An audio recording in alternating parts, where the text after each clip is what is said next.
Reading by Matt Berard. Introduction to A Cabinet Secret by Guy Boothby. Introduction.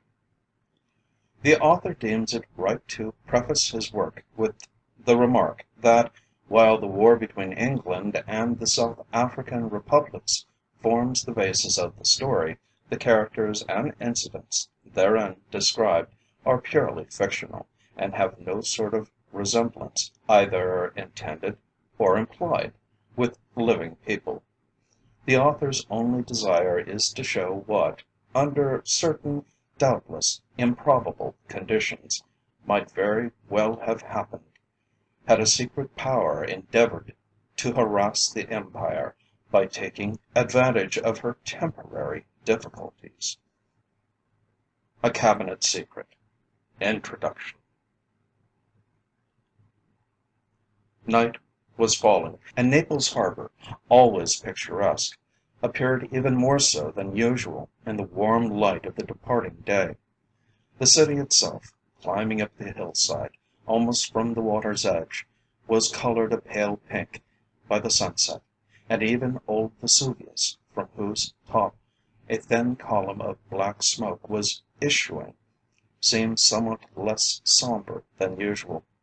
Out Ischiawards, the heavens were a mass of gold and crimson coloring, and this was reflected in the calm waters of the bay, till the whole world was a veritable glow. Taken altogether, a more beautiful evening could scarcely have been desired, and yet it is not with the city, the mountain, or the sunset that we have to do, but with the first movement of a conspiracy that was destined ultimately to shake one of the greatest empires the earth has ever seen, to the very foundations of its being. Though the world was not aware of it, and would not, in all human probability, have considered itself very much about it, even if it had, the fact remains that for some hours past two men, from a house situated on one of the loftiest pinnacles of the city, had been concentrating their attention, by means of powerful glasses, upon the harbour, closely scrutinizing every vessel that entered and dropped her anchor inside the mole. "Can anything have happened that she does not come?" asked the taller of the pair, as he put down his glasses and began to pace the room. "The cable said most distinctly that the steam yacht Princess Bedrulbudour passed through the Straits of Messina yesterday at 7 o'clock. Surely they should be here by this time." "One would have thought so," his companion replied. "It must be borne in mind, however, that the Princess is a private yacht, and it is more likely, as the wind is fair, that the owner is sailing in order to save his fuel." "To the devil with him, then, for his English meanness," answered the other angrily. "He does not know how anxious we are to see her." "And everything taken into consideration, it is just as well for us and for the safety of his passengers that he does not," his friend retorted. "If he did, his first act after he dropped anchor would be to hand them over to the tender mercies of the police. In that case we should be ruined for ever and a day. Perhaps that aspect of the affair has not struck you?" "It is evident that you take me for a fool," the other answered angrily. "Of course I know all that, but it does not make me any the less anxious to see them. Consider for a moment what we have at stake. Never before has there been such a chance of bringing to her knees one of the proudest nations of the earth. And to think that if that vessel does not put in an appearance within the next few hours, all our preparations may be in vain." "She will be here in good time, never fear," his companion replied soothingly. "She has never disappointed us yet." "Not willingly, I will admit," the other returned. "But in this matter she may not be her own mistress. She is a beautiful woman, and for all we know to the contrary, this English milord may be prolonging the voyage in order to enjoy her society. Who knows but that he may carry her off altogether? In that case, his country should erect a memorial to him, similar to the Nelson monument," said the smaller man, "for it is certain he will have rendered her as great a service as that empty-sleeved hero ever did." The other did not reply, but, after another impatient glance at the harbour, once more began to pace the room. He was a tall, handsome fellow, little more than 30 years of age, and carried himself with soldierly erectness. The most casual observer would have noticed that he was irreproachably dressed, and that his manners were those of one accustomed to good society. His companion, on the other hand, was short and stout, with a round bullet head and closely cropped hair. He was also the possessor of a pair of small twinkling eyes, and a neck so thick that one instinctively thought of apoplexy and sudden death in connection with its owner. The room they occupied was strangely at variance with the appearance of the younger and taller man. It was little more than a garret, very dirty, and furnished in the poorest fashion. But it had one advantage: it commanded a splendid view of Naples harbour, and, after all, that was what its present occupants required. At last, the younger man, tired of his sentry go up and down the room, threw himself into a chair and lit a cigarette. For some minutes not a word passed between them. All the time, however, the shorter man remained at the window, his glass turned seaward, watching for the smallest sign of the vessel they were so eagerly expecting. Suddenly he uttered an exclamation which caused the other to spring to his feet. "What is it?"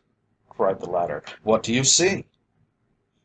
"I fancy she is coming up now," his friend replied. "If you run your glass along the skyline, I fancy you will be able to detect a white speck, with a tiny column of smoke above it." The other followed the directions given him, and, after a careful scrutiny, gave it as his opinion that what his companion had said was correct. Nearly an hour elapsed, however, before they could be quite certain upon the subject.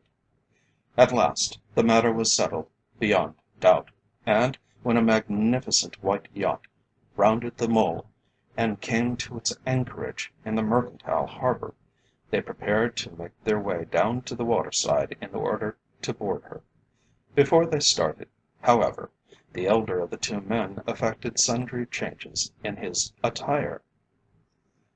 "Forgive the mummery," he remarked, as he took a somewhat clerical hat and cloak from a peg, "but as they say upon the stage, the unities must be observed.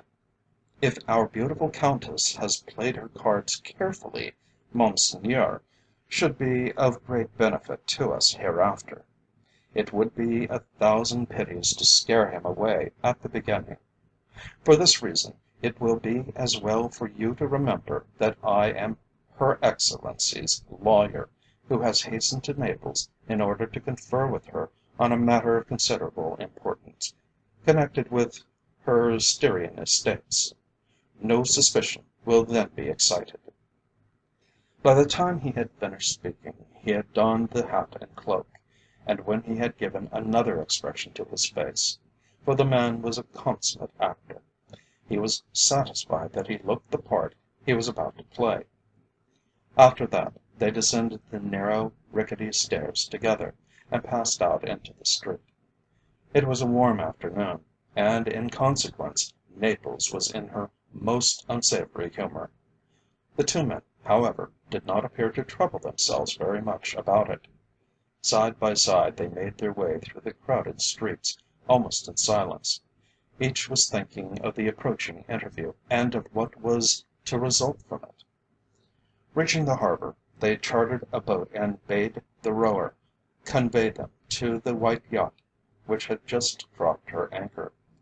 The man obeyed, and in less than 5 minutes they were lying alongside one of the most beautiful pleasure vessels that has ever upheld the shipbuilding honour of the Clyde. The port formalities had already been complied with, and now the accommodation ladder was hanging at the side in readiness for visitors. When they drew up at its foot, the tall man, addressing the quartermaster on duty at the gangway, inquired whether Madame la Comtesse de Venetza were aboard, and, if so, whether she would permit visitors to pay their respects to her. It was noticeable that he spoke excellent English, with scarcely a touch of foreign accent. The man departed with the message, to presently return with the report that Madame would be pleased to see the gentlemen if they would come aboard. They accordingly climbed the ladder, and followed the quartermaster along the deck to a sumptuous saloon under the bridge. The owner of the beautiful craft was in the act of leaving the cabin as they approached it. "Won't you come in?" he said, pausing to open the door for them. "The Countess will be very pleased to see you." As he said this, he glanced sharply at the two men, with an Englishman's innate distrust of foreigners. He saw little in them, however, to criticize, and nothing to dislike. They, on their side, found him a tall, stalwart Englishman of the typical standard blue eyes, ruddy cheeks, close cropped hair, the latter a little inclined to be curly, well but not overdressed, and carrying with him an air of latent strength that, in spite of his good-humoured expression, would have made most people chary of offending him. When the two men entered the cabin, he closed the door behind them, and ran lightly up the ladder to the bridge.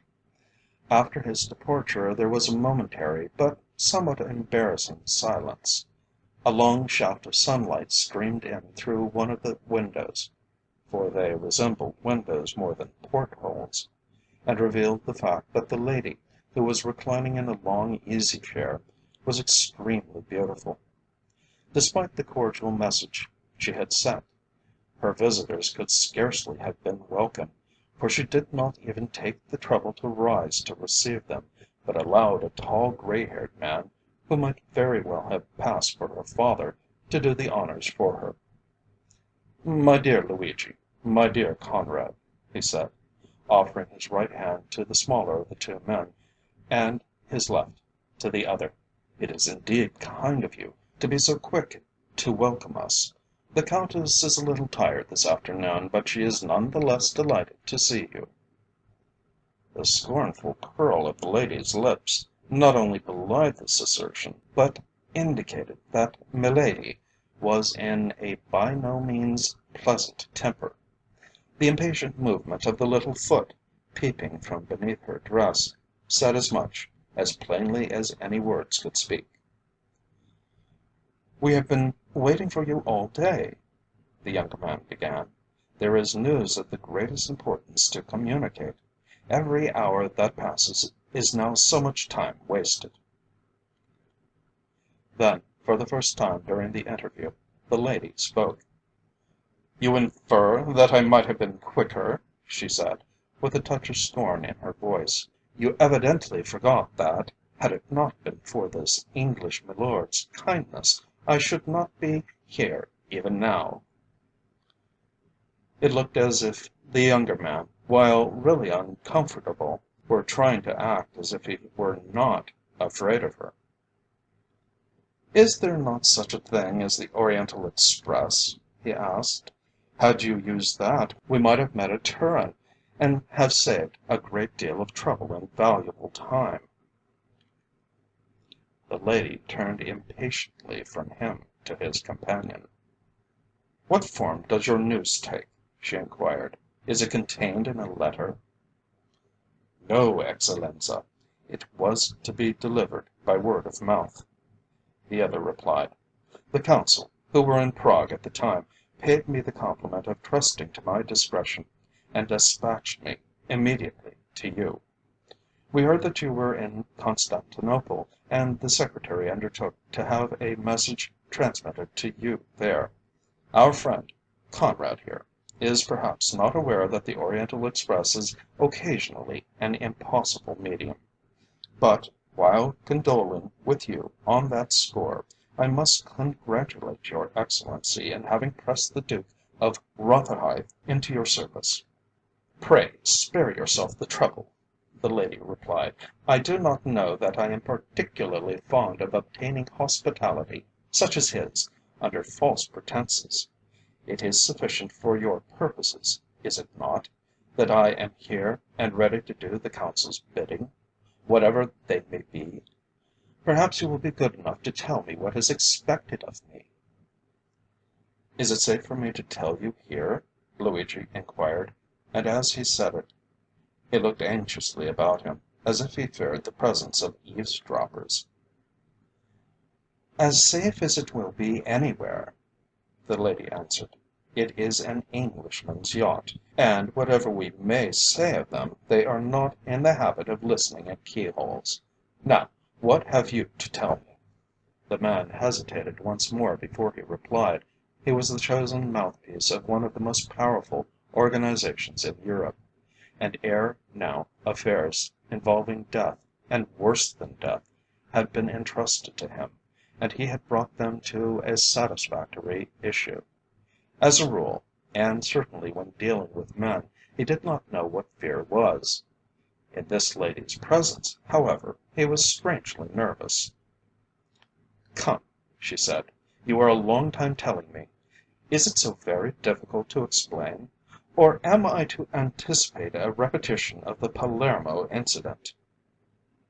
Whatever the Palermo incident may have been, it was certainly not a pleasant recollection to either of the men before her. The elder man became uncomfortable, while the younger moved uneasily in his seat. "You hit hard, madame," the elder man returned. "But, thank goodness, I am not thin-skinned. That the Palermo affair was a mistake, I am quite prepared to admit. It is possible, however, the success which will doubtless attend this affair will make ample amends for it." "You have not told me what the affair is," the lady replied. "Unless you make haste, I fear I shall not be able to hear it tonight. It would be as well for you to remember that I am not my own mistress, and that, in return for his hospitality, my host has at least some claim upon my society." "I will not detain you longer than is absolutely necessary," the other replied. "With your permission, I will now explain my mission. Of course, your Excellency is aware that the British Empire is on the eve of a serious struggle with the two South African republics. The republics in question have been arming for several years, and there can be no sort of doubt that the war, which is now about to begin, will make the most enormous demands upon the resources and capabilities of even that great empire. That the country, at least so far as its military organization is concerned, is not properly prepared for such an encounter, admits of no doubt. Her armament is well known to be deficient, if not defective. She possesses but few generals, whose experience entitles them to the right of leading her troops as they should be led, against a foe which will have in its ranks some of the best fighting men in the world. While the nature of the country in which she will have to fight, and the peculiar tactics of the enemy, are unfavourable to her in the highest degree. Apart from this, it has been her boast that she occupies an isolated position in Europe, if not in the world. France, Russia, Germany, and Holland are avowedly unfavourable. Spain remembers Great Britain's sympathy with America in the Cuban affair. Portugal will wait to see what turn events take before she commits herself, while America will stand strictly neutral. We all remember that the larger republic has beaten her before. It is possible that it may do so again. All these things have been taken into consideration. It must be quite clear to an observant mind that if England is ever to be humiliated, now is the time to do it. With this end in view, The council was summoned hastily to meet in Prague. The result of their deliberations was the drawing up of a plan of action, and as soon as this has been agreed upon, I was ordered to place myself in communication with you. You were in Constantinople, and, as I have said, a message was immediately dispatched by the secretary to you. I received it, and am here. What am I to do?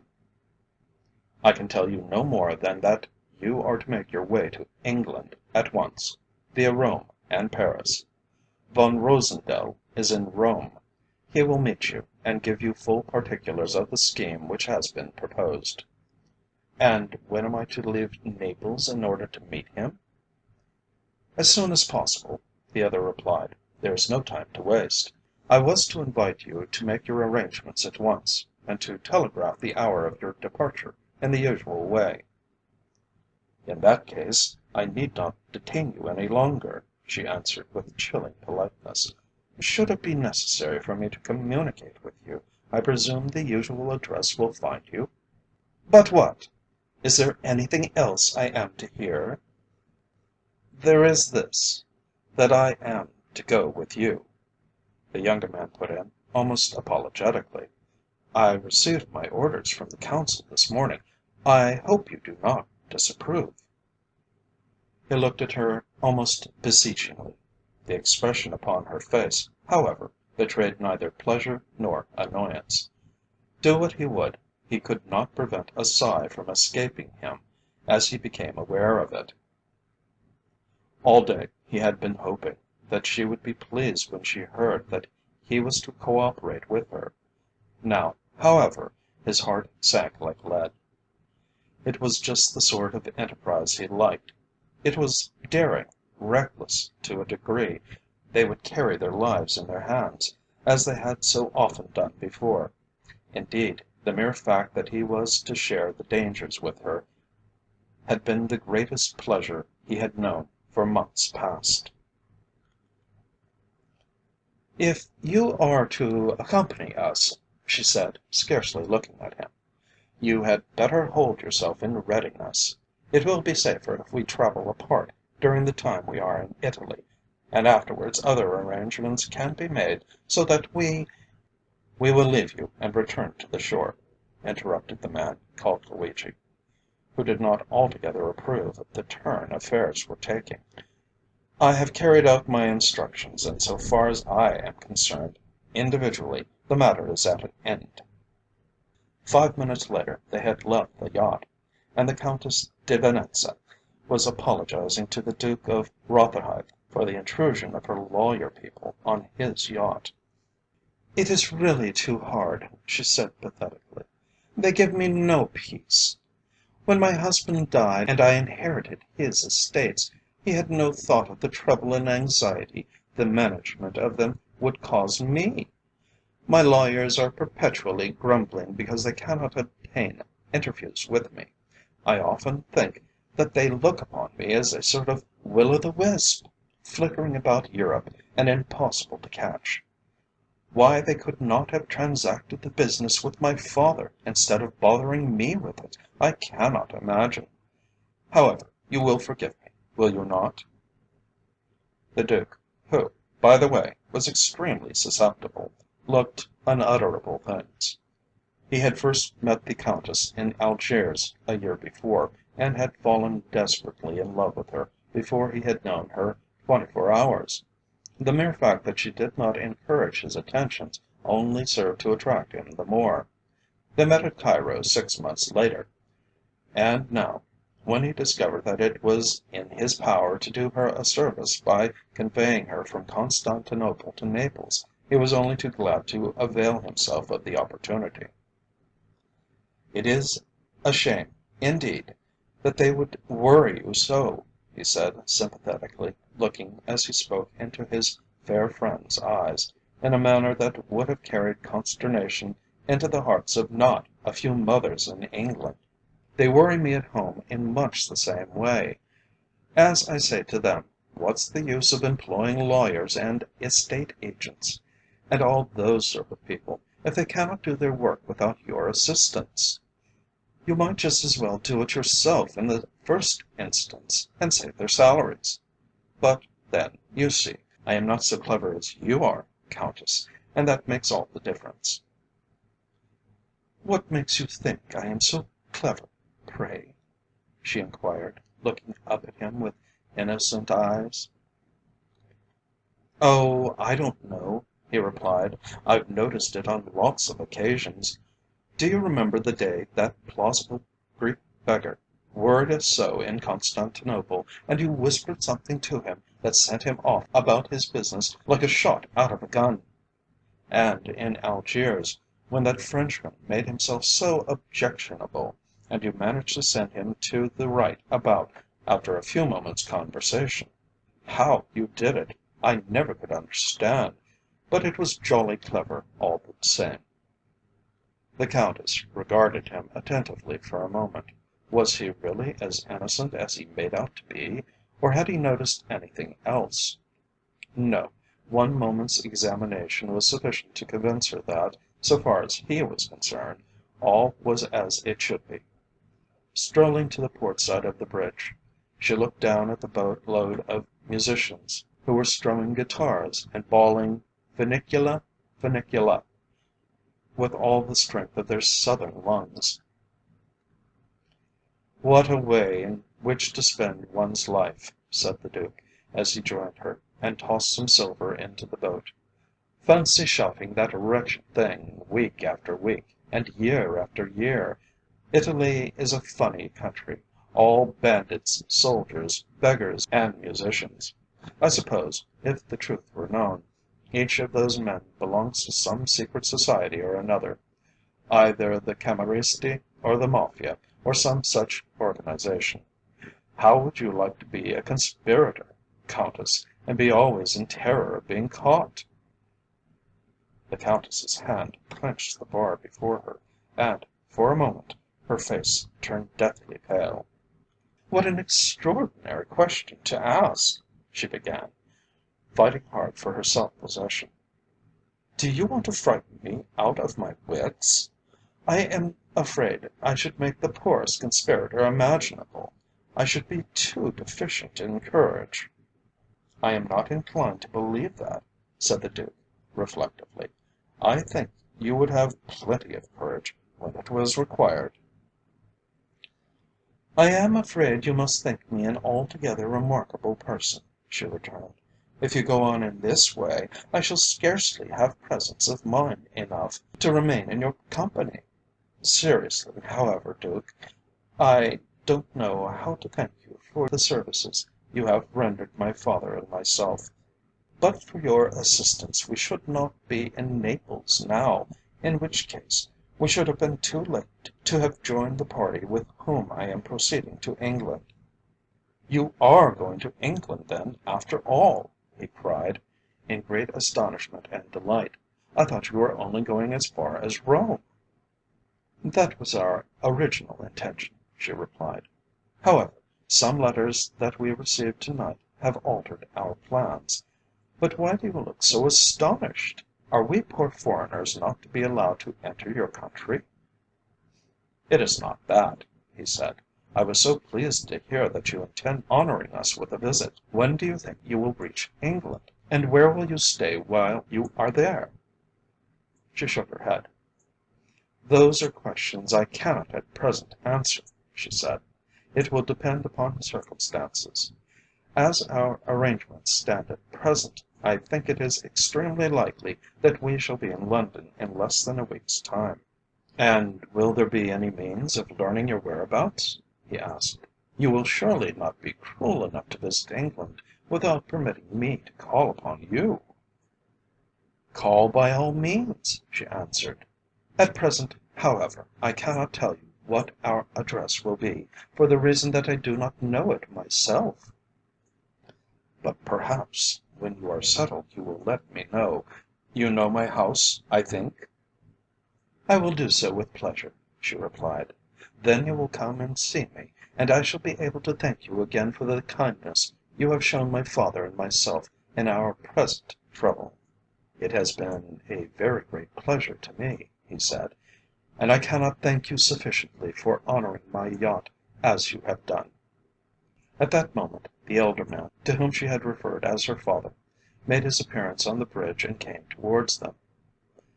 "My dear," he began, "has it not struck you that it is time for us to be thinking of bidding his Grace farewell? Remember we have to start for Rome by the early train to-morrow morning. It behoves us, therefore, to make our preparations as soon as possible." The Duke, however, would not hear of their leaving the yacht before dinner, and in consequence it was quite dark when the Countess di Venetza and her father, or, to be more correct, her reputed father, were rowed ashore by four stalwart yachtsmen, steered by the Duke of Rotherhithe himself. He would have accompanied them to their hotel, but this the Countess would not permit. "You have done too much for us already," she said. "We cannot let you do more. We will not say adieu, but au revoir, since, in all probability, it will not be long before we meet again." "I hope, with all my heart, it may not be," he replied. And then the cab they had engaged rattled away over the stones and was soon lost to view. The Countess's stay in Naples was a short one, for next morning she left by an early train for Rome. According to the plan he had prepared, his Grace of Rotherhithe, having made inquiries as to the trains leaving Naples for the capital, was present on the platform when the first took its departure. With an eagerness that could only be accounted for by his infatuation, he scanned the faces of the passengers, but the lady for whom he had been so anxiously waiting was not among them. Greatly disappointed by his discovery, he went off in search of breakfast, only to return a quarter of an hour before the next train was due to leave. Unfortunately, on this occasion, he was no more successful than before. The train was well filled, but among the passengers there was not one who bore any sort of a resemblance to the lady he was hoping to see. So anxious was he to make sure that he did not miss her, that, just before the train started, he came within an ace of being run into by an invalid chair, in which was seated a man closely muffled up with shawls. By the side of the chair walked a nurse in English hospital uniform, who wore large blue glasses and carried more wraps and a couple of cushions upon her arm. Even had he been aware of their identity, the Duke would have found it difficult to recognize in the pair his guests of the previous day. It was not the first time in their careers that they had been compelled to adopt such disguises, and only that morning news had reached them to the effect that, if they desired to get safely out of Naples, disguises such as they had assumed would be imperative necessities. A carriage, it appeared, had been reserved for the invalid Englishman, and towards it they made their way. Having seated the old gentleman in one corner, the nurse took her seat opposite him, and busied herself preparing for the journey. It was not until Naples was far behind, however, that she removed her spectacles and the invalid discarded his wraps. "That was as narrow an escape as we have ever had," said the former. "The head of the police was upon the platform, and I recognized two detectives in the crowd. However, all is well that ends well, and if Luigi's arrangements have been properly made, we should be in Paris before they know we have left Naples, and in London 48 hours afterwards." "Then you still feel certain that they were aware of our presence in Naples?" "Luigi's message said there was no doubt about it. Though he did not know it, they must have been watching him, and have followed him to the yacht. It was foolish of him to run such a risk. Let us hope, however, he will be able to get out of Naples without their laying hands upon him." Shortly after 1 o'clock the train reached Rome, and they alighted from it. Such travellers as had witnessed the arrival of the invalid at the Neapolitan railway station would have observed now that he seemed greatly fatigued by the journey. He was even more muffled up than before, while the nurse was, if possible, more assiduous in her attentions than she had been at the southern station. It was noticeable, also, that she was a poor Italian scholar. Indeed, her pronunciation of such words as she did know was of the most erratic and elementary description. Later in the day, just as dusk was falling, an artist's model, in the picturesque dress of the country, might have been observed making her way slowly down the Via Sistina in the direction of the Piazza St. Trinita de' Monti. She appeared to be familiar with the neighbourhood, though, on the other hand, no one seemed to have any acquaintance with her. She had reached the Casa Zuccheri when she was stopped by a tall, artistic-looking man, who walked with great uprightness, and carried a portfolio beneath his arm. For the benefit of the passers-by, he inquired in broken Italian whether the girl could inform him as to the locality of a certain artist's studio, whereupon she personally offered to conduct him to it. He thanked her courteously, and proceeded with her in the direction indicated. They had no sooner left the vicinity of the Via Sistina, however, than he turned to her and said, in the purest Italian, "I was afraid you were not coming. You are very late." "I am aware of that," the girl replied. "I had a suspicion that I was being watched. Now, what have you to tell me?" "You saw Luigi in Naples, I believe?" "He met me there with Conrad," the girl answered. "I could not help thinking it was an imprudence on his part." "Luigi is always imprudent. And yet I cannot help feeling that he is safer in his folly than we are in our care." "He told you of the scheme the Council had originated?" The girl nodded an assent. "He gave me to understand, however, that you would furnish me with full particulars," she said. "I am prepared to do so now," her companion replied. As he said this, he led her from the main street into a dark alley, where, having convinced himself that they had not been followed, he set to work and told his tale. So anxious was he that there should be no mistake about the matter, that when he had finished it he began it again, only to repeat it a third time. The woman listened with rapt attention. "In conclusion," said he, "I might add that the money will be paid to your credit at whatever London bank you may select. One of the most handsome residences, replete with all the necessaries, has been taken for you in a fashionable quarter, and on your arrival in London you will be left to act as your knowledge of the situation and the dictates of the Council may determine.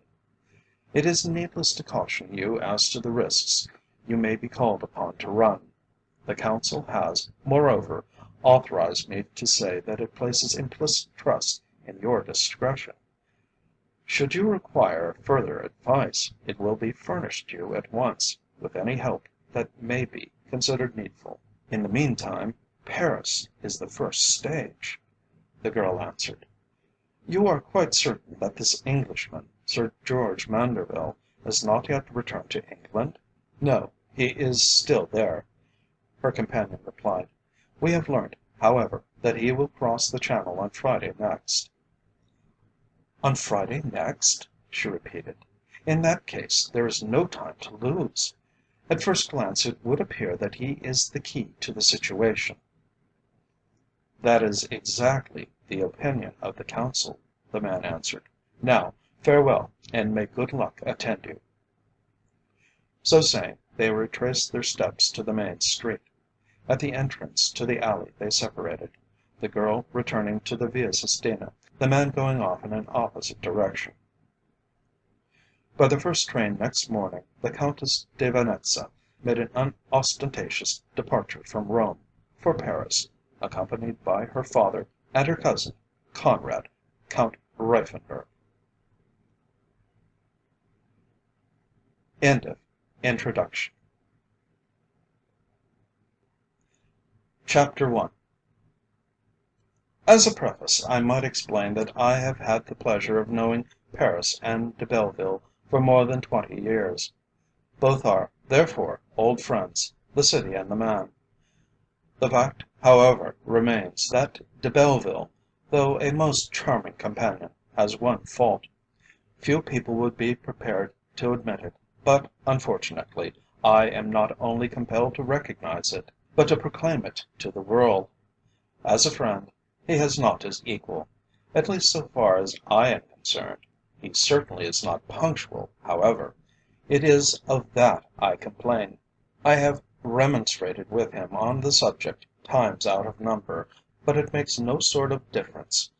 If one has an appointment with him, he is invariably late, but when he does put in an appearance, he will greet you with such charming assurance that you feel angry with yourself for having been led into commenting upon the lapse of time.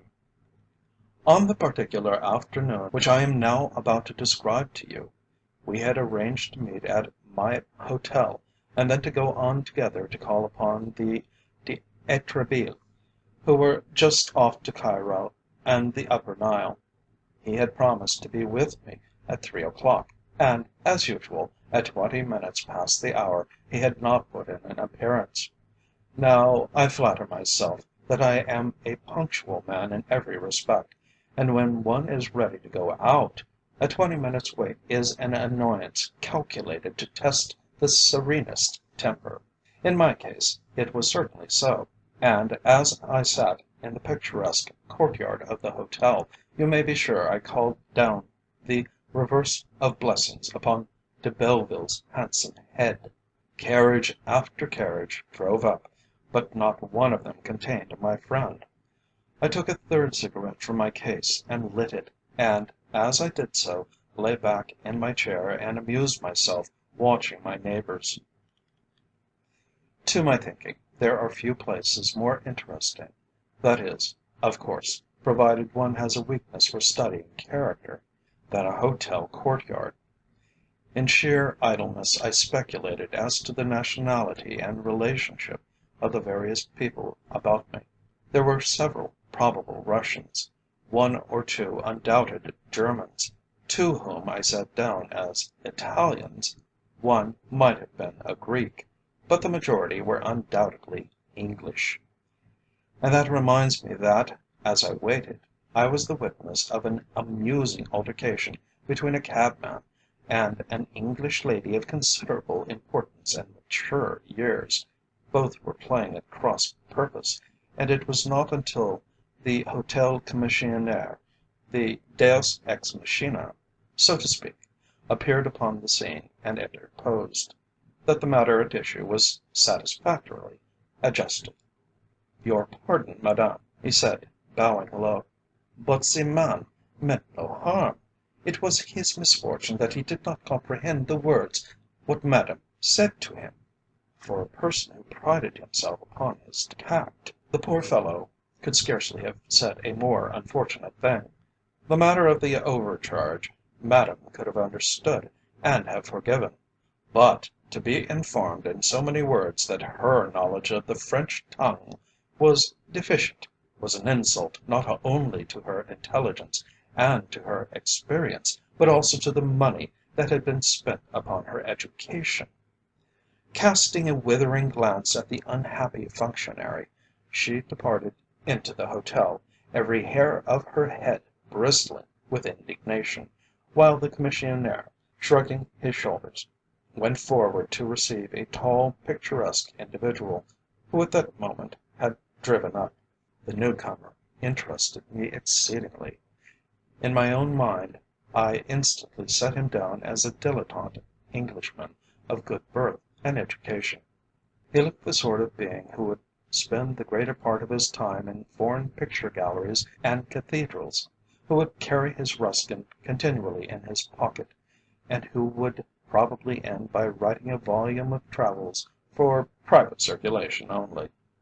I should not have been surprised had I been told that he dabbled a little in watercolours, or to have heard that he regarded Ruskin as the greatest writer and Turner as the greatest painter of our era. One thing at least was self-evident, and that was the fact that he was a person of considerable importance at this particular hotel. The commissionaire bowed before him as if he were a foreign potentate, while the maitre d'hotel received him with as much respect as if he had been an American millionaire. When he in his turn disappeared into the building, I beckoned the commissionaire to my side. "Who is that gentleman that has just entered the hotel?" I inquired. "Is it possible that Monsieur does not know him?" the man replied, with an expression of wonderment upon his face. His answer more than ever convinced me that the other was a very great man, at least a German princeling, perhaps an Austrian archduke. "No," I said, "I do not know him. As a matter of fact, I do not remember ever having seen him before. Who is he?" "He is Monsieur Dicky Bucks," answered the commissionaire, with as much respect as if he were talking of the Tsar of all the Russias. My illusion vanished in a trice. "Dicky Bucks! Dicky Bucks!" I repeated to myself. "Gracious heavens, what a name for such a man! And pray who is Mr. Dicky Bucks? For I assure you his fame has not yet reached me." "Monsieur surely knows the great bookmaker," said the man, with an air of incredulity. "He is the great bookmaker, the very greatest, perhaps, in all England. Monsieur is not perhaps aware that there are races at Auteuil to morrow?" And so my dilettante Englishman, my artist, my amateur author, was, after all, nothing more than a famous betting man, who, had I spoken to him of Ruskin, would probably have offered to lay me 5 to 1 against him for the Lincolnshire Handicap, and would have informed me that there was a general opinion in sporting circles that Sesame and Lilies was not the stare she was popularly supposed to be. Well, well, it only proves how little our judgment is to be trusted, and how important it is that we should not pin our faith upon externals. I was still moralizing in this fashion when a smart equipage drove up to the steps, and the commissionaire once more went forward to do his duty. In the carriage a lady and gentleman were seated, and it was evident from the fact that a man, who until that moment had been sitting near the hotel door, hastened forward to greet them, that their arrival had been expected by one person in the hotel at least. As the trio I am now about to describe to you are destined to play an extraordinary part in the story I have to tell, I may, perhaps, be excused if I bestow upon them a little more attention than I should otherwise feel justified in doing. Out of gallantry, if for no other reason, it is only proper that I should commence with a lady. That she was not English was quite certain. It was difficult to say, however, to what European nation she belonged. Her face, from the moment I first saw it, interested me strangely, and yet, while it was beautiful, it was not that which altogether attracted me. I say altogether, for the reason that it owed more, perhaps, to its general expression than to the mere beauty of any individual feature. It was a countenance, however, that, once seen, would not be likely to be forgotten. The eyes were large and thoughtful, and of a darkness that suggested southern birth. The mouth was small, but exquisitely moulded, the lips full, and the teeth, when they showed themselves, delightfully white and even. Her hair was black, and what is not commonly the case with hair of that colour, was soft and wavy. Though it would have been difficult to find fault with her attire, a fastidious critic might have observed that it was not of the very latest fashion. In London, it is possible it might have passed muster, but in Paris it was just one pinprick behind the acme of the prevailing mode. As I looked at her, I wondered who she might be.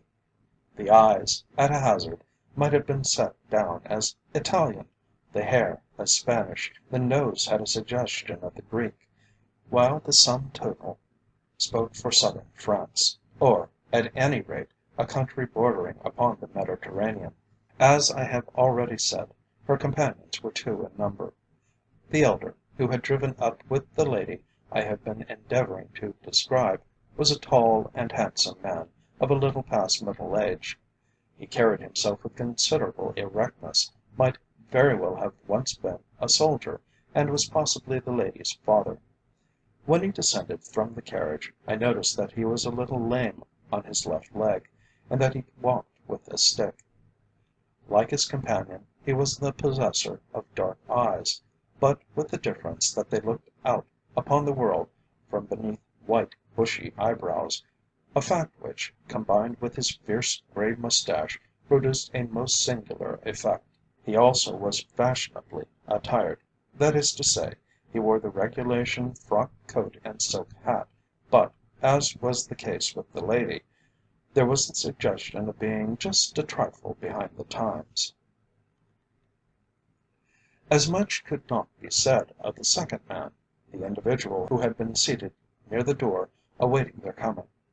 So far as outward appearances were concerned, he was the pink of fashion, and not only of fashion, but of everything else. Tall, lithe, handsome, and irreproachably turned out, from the curl of his dainty moustache to his superbly shod feet, he appeared at first glance to be a typical boulevardier. Yet, when one looked more closely at him, he did not strike one as being the sort of man who would idle his life away on the pavements or in the clubs. I could very well imagine his face looking out from beneath a helmet or kepi, under a tarbush with Araby, or a sombrero with Balmaceda, anywhere, in point of fact, where there was vigorous life and action. He would certainly be a good shot, and, I reflected, not very particular what he shot at, that is to say, whether it was a man, or beast, or both. For the moment, however, he was content to hand his fair friend from her carriage with the most fastidious politeness. They stood for a moment talking at the foot of the steps. Then they ascended, and, entering the hotel, were lost to my sight. Whereupon I resettled myself in my chair with the reflection that they were the most interesting people I should be likely to see that afternoon, and then went on to wonder why de Belleville did not put in an appearance. Then another carriage drove up, and a moment later he stood before me. "I must offer you 10,000 pardons, cher ami," said he, as we shook hands. "I fear I have kept you waiting an unpardonable time. Forgive me, I implore you. I am prostrated with sorrow." The words were apologetic enough, but the face belied the assertion. A more cheerful countenance could scarcely have been discovered in all Paris. I had promised myself that I would give him a good rating for his unpunctuality, but, as usual, I found that when he did arrive, it was impossible for me to be angry with him. De Belleville, as I have already remarked, boasts the most ingratiating manners I know, is an ideal companion, for the reason that he is never put out, or, apart from his unpunctuality, puts others out. He is one of the best hosts in Europe, and regards life as life regards him, that is to say, with invariable cheerfulness and good fellowship. Having taken our places in the carriage, we set off for the d'Etrebilles residence in the Faubourg Saint Germain. Throughout the drive my companion rattled on continually. He was well up, none better, in the gossip of the day, and could use his knowledge to the wittiest effect. Fortunately the d'Etrebilles were at home, and appeared delighted to see us. They were, moreover, kind enough to congratulate me upon my acceptance of my new position in the English cabinet. "As you are strong, be merciful," said d'Etrebilles with a smile. "Remember, the peace of Europe is in your hands, and at the end of your term of office we shall require it of you again intact." "A lifelong study of European politics," said de Belleville, "has convinced me that the peace of Europe is never so much assured as when the various nations are struggling to be at each other's throats. This is a point of which so many people, renowned for their political perspicuity, seem to lose sight. Our very good friend and visitor, the Tsar, would have us disarm and turn our swords into ploughshares. By this time, however, he must agree that, If only from a humanitarian point of view, he has made a mistake. It may appear paradoxical, but there is certainly nothing that promotes peace so much as war. I never feel sure in my own mind that the next year will be a quiet one until I am told that the military bloodhounds are about to be unchained. By the way, what do you think of your country's prospects of war in South Africa? If I am to judge the situation by your own theory, I should say that the possibilities are remote, I replied. From my own standpoint, however, I am by no means so optimistic. The lookout is undoubtedly a grave one, and while I have the greatest faith in our strength to assert our own supremacy, I cannot help thinking that matters may in the end prove somewhat different to our expectations. Without wishing to pose as a prophet after the event, on looking back on all that has happened, I cannot help being struck by the aptness of my prophecy. This, however, is no place for such reflections. What I have to do is to tell my story as quickly and concisely as possible, and, above all, to avoid undue digressions. Strange indeed is the way in which a face or a voice, once seen or heard, if only for a moment, has the power of seizing and taking possession of the memory, when there is little or no reason that it should not be forgotten. It was certainly so in my case on this particular afternoon, for, during the time I was with the D'Etrebilles, during our drive in the Bois afterwards, and in fact for the remainder of the evening, the face of the woman I had seen entering my hotel a few hours before haunted me continually. It went to the opera with me, accompanied me to a supper at the Amphitryon Club afterwards, and returned with me again to my hotel. The memory of a pair of beautiful eyes, such as hers undoubtedly were, might appear to many men a light burden to have placed upon them. By some strange irony of fate, however, it was otherwise with me. Instead of being charmed by them, I dreaded them with a fear that was as inexplicable as it was unpleasant. I laughed at myself for my folly, ascribed my absurd condition to indigestion, and endeavoured by every means in my power to drive the matter from my mind. I went to bed and tried to sleep. I was not successful, however. When I closed my eyes, the eyes of the woman were still there, gazing at me with a steadfastness that produced a sensation almost describable as hypnotic. I tried to picture other scenes, recall the events of the day, de Belleville's prophecies for the future, his witty remarks on Paris topics, but without success. At last, unable to bear it any longer, I rose from my bed, turned on the electric light, and having donned a dressing gown, began to pace the room. I had drunk scarcely any wine that evening, so that my condition could not be ascribed to that source. Nevertheless, an ill-defined, yet none the less real, fear was steadily taking possession of me. I could not remember ever having been affected in this way before. Could it be that I had not the same power over my intellect as of yore? In other words, was this the beginning of some brain trouble that would eventually land me in a lunatic asylum? I knew in my inmost heart that such was not the case. Yet how to account for the eyes that haunted me so peculiarly, I could not say. Until I had seen the woman's face that afternoon, I had been as rational and evenly balanced a man as could have been discovered in the French capital. No, it was all nonsense. My internal economy was a little out of gear, my nerves and brain were indirectly affected, and this illusion was the result. In that case, the eyes, haunting as they were, would disappear before the magic wand of calomel. Being too wide awake to return to bed, I seated myself in a chair and took up a book on the Eastern question which I had been reading during the day, and in which I was greatly interested. The fact that I did not entertain the same views with regard to the Russo-Chinese-Japanese entente, as the author only added to my enjoyment of the work. I remembered that when I had taken it up in the morning I had found it difficult to lay it aside again. Now, however, though I glued my eyes to the pages by sheer will pressure, I was scarcely conscious of the printed words before me.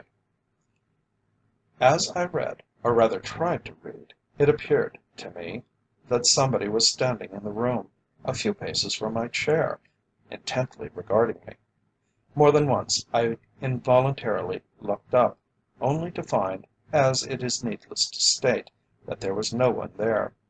At last I put down the book in despair, went to the window, and, leaning my arms upon the sill, looked out. Sleeping Paris lay before and around me. Scarcely a sound was to be heard. Once the roll of distant carriage wheels from the Rue de Rivoli came up to me, then the irregular striking of the clocks in the neighbourhood announcing the hour of 3. As I stood at the window, I thought of the crisis which England was approaching. Many years had elapsed since she had been involved in a great war. In these days epoch succeeds epoch with incredible rapidity, and public opinion has the knack of changing with each one. The stolidity, the self-reserve, the faculty of being able to take the hard knocks and yet continue the fight, that had characterized us at the time of Waterloo and the Crimea, did that still exist? Then again, were we as fully prepared as we might be? Were our generals as competent as of yore, or had the long spell of peace wrought a change in them also? They were weighty questions, and a man might very well have been pardoned had he asked them of himself with an anxious heart. Our splendid isolation had been the jeer and taunt of the world. Would that very isolation prove our downfall, if any evil chance matters took a wrong turn with us? For a moment I could see England as she would be were her armies to be defeated in the present struggle. The croaking prophecies of her enemies would have proved too true, and she would be at the mercy of the yelping mob that had once only dared to bark and snap at her from a distance. "O God, grant that such a thing may never come to pass," I muttered. And as the prayer escaped my lips, there shaped themselves in the darkness in front of me the eyes that had haunted me all the afternoon and evening. As I gazed into their soulless depths, a sensation of icy coldness passed over me. "This will never do," I said to myself.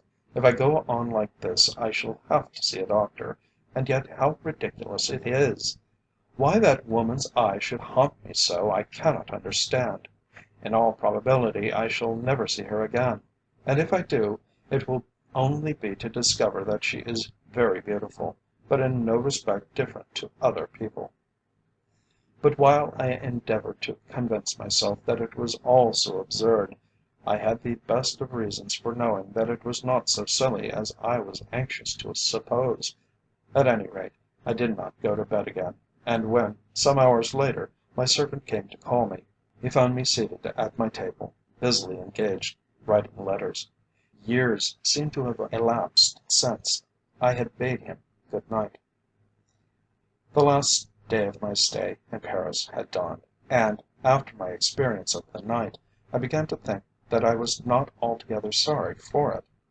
A cold tub, however, somewhat revived me, and when I left my room I was, to all intents and purposes, myself once more.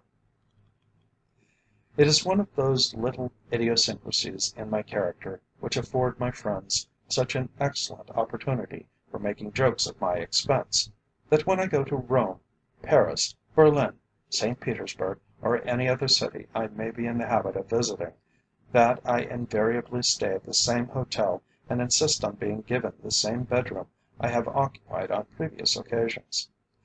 For some reason a strange room is most obnoxious to me.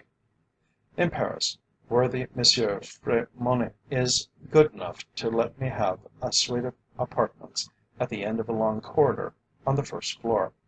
They boast an excellent view from the windows of the gardens of the Tuileries, and the whole suite is, above all, easy of access at any hour of the day or night.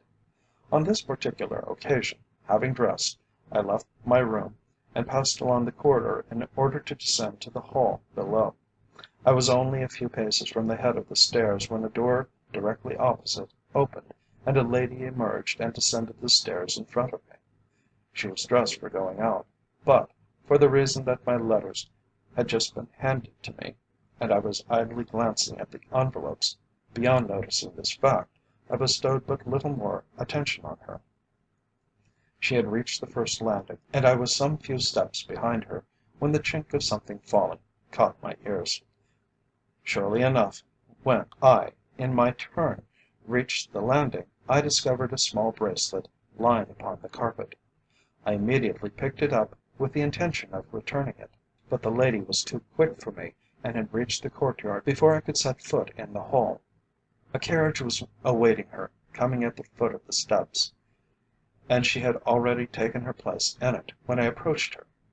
For the reason that she was putting up her parasol, it was impossible for me to see her face, but when she lifted it on hearing my voice, I discovered, to my amazement, that she was none other than the lady whose arrival I had witnessed on the previous afternoon, and whose eyes had had such a strange effect upon me ever since. "Permit me to ask if this is your property, madam?" I began, holding out the bracelet as I spoke. "I had the good fortune to discover it on the stairs just after you passed." "Ah, yes, it is mine," she answered in excellent French, and in a voice that was low and musical. "I would not have lost it for anything. It was careless of me to have dropped it. I thank you most heartily." She bowed, and at a signal from the commissionaire, the coachman started his horses, and a moment later the carriage had left the courtyard. For some moments after it had passed out of sight, I stood looking in the direction it had taken. Then, turning to the commissionaire, who stood before me, I inquired if it were in his power to tell me the name of the lady to whom I had rendered so small a service. "She is Madame la Comtesse de Venetza," the man replied. "The Countess de Venetza?" said I to myself. "That tells me nothing. It sounds Italian. At the same time it might be almost anything else." Circumstances forbade me that I should question the man further, though the temptation was sufficiently great. Nothing remained, therefore, but to withdraw and to derive what consolation I could from the fact that I had spoken to her and knew her name. "The Countess de Venetza," I repeated, as I made my way up the steps once more. The name had suddenly come to have a strange fascination for me. I found myself repeating it again and again, each time deriving a new sensation from it. Having procured a morning paper, I returned to the verandah, seated myself in the place I had occupied on the previous afternoon, when I had first seen the Countess, and turned my attention to the English news. If the information set forth there were to be believed, there could be no sort of doubt that we were distinctly near the trouble which had been brewing for so long. The wildest rumours were afloat, and the versions printed in the Parisian papers were not of a nature calculated to allay my fears.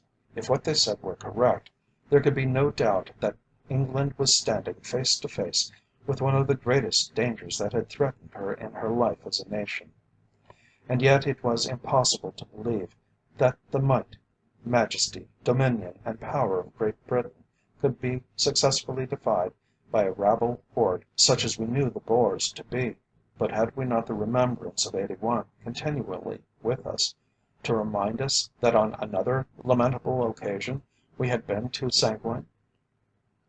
This time, I told myself, it was vitally necessary that it should be all going forward and no drawing back. If we set our hands to the plough, it must be with a rigorous determination not to remove them until the task we had set ourselves should be accomplished. At last I threw down my paper in disgust. An overwhelming desire to thrash every journalistic cur who yelped at the heels of the British Lion was fast taking possession of me. For the first time since I had known her, Paris was positively distasteful to me. "Perhaps monsieur will pardon me if I ask permission to glance at the paper he has just thrown down," said a polite voice at my elbow. "I have tried to obtain one at the hotel, but without success."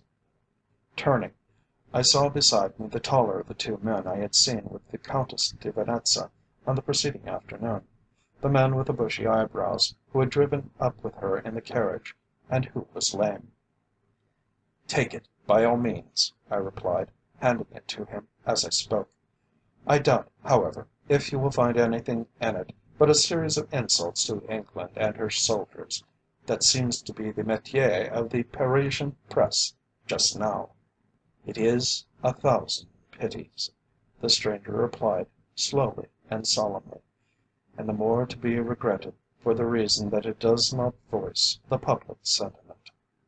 I had no desire to be drawn into a political controversy with a man who, for all I knew to the contrary, might be an anarchist, a police spy, or an equally undesirable acquaintance.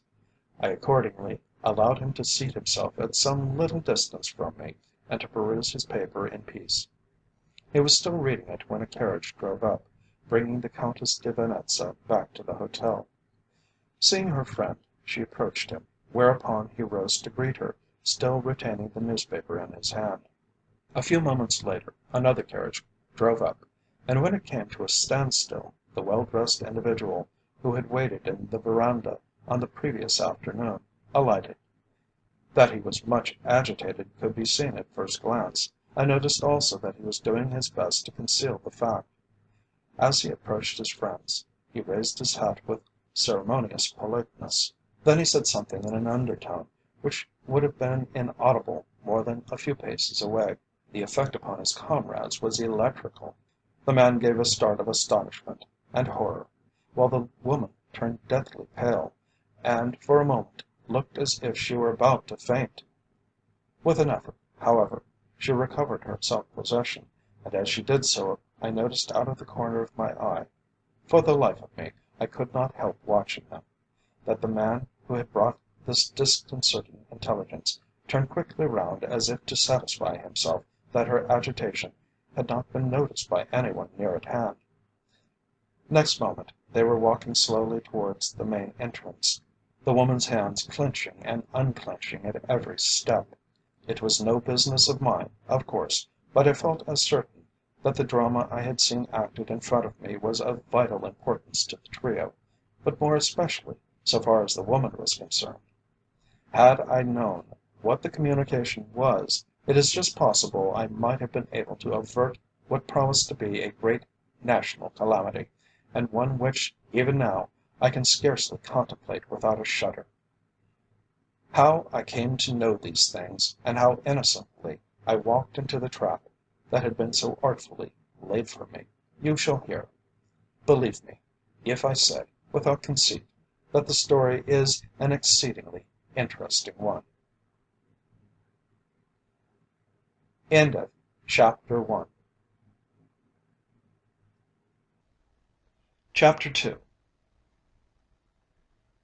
My arrangements were completed, and in spite of de Belleville's entreaty that I should remain for at least another day, I was adamant in my determination to leave Paris for England that night. In view of the existing state of affairs there, it would be a truism to say that there was much to be done before the assembling of Parliament. It behoved us all, we knew, to put our shoulders to the wheel and to do the utmost to help our country in her hour of need. Accordingly, the appointed moment found me at the railway station, whither my servant had preceded me. Williams is the best courier as well as the best servant in existence, and when I reached the platform it was to find my compartment reserved for me, my books and papers spread out to my hand, my cap and travelling rug in readiness, and the faithful man himself on guard at the door. It only wanted 3 minutes to starting time, and already the various functionaries were busying themselves with intending passengers. "It looks as if we shall have a full train, Williams," I said, as I stood at the door gazing down the platform. "Let us hope we shall have a good crossing." "The weather report is favourable, sir," he replied. I returned to the other end of the carriage to look for my cigar case, and was in the act of cutting a weed when I heard William's voice raised as if in expostulation. "I must beg your pardon, sir," he was saying in his curious French, that no experience ever makes any better or any worse, "but this is a reserved compartment." "But, my good fellow, there is no more room in the train," said a voice I instantly recognized. "Pray speak to your master and I am sure he will not deny our request."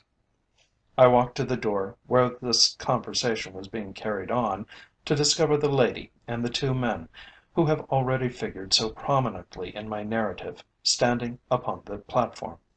"I am afraid we are taking an unwarrantable liberty in asking such a favour from you," the elder man began, "but, by our carelessness, we are placed in a dilemma. We omitted to secure a compartment, and now the train is so full that we cannot procure seats. It is most necessary for us to cross to London to night, and unless you will go so far out of your way as to permit us to share your carriage with you, I fear we must remain behind. The train is about to start even now." Though I had no desire for their company, courtesy forbade that I should insist upon my rights. Nothing remained for it, therefore, but for me to submit with as much graciousness as I could assume. "Pray step in," I said. "It is the fault of the railway authorities, who should provide sufficient accommodation for travellers. May I ask which seat you prefer, madame?" With an expression of her thanks, she chose the corner at the further end of the compartment, and, opposite the corner Williams had prepared for me. Her companions followed her, and a moment later the train moved slowly out of the station, and our journey had commenced. That journey will be remembered by two of our number, at least, so long as they can recollect anything. I am not going to pretend that I felt at my ease for the first part of it. Far from it. I fancy the Countess must have noticed this, for she did not address me for some time, vouchsafing me an opportunity of becoming accustomed to the novelty of the situation. Then, feeling that it was incumbent on me to do the honours of the compartment, I offered her choice of papers. She chose one, and when she had opened it, assured me that I was at liberty to smoke, should I care to do so. Her companions had also made themselves at home, so that by the time our train ran through Ailly sur Noye, we might have been said to have been on comparatively intimate terms with each other. "I have an idea that my father and I had the pleasure of meeting an old friend of yours lately," said the Countess, when the station to which I have just referred was a thing of the past, and we were speeding on towards the sea. "Really?" I replied, with some little astonishment. "Pray, who might that friend be?" "The Duke of Rotherhithe," she returned, and, as she said it, she neatly folded the paper she had been reading, and laid it on the seat beside her. "A friend of mine, indeed," I answered. "I fancied, however, that he was yachting in the Mediterranean?" "Exactly, he was. We met him quite by chance in Constantinople, and, finding that we were anxious to reach Naples as quickly as possible, he offered to convey us thither in his yacht. I remember that he spoke most kindly of you." "The dear fellow!" I replied. "We were at school together, and afterwards at the 'Varsity." So easily impressed is the human mind by former associations, that the mere fact that the Countess de Venetza and her father had lately been the guests of my old friend Rotherhithe was sufficient to make me treat them in an entirely different fashion to what I had hitherto done. Until that time I had rather prided myself upon being a somewhat sceptical man of the world, but now I was giving splendid proofs of my peculiar susceptibility. There was, however, a grain of suspicion still lingering about me. I accordingly proceeded to indirectly question her concerning my friend, and, as I noticed that she answered without hesitation or any attempt at concealment, my doubts faded away until they vanished altogether. We talked of the Princess Balrobador with the familiarity of old friends. Rotherhithe's antipathy to those whom he described as foreigners afforded us conversation for another 5 minutes, while the malapropisms, if I may coin a word, of his head steward were sufficient to carry us through 2 more stations without a single break in the conversation. We discussed the various ports of the Mediterranean, ran up to Assuan in a dahabeah, and afterwards made a pilgrimage to Sinai together. The Countess was a witty conversationalist and, as I discovered, a close observer of all that went on around her. Her father and cousin, beyond putting in a word now and again, scarcely spoke, but seemed absorbed in their books and papers. At last we reached Calais, and it became necessary for us to leave the train. It was a beautiful evening. The sea was as smooth as glass, while there was not enough wind to stir the pennant on the steamer's masthead. "I am sure we cannot thank you enough for permitting us to share your carriage," said the Countess, as we left the train and prepared to go on board the steamer. "Had it not been for your kindness, I fear we should still be in Paris, instead of being well on our way to England." I returned something appropriate to this remark. Then, side by side, we boarded the steamer. "Since you have been yachting with the Duke of Rotherhithe," I said, when we had gained the deck, "it is only fair to suppose that you are a good sailor, Countess?" "Oh, yes," she answered with a little laugh. "I am an excellent sailor. But forgive my asking the question, how did you become aware of my identity?" "I happened to hear your name at the hotel this morning," I replied. "It was told me after I had restored the bangle you so nearly lost." At this moment her father put in an appearance, and caused a diversion by inquiring after the safety of her jewel case, which, it appeared, stood in continual danger of being lost. A few seconds later, the boat was under way, and we had said good bye to French soil. As we left the place of embarkation, it seemed to me that my companion gave a little sigh, and noticing that it was followed by a slight shiver, I inquired whether she felt cold. She replied in the negative, though at the same time she drew her furs a little closer round her. "I wonder whether certain places affect you as they do me," she said, when the French port lay well astern and we were heading for the white cliffs of England. "It is strange that I never leave Calais without undergoing a decided feeling of depression. I don't know why it should be so. It is a fact, nevertheless." "I hope it is not the thought of visiting England that causes it," I replied, with an attempt at jocularity. "You have visited our country before, of course?" "Very often," she answered. "We have many friends in England." "In the list of whom I hope you will permit me some day to number myself?" I continued with an eagerness that was not at all usual with me. "I shall be very pleased," she returned quietly, and then looked away across the still water to where a French pilot cutter lay becalmed half a mile or so away. An hour later we reached Dover. Just as we were entering the harbour, the Countess's father approached me and thanked me effusively for my kindness in permitting them to share my carriage from Paris. "But you must not let my generosity, such as it is, cease there," I replied. "I hope you will also share my carriage to London, that is to say, if the Countess is not already too tired of my society." "It would be ungenerous to say so if I were," she answered with a smile. "But if you, on your side, do not feel that we have trespassed too far already, I am sure we shall be only too glad to accept your kind offer." The custom authorities having been satisfied as to the innocence of our baggage, we took our seats in the carriage which had been reserved for me. My indispensable Williams made his appearance with an armful of papers, and then we started upon the last stage of our journey. When I had handed the Countess a copy of the Globe, I selected a Pall Mall for myself and turned to the page containing the latest war news.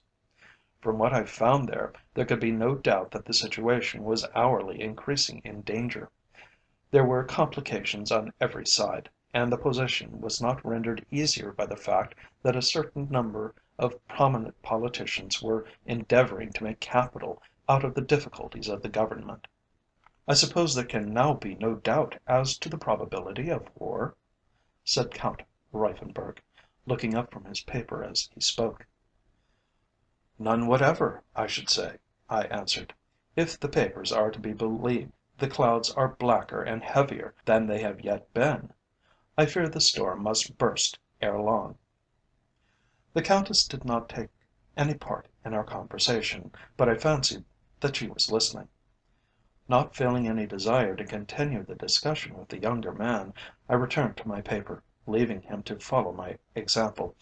A few minutes later the Countess put down her globe and sat looking out upon the country through which we were passing.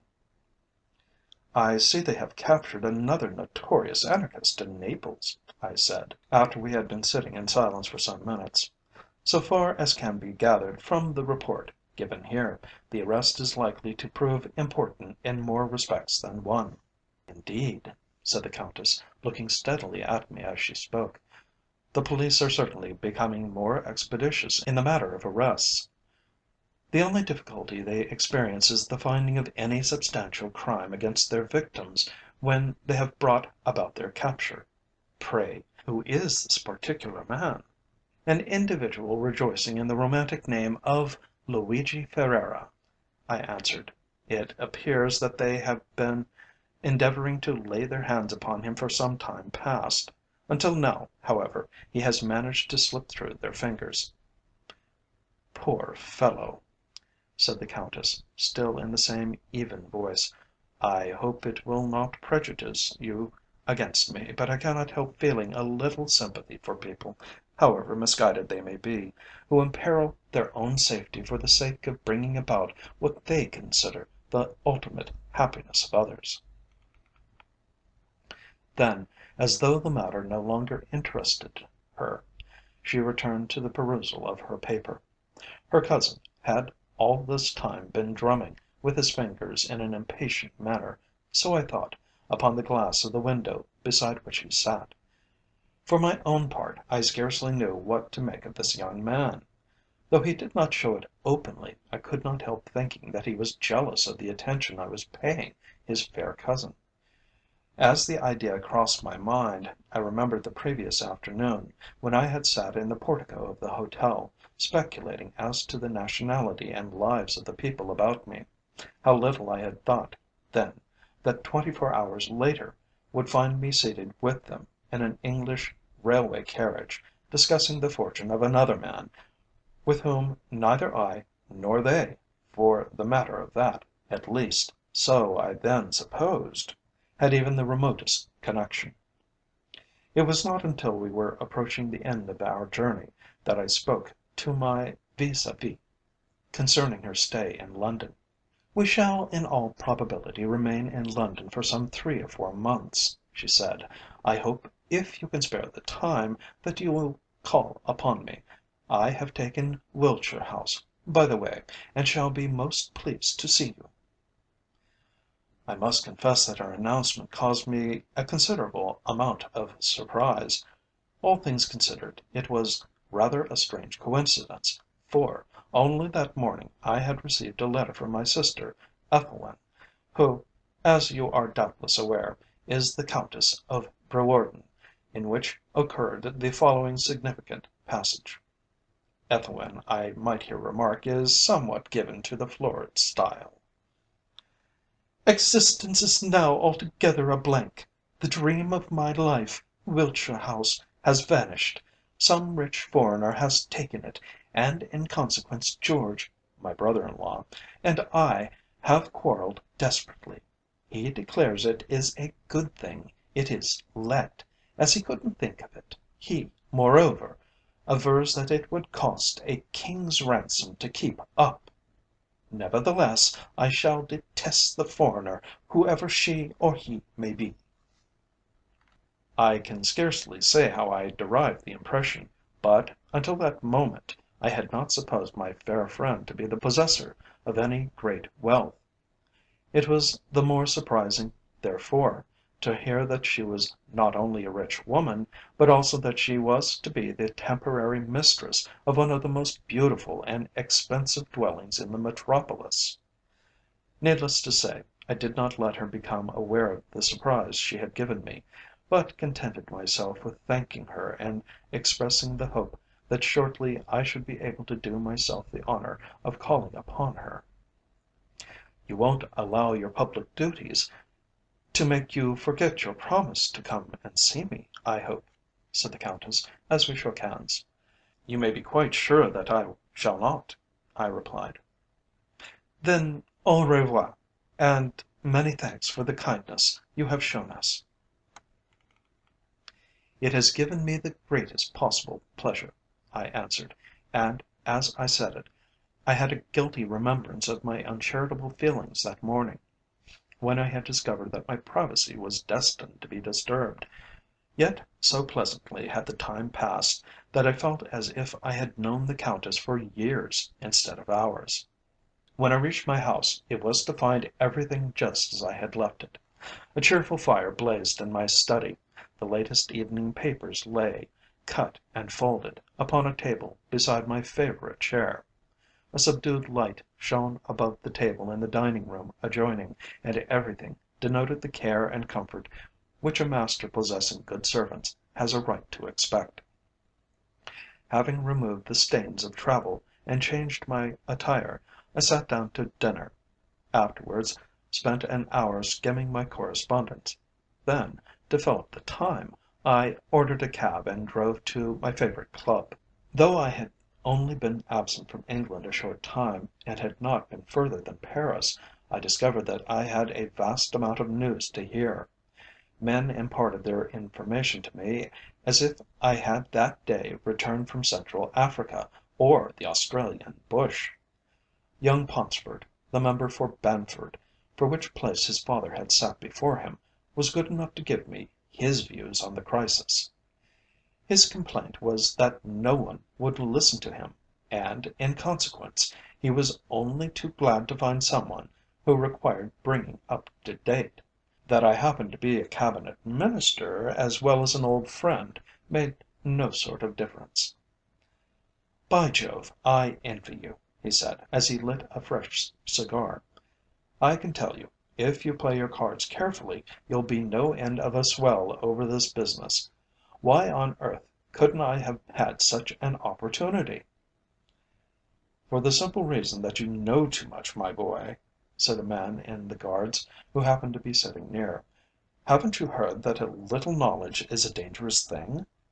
They know Manderville's safe on a secret, so they gave him the job. What's the use of a secret, unless there's some mystery about it? By the way, talking of mysteries, what's this about Wiltshire House? Somebody tells me that it has been let to the prettiest woman in Europe. Do any of you know anything about her?" Paunceford was as well informed upon this as upon all other subjects. "Of course," he replied, "the news is as old as the hills. I heard it from Bill Kingsbury, who was in the agent's shop, or office, whatever they call it, when the business was being arranged. But it's all nonsense about her being the prettiest woman in Europe. Hailed from Jamaica, I believe, has to own curly hair and to just one touch of the tar brush." "Paunceford seems to know all about her," said another man. "He always is well informed, however, upon any matter, whatever it may be. If there's going to be a war, the House ought to vote a sum sufficient to send him out, in order that he may keep the authorities posted on the progress of affairs. You've missed your vocation, Paunceford. You'd make an ideal war correspondent." "Too much imagination," said the man in the Guards. "Military matters must be taken seriously. But nobody has answered my question yet. Who is this lady who has taken Wiltshire House?" "I have already told you," said Paunceford sulkily. "I never came across such a set of unbelievers." "Elderly, coloured, and of West Indian origin?" said the Guardsman. "It doesn't sound well." I could stand it no longer. "For goodness' sake," I put in, don't go about the town spreading that report. I assure you Paunceford is, as usual, altogether out of it." "How do you know that?" asked Paunceford suspiciously. "Because I happen to have had the good fortune to travel with the lady from Paris to day," I replied, with just that little touch of satisfaction the position warranted. "And you kept quiet about it," said another man. "Well, you are a reticent beggar, I must say. Don't you know this has been one of the mysteries of the town? My goodness, man, you shan't escape from this room until you have told us all about her. Who is she? What is she? What is her name? How much money has she? Above all, is she pretty?" "She is the Countess de Venetza," I replied. "Italian, I should say. Rich, since she has taken Wiltshire House. And as for her personal appearance, well, when you see her, you will be able to judge of that for yourselves." "Excellent," said the Guardsman. "I prefer Manderville's report to yours, Paunceford. Is she married?" "A widow, I fancy," I replied. "Still better. If she is kind to me, I will make her reputation, and Wiltshire House shall be the smartest caravanserai in London. Not shooting in your wood, Manderville, I hope?" "I wish to goodness you men wouldn't spend your time so much in inventing new slang," I answered. "But some of you seem to have nothing else to do. Now that I have satisfied your curiosity, I shall go home to bed. The early bird catches the early news. In these days one lives for the morning papers." Paunceford saw another opportunity. "Talking of morning papers," he began, but before he had finished the sentence I had left the room. Being tired when I reached home, I went straight to bed. Remembering my experience of the previous night, I was determined that this one should make up for it. To my disappointment, however, I discovered that, tired though I was, sleep would not visit my eyelids. I was as wide awake when I had been 2 hours in bed as I was when I entered my room. Once more, as on the previous night, I was haunted with the remembrance of the Countess's eyes. Do what I could not get them out of my mind. Tired at last of tumbling and tossing, and thoroughly angry with myself and the world in general, I rose, donned a dressing gown, and went into the small study that adjoins my bedroom. The fire was not quite extinguished, and with some little coaxing I was able to induce it to burn again. Taking a book, I drew up my chair, seated myself in it, and tried to read. I must have done so to some purpose, for after a time I fell asleep. Possibly it may have been due to the fact that I had had no rest on the previous night, and that my mind was naturally much occupied with the gravity of England's situation, and the part I had to play in the coming strife. At any rate, my dreams were not only vivid, but decidedly alarming. I dreamt that I was in a transport en route to the Cape, and that the vessel struck a rock, and sank with all the troops on board. There was no time to get out the boats, and, in company with some hundreds of others, I was precipitated into the water. While we were still struggling with the waves, a lifeboat made her appearance, and to my intense astonishment, standing in the bows, was no less a person than the Countess de Venetza. What was stranger still, she carried in her hand a heavy spear, or harpoon, with which, whenever a drowning man approached the boat, she stabbed him in the back, laughing as she did so. Then, by means of that wonderful mechanical ingenuity with which the theatres of the land of dreams are furnished, the scene changed to a lonely plain at the foot of a rugged mountain range. A battle had been fought upon it, and the dead and wounded still lay where they had fallen. So real did it appear to me that, when I recognized here and there the faces of friends, I found myself wondering what I should say to their loved ones when I returned to England. Suddenly, in the weird light, for the moon was shining above the mountain peaks, there appeared from among the rocks, on the further side of the plain, a woman, whose face I instantly recognized. With stealthy steps she left her hiding place and descended to where the wounded lay thickest. In her hand she carried the same spear that I remembered in my previous dream, and with it she stabbed every man who remained alive. So terrible was the expression upon her face as she did so, that I turned away from her in loathing and disgust. When I looked again she was bending over the body of a man who still lived, but who was bleeding from a deep wound in his side. Picture my consternation when I discovered that he was none other than the guardsman who had been so persistent in his inquiries that night concerning her. As I watched, for I was unable to move hand or foot to save him, a low moan escaped his lips, followed by an appeal for water. With the same expression of fiendish rage upon her face that I had noticed before, she raised the spear, and was about to plunge it into his breast, when, with a cry, I awoke, to find the sun streaming into the room, and my respectable Williams standing before me. "Good gracious, Williams, how you startled me!" I said. "What on earth am I doing here? Ah, I remember, I could not sleep, so I came in to get a book. I suppose I must have fallen asleep over it. What news is there this morning?" There was an air of mystery about Williams that I knew heralded the announcement of some extraordinary information. "Yes, sir," he said, "there is some important news. The papers do say that war is declared." End of chapter 2. Chapter 3. During the week which followed my return to London, events followed thick and fast upon each other. The now famous ultimatum issued by the enemy, though surprising enough at the time, was not altogether unexpected. Its presumptuous tone, however, was the cause of general comment. As a matter of fact, it was not until it became known that the enemy, instead of waiting to be attacked on their own territory, had invaded that of Her Majesty the Queen, that the first feeling of amazement changed to one of anger, and, if the truth must be told, to one of no little anxiety.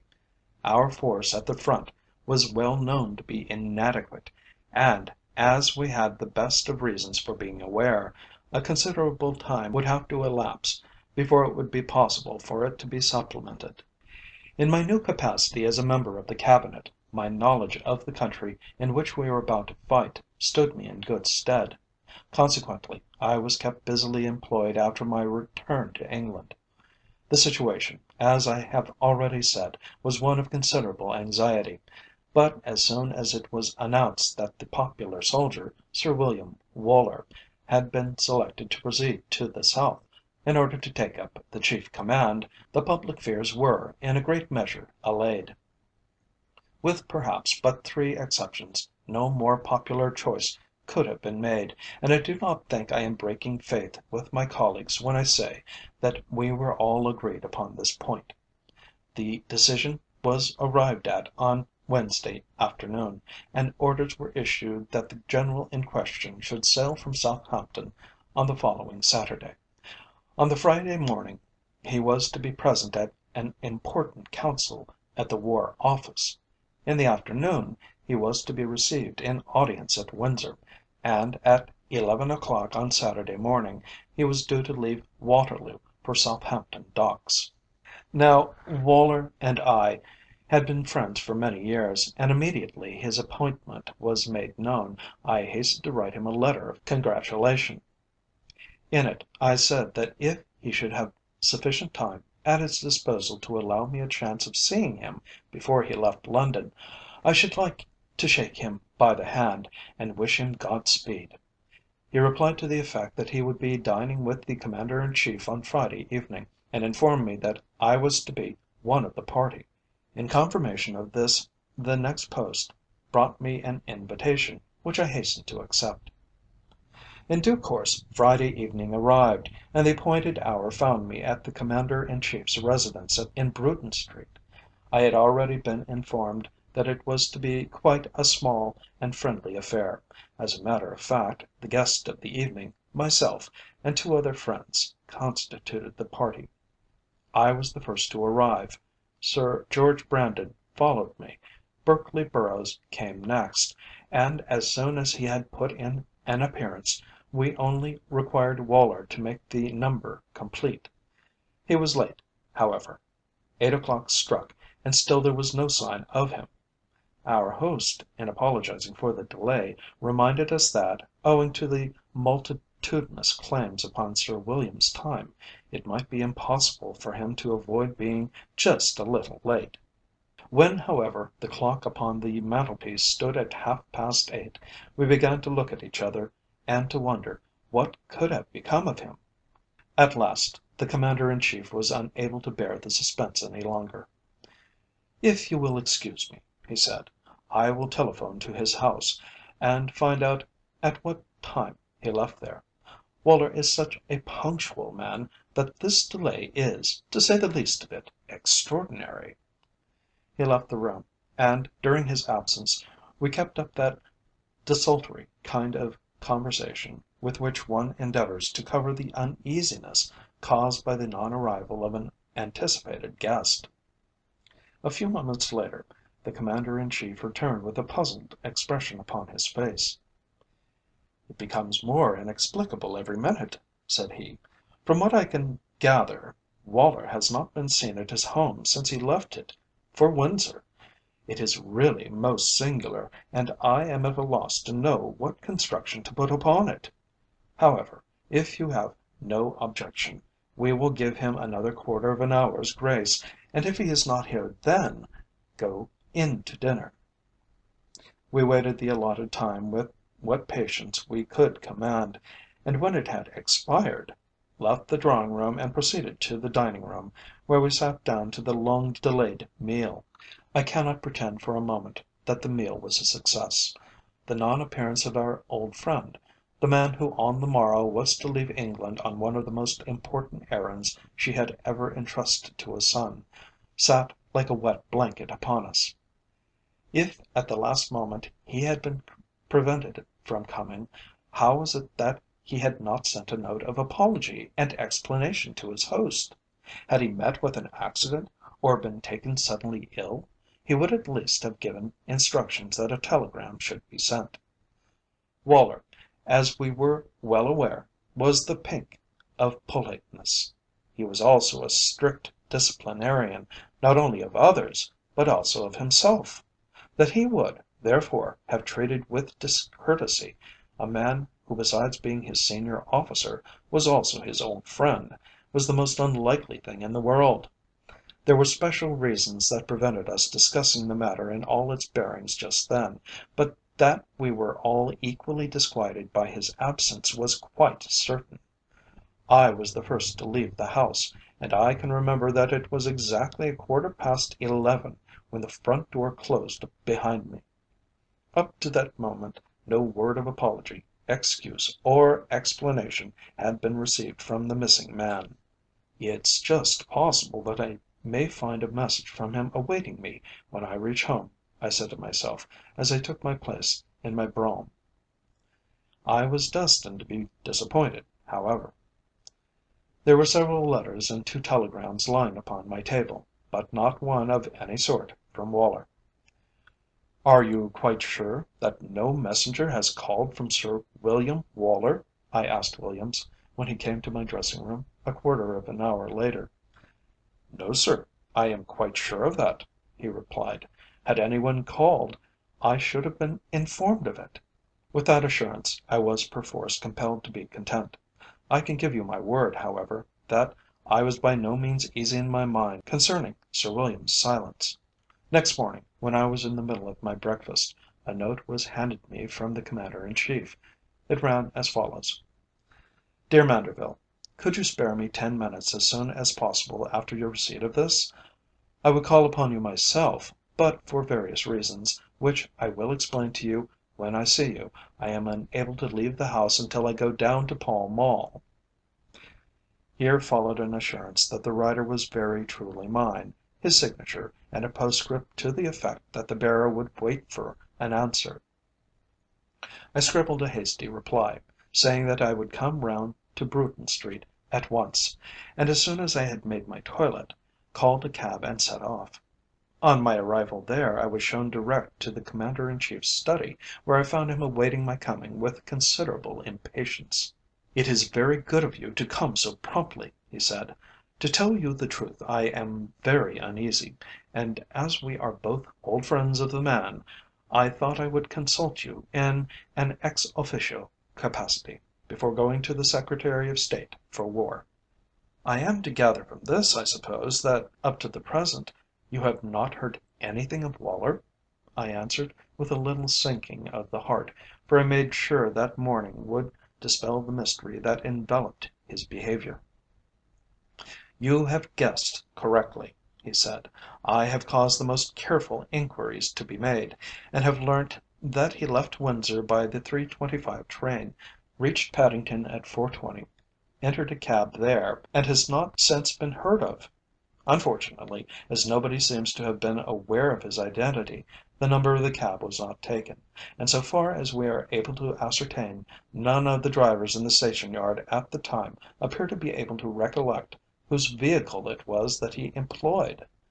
If you reflect that it has been arranged that he shall leave London for Southampton at 11 o'clock this morning, and that an enormous crowd will be at the station to see him off, it will at once become evident to you that his non appearance will be far from making a good impression upon the public mind. But what has become of him? He can't have vanished into space." "There are many other ways in which he might disappear," said my companion gloomily. "Surely you don't suppose he has been the victim of foul play?" I put the question hesitatingly, for I knew the thoughts that were in my own mind. "I scarcely know what to think," the other replied. "I can only confess that I am alarmed, seriously alarmed, by his prolonged absence. Woller, as you know, is a man who realises to the full the responsibilities entailed by his present position. Duty with him is more than duty, it is a matter of life and death. He knows that the eyes of England, of Europe, and I might even say of the whole world, are upon him, and for that reason alone I feel sure he would not cause us so much anxiety of his own free will." "In that case, what do you intend doing?" I inquired, for I could well foresee the terrible trouble to which the situation would give rise. "It is now 9:15, and in little more than an hour he will be expected at Waterloo. If the crowd don't see him, they will begin to wonder. The man in the street will begin to talk, the newspapers will take up the tale, and in a few hours we shall have entered on a new phase of the situation." The Commander in Chief rose and began to pace the room. "I have already sent a special messenger with a letter to the Secretary of State," he replied. "In it I have told him what I fear, and also what I have done. I shall consult the various heads of departments as soon as I reach Pall Mall, on the bare chance that one of them may be able to elucidate the mystery." "At the same time I should communicate with the railway authorities, if I were you," I continued. "I should inform them that, owing to the fact of his being detained by matters of the greatest importance, it is possible that Woller may not be able to travel by that particular train." "That is a good idea," the Commander in Chief replied. "I will act upon it at once. In the event of our receiving no news, that should be sufficient to give us time to arrange some other plan. It will mean delaying the vessel at Southampton, however, and, good gracious me! what a pile of difficulties it will land us in. The Colonial Secretary must be informed, and the matter must come before the Cabinet. As you said just now, if by any chance it should leak out, and the press get hold of it, there is no telling where it will end." "You have communicated with Scotland Yard, of course?" "I sent a messenger to them shortly after midnight, that is to say, as soon as I had found out that Woller had left Windsor, and that he had not been to his club or to his own house. Their best men are at work upon it, but so far without any satisfactory result." "And can his own servants throw any light upon the matter?" "None whatever," the Commander in Chief replied. When he left for Windsor he informed them he should be back early in order to dress for my dinner in the evening. They say he appeared to be in the best of health and spirits, and seemed greatly pleased with the arrangements made for his journey to day. Lord Laverstock accompanied him from the Castle, and was the last to speak to him at Windsor Station. From the conversation I have had with him by telephone, I gathered that Woller was looking forward to his dinner with us last night. The guard of the train corroborates the fact that he travelled to Paddington, for the reason that the railway authorities expected him by the next train. There was no crowd upon the platform to witness his arrival. On alighting, he simply called a cab and drove away. After that he vanishes completely. There is no way, I suppose, in which we can make further inquiries concerning him? There is nothing so far as I can see. We are doing all that is possible, but our position in the meantime is a most anxious and unpleasant one. Now I shall hasten along to see the Secretary of State for War, and hear what he thinks of the situation. He will doubtless consider it necessary to call an immediate meeting of the Council, when the situation can be discussed in all its bearings. "Let us hope that he may be heard of before very long," I replied. So saying, I left him and drove home again, feeling sadly upset by the untoward turn events had taken. What could have become of poor Woller? Had he been decoyed into some slum and murdered? A hundred fears for his safety assailed me, each one equally probable and equally cruel. When I reached my house I found that the letters had arrived, and were spread out upon my study table. Still thinking of Woller, I opened the envelopes and scanned their contents. One was larger than the others, and on opening it I found that it contained a card, upon which the following words were printed: "The Countess de Venetza at home on Wednesday, November the 21st, from 9 until 11 o'clock." In the bottom left hand corner was the address, Wiltshire House. As I stood with the card in my hand, the memory of my first meeting with the Countess came back to me. So rapidly had events moved of late, that it seemed as if a year had elapsed since I had last seen her. I recalled the impression her dark, haunting eyes had made upon me, and, discourteous though it may be to say so, I must confess that a shudder passed over me at the recollection. I placed the card upon my mantelpiece, and, for the time being, thought no more about it. There were other and more weighty matters than an invitation from a pretty woman to be considered that day. Every one who has followed the progress of the war, and there are few who have not, will recall the wave of consternation and dismay that swept over England when the news became known that Sir William Woller, the newly appointed Commander in Chief for South Africa, had disappeared, and could not be found. A thousand rumours, all of them equally sensational, and all equally wide of the mark, flew about the country. But despite the efforts of the police, the gibes of the press, the scarcely veiled sneers of Little Englanders, and the openly expressed contempt of our continental neighbours, not a trace of the missing man could be discovered. A meeting of the Cabinet was immediately summoned, with the result that General Grey Mortimer, a gallant gentleman and an experienced soldier, was at once dispatched to the front, in temporary command. In the meantime the wildest excitement prevailed in England. Transports were leaving the various ports every day. The reservists were called up. The militia and volunteers were being equipped and drilled, if necessary, for active service. Plainly, the heart of the country was stirred to the very centre of its being. Such was the public temper at the time that few entertainments were given by society. Such as there were, and to which I was invited, I, for the most part, declined. An exception was made, however, where the Countess de Venetza was concerned. The temptation to see her play the part of a hostess was more than I could resist, and for this reason 10 o'clock on the night set forth upon her card found me mounting the magnificent staircase of Wiltshire House. From the number of arrivals and the crowding of the stairs, it was plain, despite the excitement of that period, that her "at home" was likely to be a crowded one.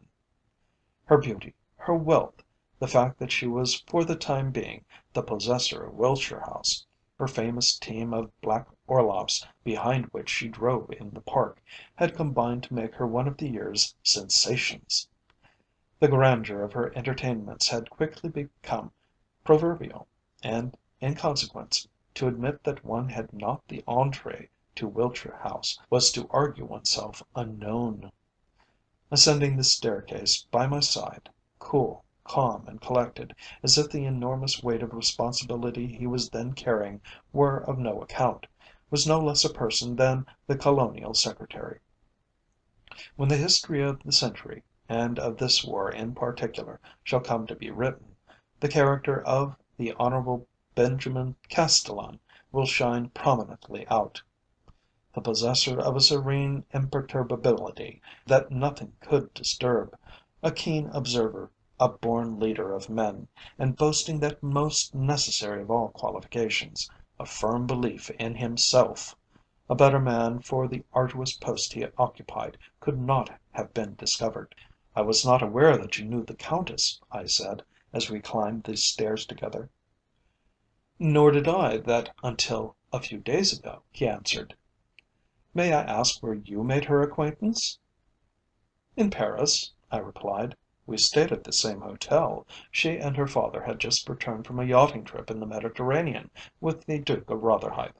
Now, I am sorry to have to confess it, but that little speech of mine was destined to work an incalculable amount of harm.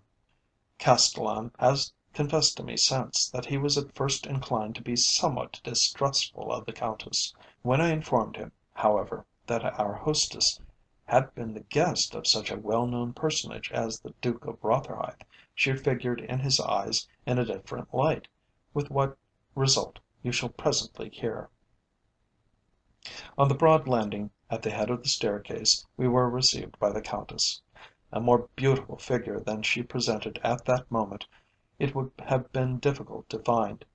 Perfectly dressed, carrying herself with a graceful assurance as to the manner born, she made an ideal hostess. If further evidence of her wealth were wanting, it might have been found in the magnificent diamond tiara she wore upon her head, in the broad collet of the same precious stones about her neck, and in the beautiful bracelets that encircled her wrists. Only once before could I recall such a display, and then the wearer was an emperor's escort. As you may remember, when I first saw her in Paris, it had struck me that her attire was just one little point behind the prevailing mode. Now, however, it was as near perfection as it was possible for human hands to make it. She greeted Castellan first. "It is indeed kind of you, Mr. Castellan, to come to me when every moment of your time is of such value," she said, as she shook hands with him.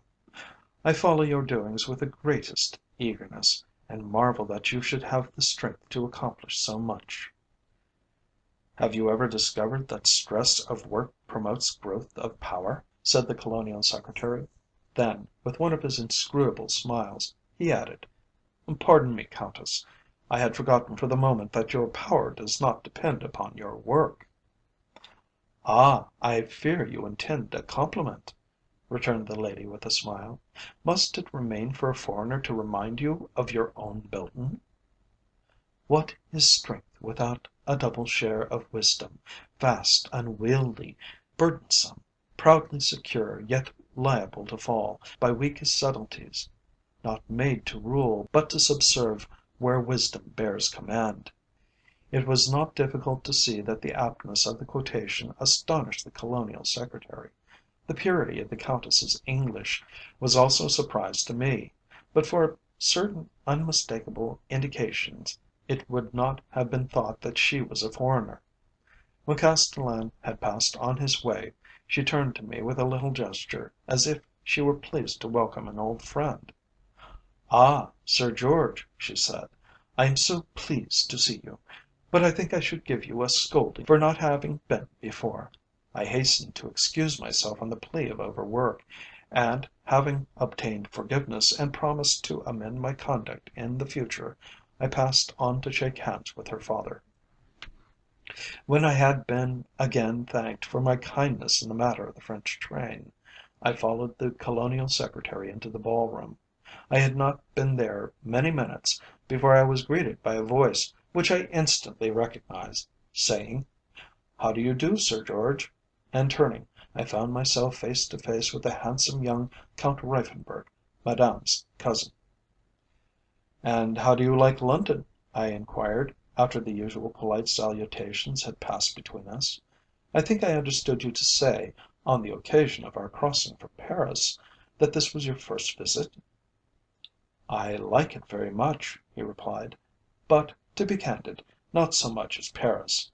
I trust that is not a rude thing to say in London." "Every one is entitled to express his own opinion," I answered, somewhat coldly, for I had taken an instinctive dislike to this young fellow. "You must remember that you are seeing England at her worst just now. The times are too anxious for us to be very gay." "You refer to the war, I suppose?" he answered. Then he added with what I could not help thinking was intended for a sneer, "The war is the sensation of the moment." "It naturally would be," I replied, "though proverbially phlegmatic. We still have sufficient feeling left to be patriotic. But perhaps your sympathies are with the other side? One can scarcely help feeling some sympathy." "My dear Conrad," said the Countess, who had come upon us unperceived, "I really cannot let you talk politics in my ballroom. Go away and find your partner at once. Prove to her that you have learned to valse in Vienna." She tapped him playfully on the arm with her fan. But for my own part, I could not help thinking that her words were not meant to be taken as lightly as she had spoken them. At any rate, the young man muttered something under his breath, and left us. "Conrad is a foolish but a warm hearted boy," said the Countess, looking after him. "Because Messieurs les Boers don't wear uniforms and are not nice to look at, he calls them patriots fighting for their country, and honours them as such." "I fear there are many like him," I replied. "I trust, however, Countess, that we have the good fortune to possess your sympathy." "Could any one help sympathizing with the handsome British officers?" she answered. "I have no doubt." At that moment a sudden buzz of excitement ran through the room, and she stopped without completing her sentence. It began near the door, and quickly spread from group to group. Whatever the news was, it caused a look of consternation to appear on every face. "What can be the matter?" asked the Countess. "I wonder what they are all talking about." As she finished speaking, the Colonial Secretary came up to us. "I hope that you are not the bearer of evil tidings," said my companion to him. At the same moment, I noticed that her face was very white, and that there was a frightened look in her eyes. "We have just received terrible intelligence," he replied. "The steamer Sultan of Sedang, with Sir Grey Mortimer, his staff, and the 1st Midlandshire Regiment on board, has been blown up at Madeira, and only 3 men saved." The shock was so terrible that for a moment I stood as if tongue tied. "And Grey Mortimer?" I asked, when I could speak. "Killed," was the reply. "Good heavens, how terrible!" I said. "Are you quite sure it is true? How did you hear the news?"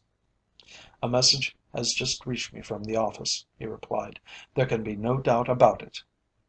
Waller first, now Grey Mortimer, I said to myself. What can it mean? I shall go to the Admiralty and obtain full particulars.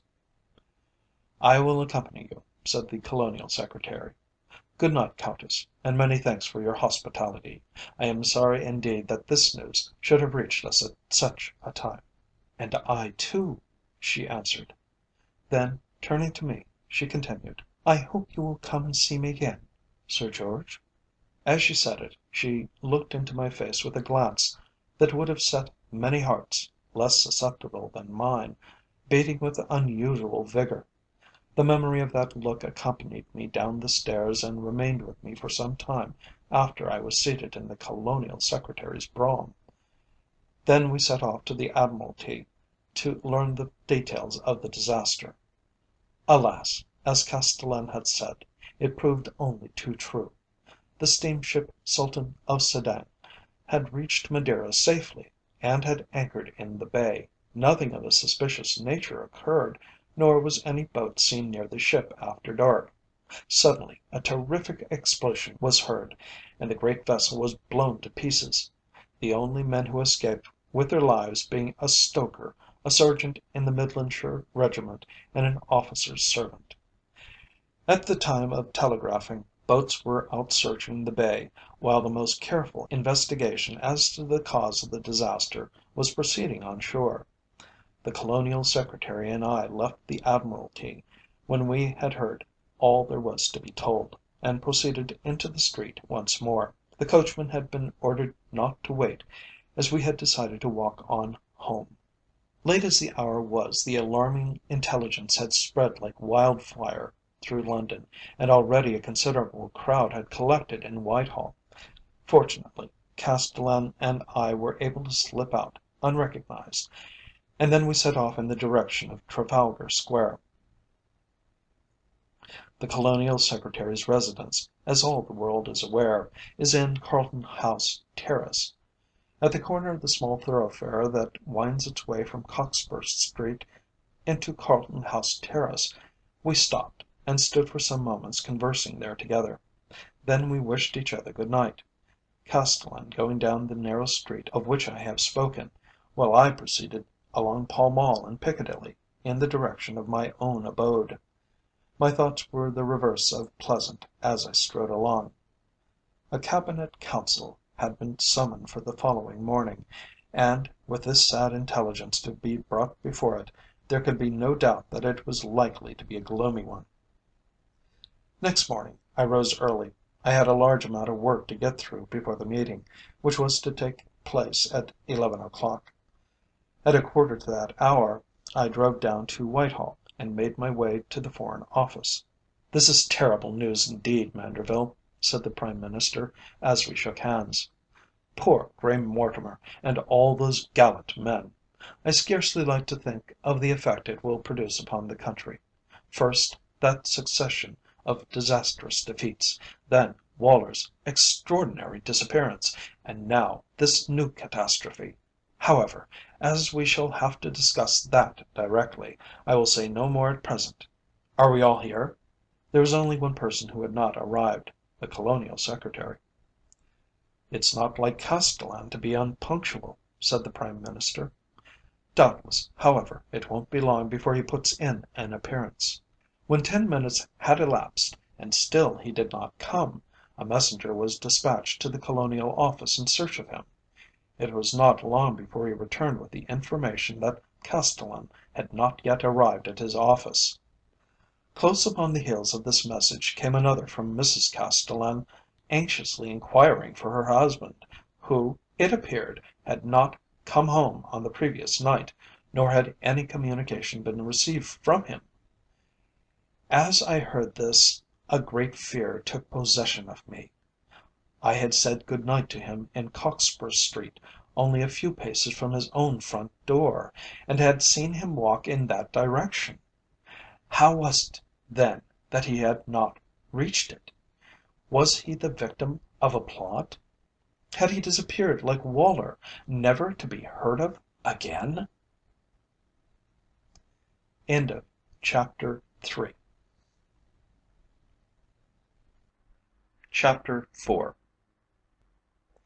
Some idea of the wave of consternation which swept over England when it became known that the Right Honourable Benjamin Castellan, Secretary of State for the Colonies, had disappeared as mysteriously as Sir William Waller had done before him, will be derived when I say that edition after edition of the evening papers had been sold by 3 o'clock in the afternoon. It was in every sense a grave national calamity, for, as we all know, at this particular juncture in the country's history, Benjamin Castellan, of all others, was the man who could least be spared. "You are sure, I suppose, Sir George, that Castellan intended going home after you parted in Cockspur Street?" the Prime Minister inquired, looking at me along the table. "As certain as I am of anything," I replied. "He complained of feeling tired, and laughingly declared his intention of going to bed early, in order that he might be fresh for our meeting this morning." "He did not seem depressed in any way, I suppose?" put in the First Lord of the Admiralty. "He was, naturally, extremely downcast by the news we had received concerning the Sultan of Sedang, but in no other sense," I answered. "I am sorry now that I did not walk with him to his door, as I originally intended doing." "It is, perhaps, as well that you did not," asserted one of the others, "for in that case we might have lost you too. Surely, my lord," he continued, addressing the Prime Minister, "the police authorities should be able to obtain some clue respecting his disappearance? Deserted as the passage usually is at that hour of the night, for I have passed through it myself, there must have been someone in the main thoroughfares at either end who would have given the alarm had they noticed anything out of the common. It is not altogether certain that the crime, if crime it is, and of that we have as yet no evidence, was perpetrated in the passage of which you speak," said the Prime Minister. "But wherever, or however, the deed was committed, the police, I am sure, will do their utmost to unravel the mystery. The mere fact that General Woller's disappearance has not yet been accounted for, is giving rise to a vast amount of uneasiness. That the same fate should have befallen Mr Castellan will not be likely to add to the public peace of mind. I am sure the Secretary of State for the Home Department will do all that lies in his power to see that no time is lost in bringing the offenders to justice." When the meeting broke up, I made my way with all haste to Carlton House Terrace, in order to assure my friend's wife of my sympathy, and to help her in any way that lay in my power. Prostrated with grief though she was, she consented to see me, and I was accordingly admitted to her presence. "Oh, Sir George," she cried, hastening forward to greet me, "is it possible that you bring news of him? Ah, I can see you do not." She threw herself into a chair with a little cry of despair, and for a moment I scarcely knew what to say to comfort her. "We must hope for the best, Mrs Castellan," I said at last, and then added with an assurance that my heart was far from sharing, "No one knows what the next few hours may bring forth." "But where can he be?" she cried, "and who can have been base enough to harm him? I know that he has enemies, as every man who has made a great name for himself must have, but I cannot think of one who would go so far as to rob me of him. Oh, it is too cruel, too cruel!" We were still talking when news reached us that two members of the police department had arrived, and were anxious for an interview. "I cannot see them," the poor lady declared. "I can tell them nothing that they do not know." "Then let me see them for you," I said. "I think I can answer any questions they may ask, and at the same time it will spare you the pain such an interview would entail." "God bless you for your kindness. You are a true friend." I thereupon left her, and followed my colleague's secretary along the hall in the direction of the study. "This is a sad affair indeed, Mr Gedge," I said, after we had left the morning room. "I presume you have never heard Mr Castellan say anything as to his being shadowed by any one?" "Never," he replied, "though I will confess that I have suggested to him on numerous occasions the advisability of having a companion with him when he walked home late at night from the House. That, you remember, was a favourite habit of his. He used to say that the fresh air revived him after a long debate. And he was quite right, I replied. Now let us hear what the police have to say. The two members of the detective force, who had been detailed to take charge of the case, rose as we entered the room. They seemed somewhat surprised at seeing me, but upon my informing them how I came to be connected with the matter, willingly excused Mrs Castellan from attendance. "Do I understand you to say that you were the last of his friends to see Mr Castellan before his disappearance?" asked the taller of the two men, who looked more like a burly Yorkshire farmer than a member of the Scotland Yard detective force. "It would appear so," I replied. "We left Wiltshire House on hearing the news of the disaster to the Sultan of Sedang, drove to the Admiralty to learn the latest particulars, and then, having dismissed the carriage, strolled as far as Cockspur Street in each other's company." "And you parted at the passage that leads from Cockspur Street into Carlton House Terrace, I believe?" said the other man. "You did not happen to notice whether any person was following you, I suppose?" "I don't fancy either of us looked round during the whole distance," I answered, with an inward wish that I had been suspicious enough to have taken that simple precaution. We had too much to occupy our thoughts without observing the actions of other people. "And how long did you remain on the pavement? I should be obliged if you would endeavour to be as accurate as possible, sir, in your answer to this question." I considered a moment before I replied. "Between 8 and 10 minutes, I should say, certainly not more. I remember comparing my watch with a clock above the shop window at the corner, and remarking, as I did so, that I was nearly 3 minutes slow." "In that case, you should be able to fix the time of his leaving you to within a minute or two," said the elder of the two men, taking a notebook and pencil from his pocket as he spoke. "I can do so exactly.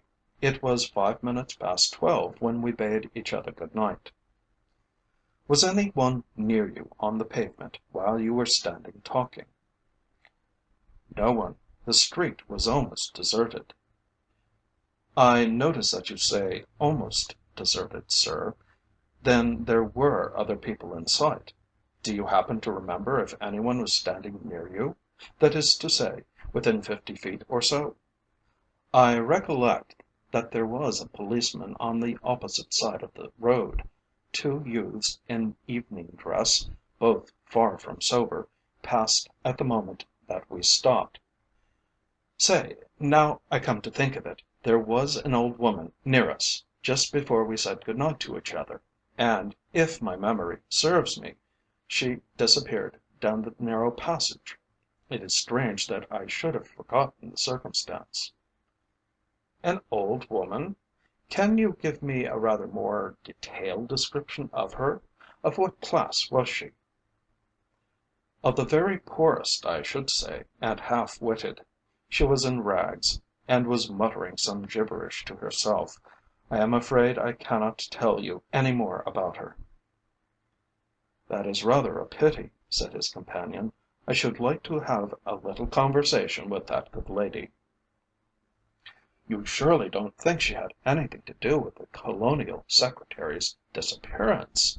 I replied with some surprise. "Why, she couldn't have had sufficient strength to harm a child, much less a strong, active man, such as Mr Castellan was." "Perhaps not, sir. It's just possible, however, that she may have had friends to do the work for her. I don't say, of course, that she had anything to do with it, but it is our duty to look at every detail, and my experience has taught me that the most unexpected places often provide the most likely clues. Let us suppose, for instance, that she was only the decoy bird, and that the real perpetrators of the crime were concealed in the passage. As soon as she had discovered Mr Castellan, she passed into the lane and had her confederates be on the alert. Then, when he appeared, they would be ready to effect his capture. Doesn't that plot seem feasible enough, sir?" "Very feasible," I felt compelled to admit. "But your case, like the proverbial figures, can be made to prove anything. However, if you think the old woman had anything to do with it, what action do you propose to take?" "I shall try the street first, and endeavour to discover whether any one heard a scuffle or cries for help last night. Then it's possible the police on the beat may know something of the old woman, and be able to give us an insight into her character and identity. In the meantime, if Mrs Castellan will permit it, I will interview the servants and endeavour to discover whether they noticed any suspicious characters loitering about near the house." "I am sure Mrs Castellan will be only too pleased if you will do what you deem necessary," I replied. The men thanked me, and the necessary orders were given for the servants to be ushered into the room.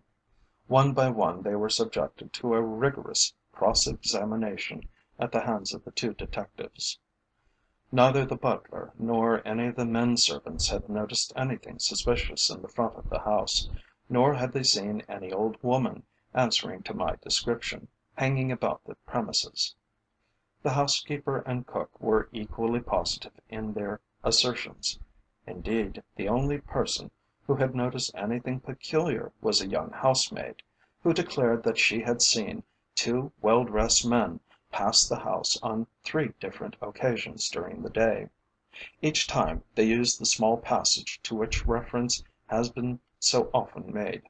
When pressed to describe them more accurately, she was unable to do so.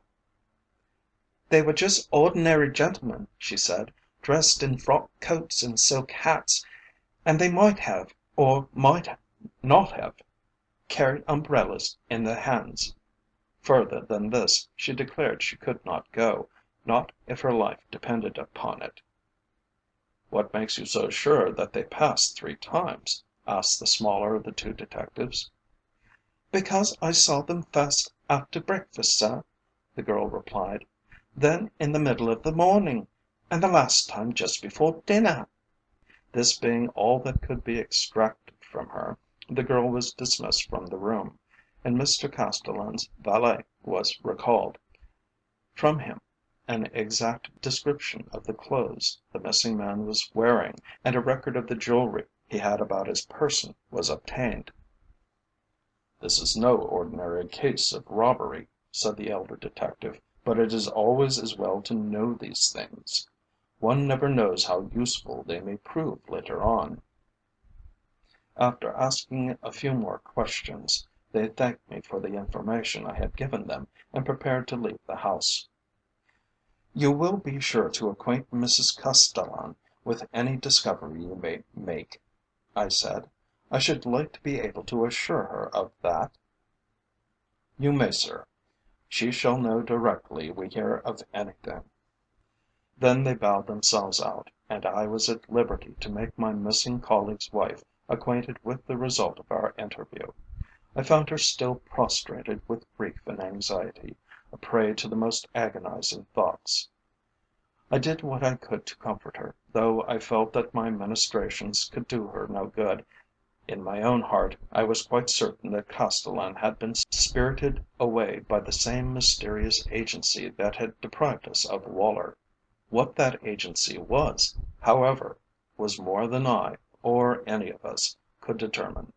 When I left Carlton House Terrace, I drove to the Foreign Office, where I had a consultation with the Prime Minister which lasted upwards of an hour, after which I returned to my residence. I had intended going into the country that afternoon, but, in the light of this new calamity, I changed my mind and resolved to remain in town. Accordingly, after lunch I drove to my office, and remained there until towards evening. By 3 o'clock, as I have already said, the terrible intelligence was known all over the town. In all my experience I cannot remember a scene of greater excitement. Downing Street, in particular, was filled with an enormous crowd eager to learn the latest news. In the public mind Castellan's disappearance figured as the work of an enemy, very probably by reason of the prominent part he had played in the history and development of the war. The wildest rumours were afloat concerning the affair, and every edition of the evening papers contained some new item connected with it. At 4 o'clock I bade my secretary telephone to Scotland Yard and inquire whether they had any information to impart. The reply was to the effect that their labours had so far been entirely fruitless. As in poor Woller's case, not a trace of the missing man could be discovered.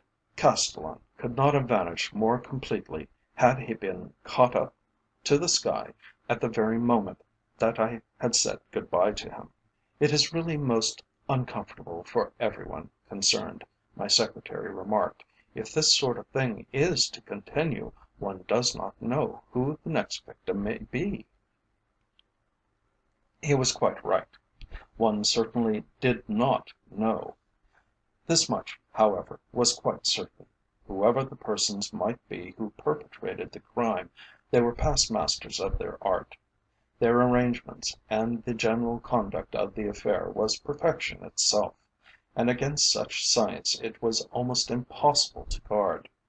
For my own part, and I don't think my worst enemies can accuse me of cowardice, I must confess to a distinct feeling of uneasiness when I reflected that this mysterious individual or band might possibly try his or their hand upon me.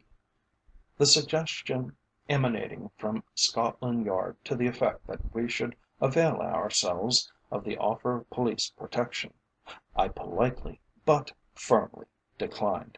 The idea of being shadowed night and day by detectives was more than distasteful to me. "Yet we do not desire to lose you, Sir George," said the Prime Minister later, and in saying it he was kind enough to pay me a compliment which my modesty will not permit me to repeat here. I owe him an apology in this matter, however, for I now see that he was right. If I should have to go through it all again, however, I feel that I should act as I did then. At 4:30 I left the office, by the back door this time, for I had no desire to be recognized by the crowd, and when I had crossed the Horse Guards Parade, set off in the direction of Marlborough House. As I walked along I thought of Castellan and of our meeting on the previous night.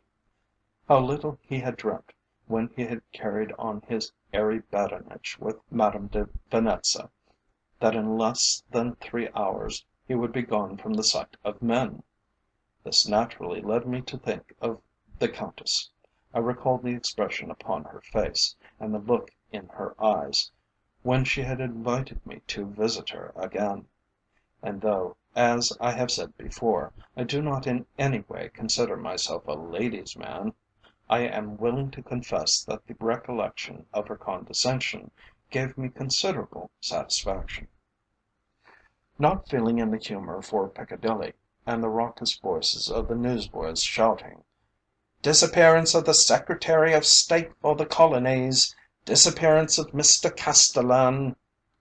I continued my walk across the Green Park in the direction of Hyde Park Corner. It was a beautiful evening, and in the twilight the park presented as peaceful a scene as the soul of man could desire. Reaching the exit opposite Hamilton Place, I stood for a moment wondering whether I should cross into Hyde Park or stroll leisurely home. What it was I cannot say, but for some reason or another I had a strange desire for the companionship of my fellow men or women. It may have been that the sudden disappearance of Castellan had upset me more than I supposed. At any rate, I was far from being myself. As I stood there an idea struck me, and I wondered why it had not occurred to me before. What was there to prevent my visiting the Countess that evening? She had declared that she would be very glad to see me whenever I might call. My mind was no sooner made up Then I crossed the road and steered a course for Wiltshire House. On the way, many friends would have stopped me had I permitted them to do so, but I strode resolutely along, paying no heed to them beyond returning their salutations. At last I reached the Countess's house, and learnt that she was not only at home, but would receive visitors. I found her in her boudoir, seated before a bright fire, though the day had been comparatively warm. "It is kind indeed of you to take pity upon my loneliness, Sir George," she said, as she rose to receive me. "No one could be more welcome. I have been feeling so very sad this afternoon, and now your society will cheer me up." "You have heard of Mr Castellan's disappearance, I suppose?" I remarked, as I seated myself in the chair she indicated. "It has shocked you as it has done all of us." "Have you any way of accounting for it?" she asked. "None whatever," I replied. "The whole affair is shrouded in mystery. The police are unable to discover the faintest clue to work upon." "It will have a very serious effect upon the country, will it not?" she inquired. "He has played such a conspicuous part in politics of late." "He will be missed, I fear," I answered, and stopped there, for I had no desire to discuss current politics just then. Putting the topics of the day on one side, we at last came to the duration of her stay in London. "I scarcely know how long we shall remain," she said. "I fancy my father is growing tired of London already. The war is perhaps accountable for it, but England is too sad just now. I do not like sad places. I prefer the sun, the warmth, the glitter, and to have some smiling faces about me. I am afraid I must be peculiarly constituted, for the least thing is sufficient to raise or depress me." Then, suddenly brightening up, she continued, "But there, what a foolish hostess I am to talk to you in this fashion. I shall frighten you away, and then you will not come and see me any more. I have no desire to lose so good a friend." Man of the world though I was, the compliment tickled my vanity, and I hastened to reply in a suitable fashion. Then I congratulated her upon the success which had attended her "At Home" on the previous evening. "In the matter of an 'At Home' it is not so very difficult to be successful," she replied. "Only has one to give carte blanche to one's cook and house steward, dress oneself in one's best, and stand at the head of the stairs to receive one's guests, with a conventional smile upon one's face. A dinner is a somewhat more difficult affair, and there, I think, without vanity, I may justly pride myself upon my ability. A cosy little dinner, for, let us say, not more than 8 people, each to be most carefully selected. Will you make one of them?" "I shall be delighted," I replied, "but may it not be a competition? My man has ambition. Why not let me try to equal your effort, even if I cannot excel it?" "Try by all means. And the prize?" "The knowledge of success. What prize could be more worth winning?" "It is settled, then?" she returned. "We are sure to give a dinner, and to endeavour to outdo each other. I shall make my arrangements accordingly." After that we drifted into a discussion upon books, pictures, and by the natural transition of things came at last to music. On this subject she was as well informed as upon every other. "It is my passion," she said in explanation. "My piano is the greatest treasure I possess. I could not live without it." "I felt certain from the first that you were a musician," I replied. "I wonder if I could induce you to play to me?" "I will do so with pleasure, if you wish it," she answered, and accordingly crossed the room to the corner where the piano stood. Prepared as I was to find her a good pianiste, I did not dream for a moment that her talent was so great. As it was, She fascinated me from the moment that her fingers touched the keys. In explanation, I might here remark that I am particularly susceptible to music, and now, under her influence, I sat spellbound. The work was Saint-Saëns' Danse Macabre, and in her hands the fierce madness of that remarkable composition was brought out with more than its usual diablerie. In order to understand what is to follow, it must be remembered that I was seated near the fireplace, and that her piano was at the further end of the room, so that, placed as I was, I could not see my hostess. Having once felt the divine afflatus, she played on and on, without stopping to inquire whether I was tired, wandering from master to master as the fancy seized her. Such was the effect of the music upon me, that in a short time I became scarcely conscious of mundane affairs. A delicious languor was stealing over me, and little by little I felt my eyes closing. The music appeared to be growing gradually fainter, until it could scarcely be heard. I tried to rouse myself, but was unable to do so. At last, even the inclination to battle with the feeling of drowsiness left me, and I abandoned myself to my fate.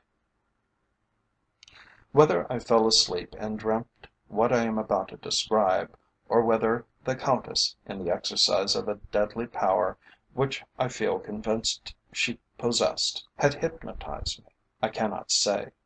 The fact remains that in my mind's eye, for my eyes were closed, I saw her rise from the instrument and approach me. Then she came closer, stopped, and stooped over me until her eyes were close to mine. There was light in them that pierced my eyelids and penetrated to the centre of my brain. "It is useless for you to strive with me," she said.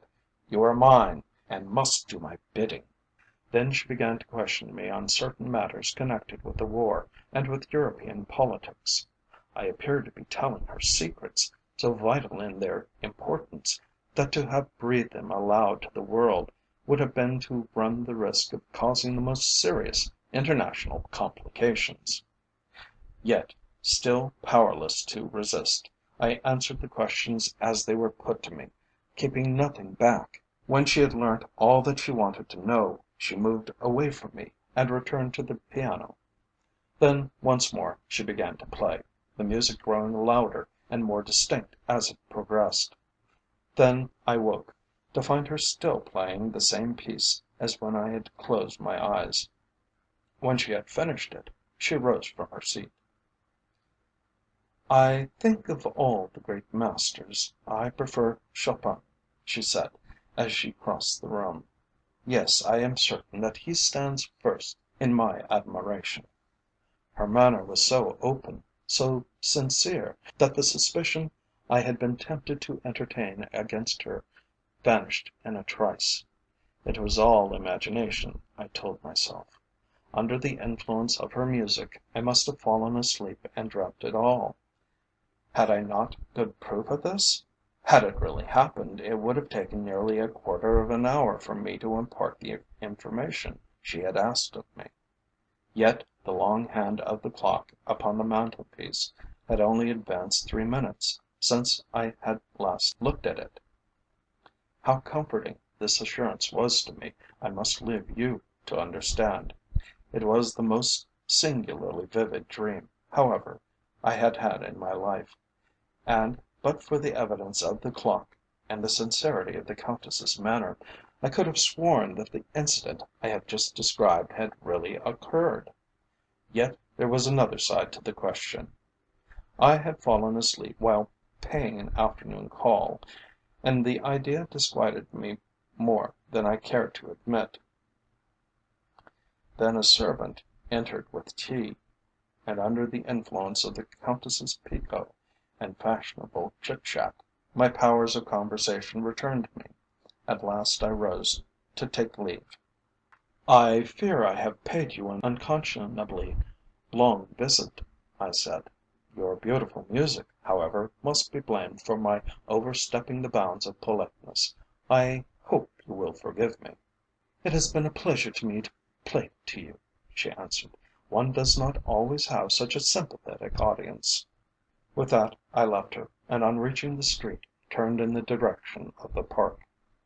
"I should have just time enough for a sharp walk before I dress," I said to myself, and took my watch from my pocket and glanced at the dial. The clock on the mantelpiece of the Countess's boudoir, when I had said good bye to her, had pointed to 5:30.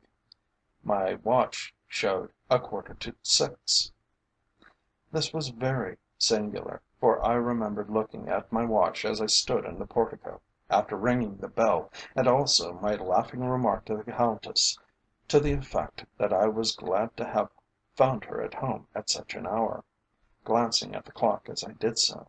Yet now there was a difference of rather more than a quarter of an hour between the two. What did this signify? Could the Countess's clock have stopped while she was playing, and then have gone on again of its own accord? It was scarcely likely that, while I was asleep, she had risen from the piano and had set it going, for going it certainly was, when I bade her good bye. The remembrance of the dream I had had still weighed heavily upon my mind, and, do what I would, I could not throw it off. Yet how absurd it was! Moreover, though I had more than once suspected her of taking an interest in European politics, she had always denied the fact to me.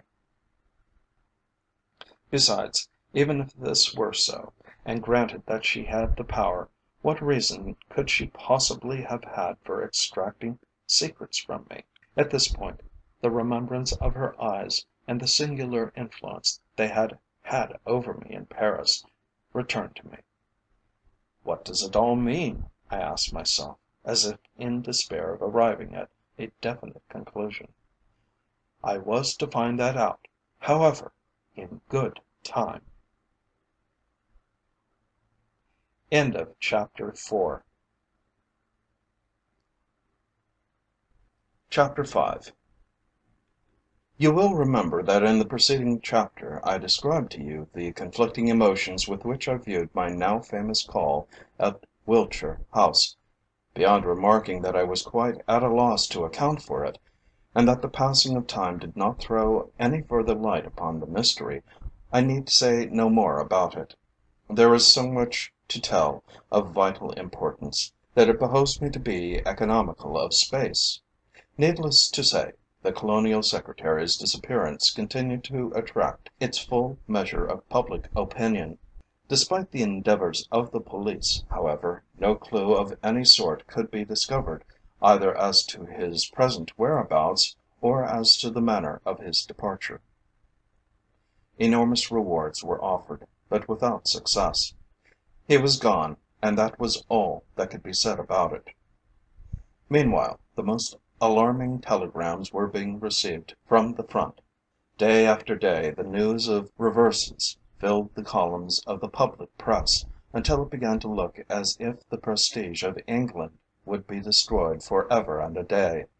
Parliament had by this time assembled, and questions innumerable were addressed to the Secretary of State for War as to the reasons for the deplorable condition of affairs at the front.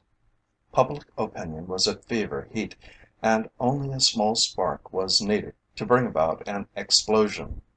Troops were pouring out of England by every available boat, while the Home Defence Force was being increased to its utmost limit. Never since the Crimea had such a state of affairs been known, and never had the resources of the Empire been so severely taxed. Then came the news of the loss of another transport at sea, a catastrophe ascribed to the presence on board of a clockwork, infernal machine. This was followed by the stranding of the Son of Neptune, with the 36th Lancers on board, at Las Palmas, by which the horses and men, so badly needed at the seat of war, were detained on the island, inactive, until another vessel could be sent from England to pick them up and convey them to their destination. By this time, everyone, save those whom the most visible proof would not convince, had arrived at the conclusion that we were fighting, not only our ostensible and declared enemies, the two South African republics, but also another powerful yet mysterious foe, whose machinations were responsible for the disappearance of Waller and the Colonial Secretary, for the blowing up of the Sultan of Sedang, the destruction of the son of Neptune, and sundry other occurrences so vividly and painfully impressed upon the public mind. Then, for upwards of a fortnight, a respite was given us, and the British taxpayer was able to take up his paper without finding the news of some new misfortune, for which he would eventually be called upon to pay for both in money and self-esteem, described in his columns. It was fortunate that we could not foretell the even greater troubles that were still in store for us. One memorable Friday morning, exactly a fortnight after my call at Wiltshire House, a rumour ran through the town to the effect that Woolwich Arsenal had been destroyed. Knowing the precautions that were taken at that splendid institution to guard against such a thing, the report was at first discredited. It was soon found, however, to be only too true. A terrific explosion had taken place, a large number of employees had been killed and wounded, while the works, then so vitally necessary, were placed at a complete standstill. The lamentable occurrence was reported to the House by the Home Secretary that afternoon, and as usual, the authorities declared there was no clue to guide the police in their search for the author of the dastardly deed. It was in vain that questions were asked in the House, in vain that public orators demanded of the authorities that they should exercise more care in guarding their institutions, in vain that the man in the street forwarded his theories and suggested remedies to the press. England had a mysterious enemy who could think as well as act, and who, when he has finished his work, left no trace behind to lead to his identification.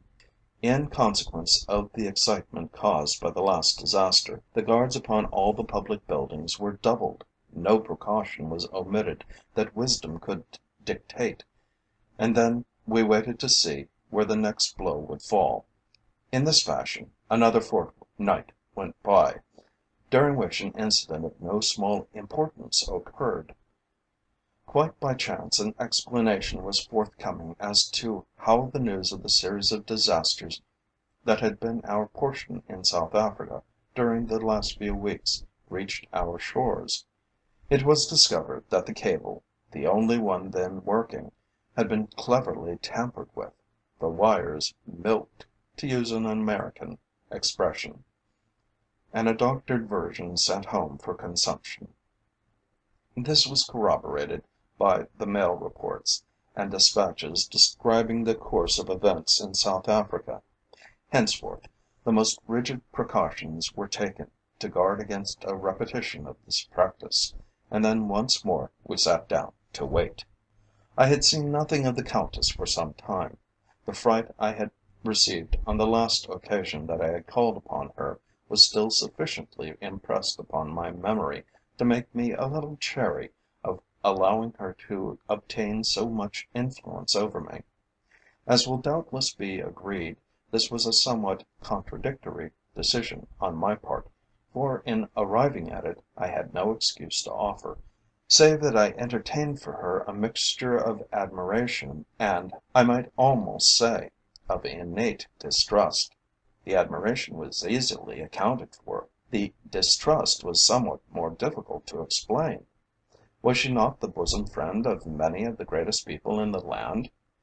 She was to be met everywhere, and was as well known a personage in London society as royalty itself. Her father, it appeared, had left England for the Continent, and it was doubtful when he would return. Her cousin was still with her, and was to be encountered at every social gathering of importance.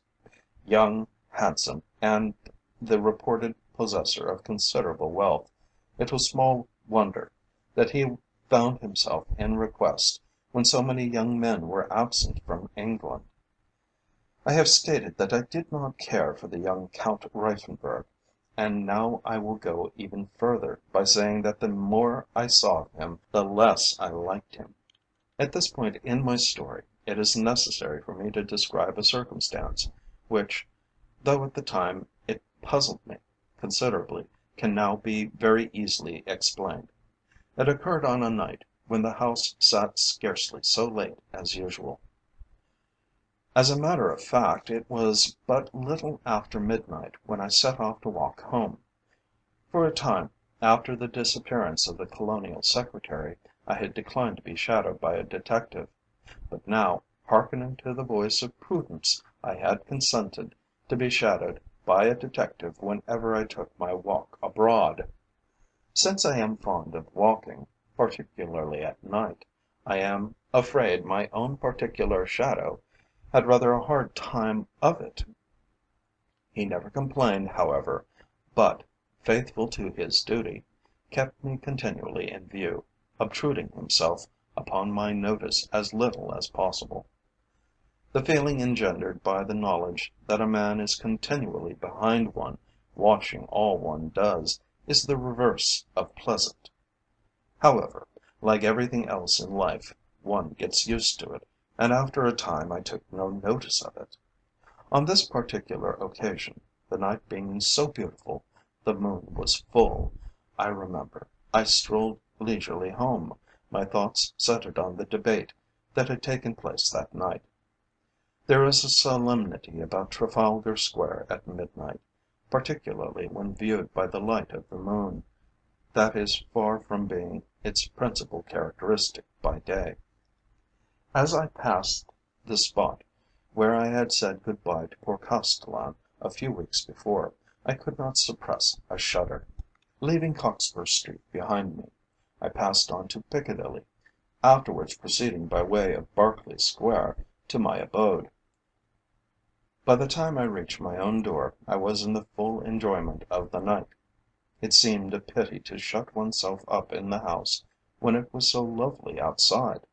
I therefore waited until my faithful follower came up to me, and then informed him that I intended going on for a further stroll. "There is not the least necessity for you to come," I said. "You may go home to bed as soon as you like."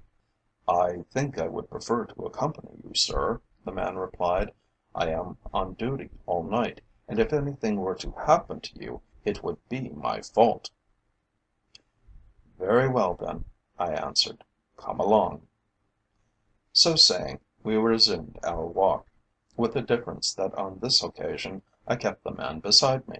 He proved an interesting companion, having seen life under a variety of aspects, and in so doing had naturally come in contact with many strange characters. What was more, he had the faculty of being able to put them before you in a novel and interesting light. He had been 3 times to America in search of criminals, once to India, and once to Australia. By the time I had heard his experiences in the last named country, we had reached Park Lane, and were drawing near Wiltshire House. At the corner we called a halt, while I felt in my pocket for a match for my cigar. We were standing in deep shadow, Wiltshire House being on the further side of the road, and in the full light of the moon. Having found a match, I was about to strike it, when the figure of a man on the opposite side of the street attracted my attention. The moonlight was so bright that I could see him quite distinctly. He was of the poorest class, evidently a street loafer of the description to be seen any night stretched out on the grass of the park. My astonishment may be imagined, therefore, when I saw him deliberately ascend the 3 steps leading to the side door of Wiltshire House. He paused for a moment, then the door was softly opened to him, and he passed inside. Scarcely able to believe the evidence of my eyes, I turned to the man beside me and inquired if he had noticed it. He admitted that he had. "What does it mean?" I asked. "Is it a case of burglary, do you think?" "It looks like it, sir." he replied. "Whatever it is, he has got a confederate inside."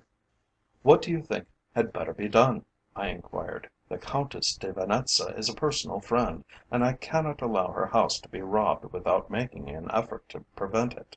"We had better call the policeman on the beat," the man replied. "After that we can arouse the household. There shouldn't be much difficulty in securing the fellow. If you wouldn't mind keeping your eye on that door for a few minutes, sir, I'll go off and find the constable." I willingly agreed to watch the door, and the detective departed on his errand. In something less than 5 minutes he returned, bringing 2 policemen with him. The men had evidently been informed of my identity, for they saluted respectfully, and one of them inquired what I wished done in the matter. "I think the better plan would be to call up the house steward and inform him of what we have seen," I replied. "You will then be able to search the house and effect the capture of the burglar." Leaving us to guard the door through which the old man had entered, one of the policemen went round to the front of the house. The other ascended the steps and rang the bell. To his first summons there was no response, so he rang again. The bell echoed in the basement of the great house, this time to some purpose, for a few minutes later a shuffling footstep was heard within. Then the key turned in the lock, and the door was opened on the chain to the extent of a few inches. "Who's there?" asked a man's voice. "Police," answered the officer. "I'm here to warn you that there's a man has just got into the house. Somebody let him in at this door." "Man got into the house?" was the alarmed response. "You don't mean that, I hope, policeman?" "I do," replied the constable. "You had better let us come in and have a look round. We've been watching the house, and he hasn't come out yet. My mate's round at the front, and there's a detective officer here. Get a candle, and we'll go through the rooms with you." The thought that he was to be called upon to assist in the arrest of a burglar was too much for the old man. He tremblingly invited the officer to lead the way down the stairs to the basement. While they were absent, we remained at the door, expecting every minute to hear the sound of a scuffle from within. 5 minutes or so later they ascended once more, and the constable shook his head. "Wherever else he is, sir," he said, addressing me, "he's not down there." The words had scarcely left his lips before the door at the further end of the passage opened, and the Countess herself stood before us. Much to my astonishment, I saw that she was in full evening dress. Her appearance was so entirely unexpected that I could only stare at her in surprise. "What does this mean?" she inquired, with a haughtiness that sat well upon her. "Why, surely it is Sir George Manderville. What can have happened? This is rather a late hour for a call, Sir George." I explained what had occurred, told her of the man I had seen enter by the side door, and whom I was perfectly certain had not come forth again. "Then he must be in the house now," she cried in a voice of alarm. "Who can it be, and who could possibly have let him in?" "Some dishonest member of your household," I replied. "It would be as well if you were to find out who that person is. In the meantime, let me beg of you to permit the officers to search the house." To this she willingly assented, at the same time bidding the steward rouse the housekeeper. "While the search is proceeding, won't you come to my boudoir, Sir George?" she said. "I have been sitting there reading since I returned from the theatre, and I am quite sure that the wretch, whoever he may be, is not in that part of the building." I followed her to the room in question, which was on the other side of the house, and we were about to enter it when the sound of a footstep upon the stairs attracted my attention, and I looked up to see her cousin, Count Reiffenburg, descending towards us. "What is the matter?" he asked. "Why, Sir George Manderville, I did not expect to find you here." I briefly explained the situation to him. whereupon he remarked, with that curious smile upon his face: "It seems that you are destined always to prove our benefactor. But while we are talking here, the man may make his escape. I think I will go round with the police, and see if I can be of any assistance to them." He left us, and for something like 10 minutes the Countess and I waited for the sound that was to proclaim the capture of the intruder. But no such good fortune rewarded us. If the man were in the house, and of this I had no doubt, he had managed to conceal himself so effectually that the police could not find him. In the meantime the housekeeper had put in an appearance, and was despatched to interrogate the female domestics, and discover, if possible, who it was that had opened the door. She returned with the information that she had found all the maidservants in bed and asleep, while the steward was equally certain that none of the men under his charge had anything to do with the occurrence. At last, after searching the house, the police were compelled to confess that they were at a loss to understand what had become of him. "But there can be no doubt about his being here," I declared. "I distinctly saw him enter. He was an old man, very ragged, with long grey hair, and stooped as he walked. The detective officer who was with me at the time can also corroborate what I say, if necessary." "That is not necessary, for of course we accept your word," said Reiffenburg with elaborate politeness. "The question is, if, as you say, he entered, where is he now? He cannot have vanished into space, and we have searched every corner without success." "Then he must have an accomplice in the house who is hiding him," I returned.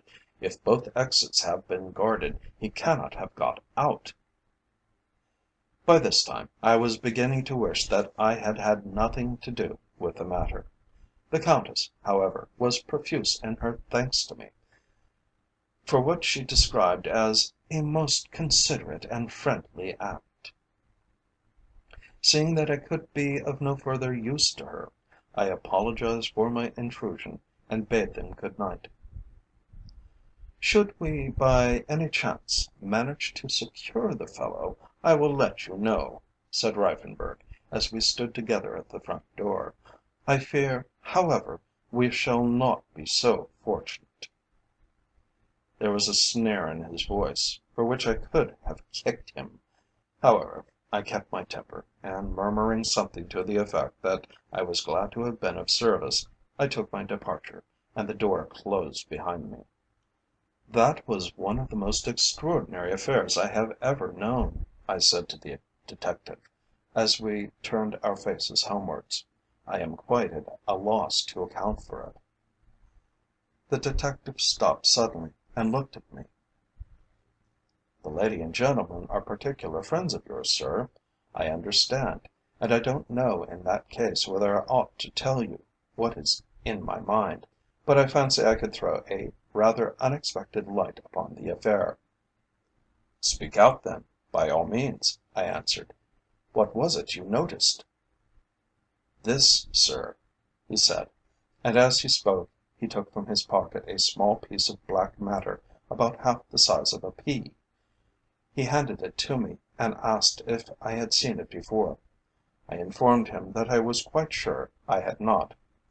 "It only bears out, sir, what I was saying as we came down Park Lane, just before we reached Wiltshire House. If it weren't for little things that they overlook, we shouldn't be able to lay our hands on half the criminals we want. Now mind you, sir, I don't mean to infer by that your friend Count Reiffenburg is a criminal. Not at all. That would be a very wrong thing to say. He's probably been playing a practical joke, as gentlemen will. The fact, however, remains that he gave himself away with that little lump of black stuff just as surely as Bill Coakes of the Minories did when he gave his sweetheart the silk handkerchief that he picked up in old Mrs. Burgess's bedroom. He didn't think it was of any importance, but she wore it, quarrelled with a girl over it, the police came to hear of it, and Bill was caught. So it was just that slip that brought him to the gallows. "I do not understand you," I replied, still holding the tiny bit of black stuff in my hand. "What is the connection between this substance and Count Reiffenburg?" "It's the key to the whole puzzle, sir," he said, and took it from me. Turning his face away, he put his hand to his mouth, and then wheeling round again, parted his lips and showed me his teeth. The eye tooth on the right hand side was missing. He put up his hand once more, and lo! it was restored to its place. "That's what I mean, sir," he said. "Now I noticed, when the gentleman came downstairs, that one of his eye teeth were missing. He wanted to make himself look old, I suppose, and when he had taken off the other pieces, had forgotten to remove that one. Then he must have remembered it, for his hand went up to his mouth, and next minute it was on the floor, where I managed to get hold of it." "Do you mean to infer that the old man we saw enter the house was the Count Reiffenburg?" I asked, aghast.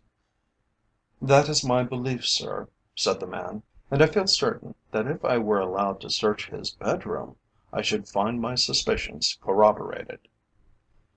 "But what possible reason could he have for masquerading as a pauper outcast, and who let him in?"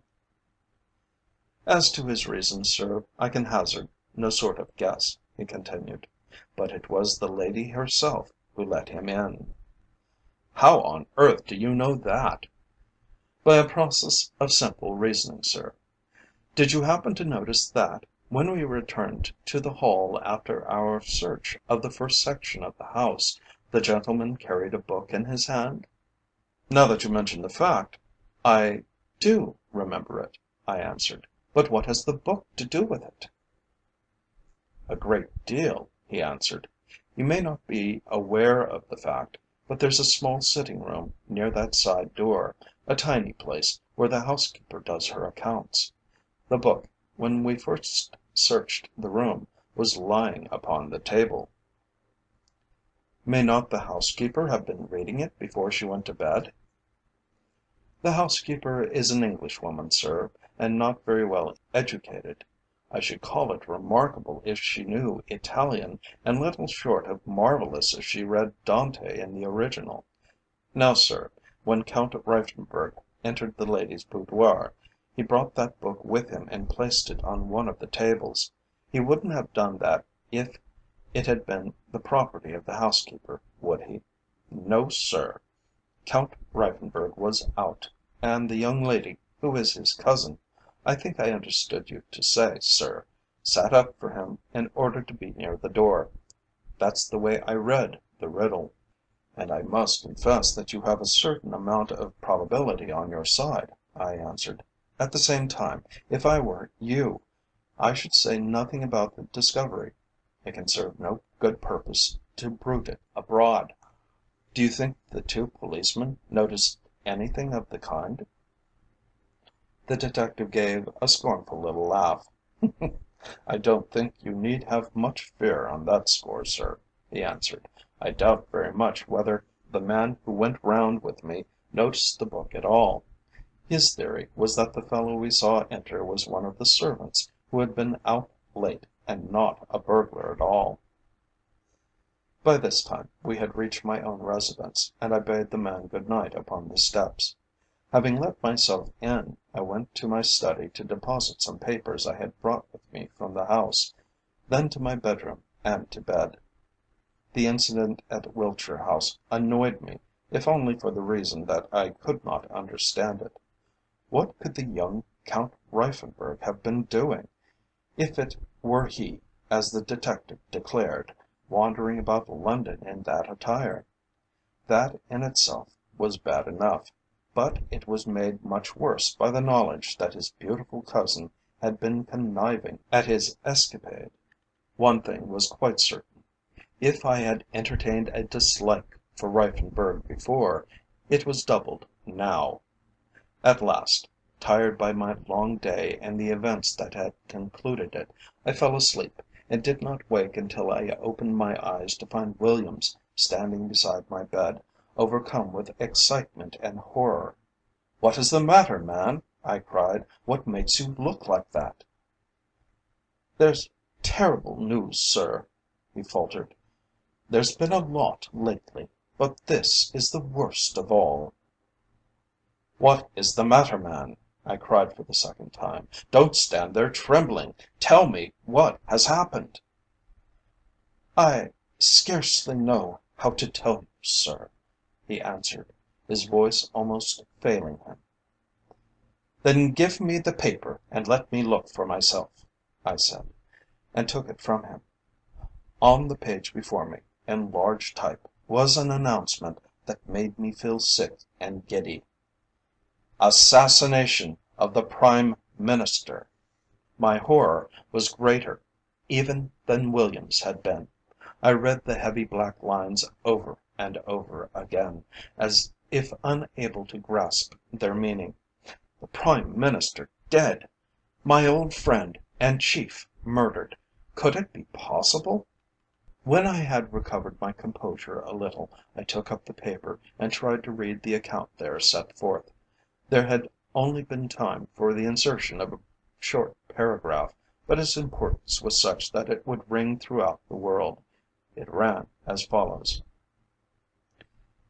"It is with a sorrow that cannot be expressed in words that we record the fact that the Right Honourable the Earl of Litford, Secretary of State for Foreign Affairs and Prime Minister of England, was assassinated soon after midnight.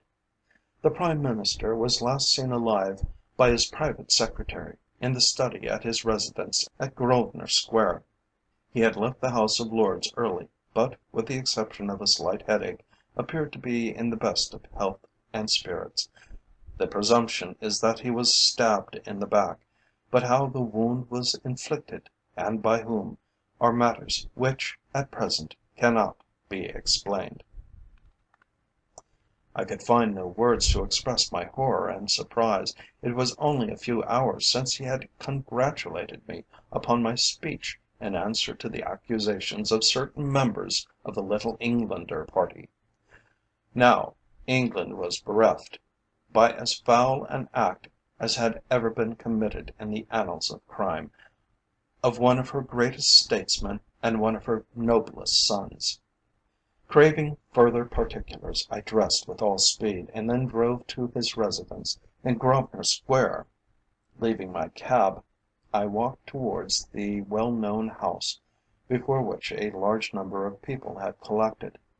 Recognizing me, they allowed me to pass, and so I gained the front door of the house I had so often entered as the friend and colleague of the dead man. I was shown into the morning room, where presently I was joined by the secretary, who, as the newspapers had reported, had been the last to see him before the tragedy took place. "Tell me about it," I said, after we had greeted each other.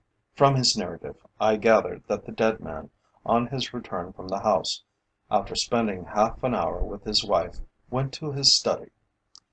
His secretary followed him there, to ascertain if he could be of any further assistance to him.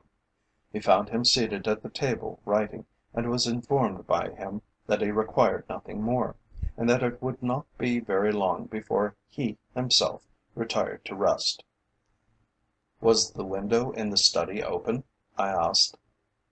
"No," he answered, "it was closed, and the shutters were barred.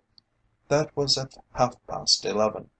At 12:30, wondering why her husband did not come upstairs, Lady Litford went in search of him.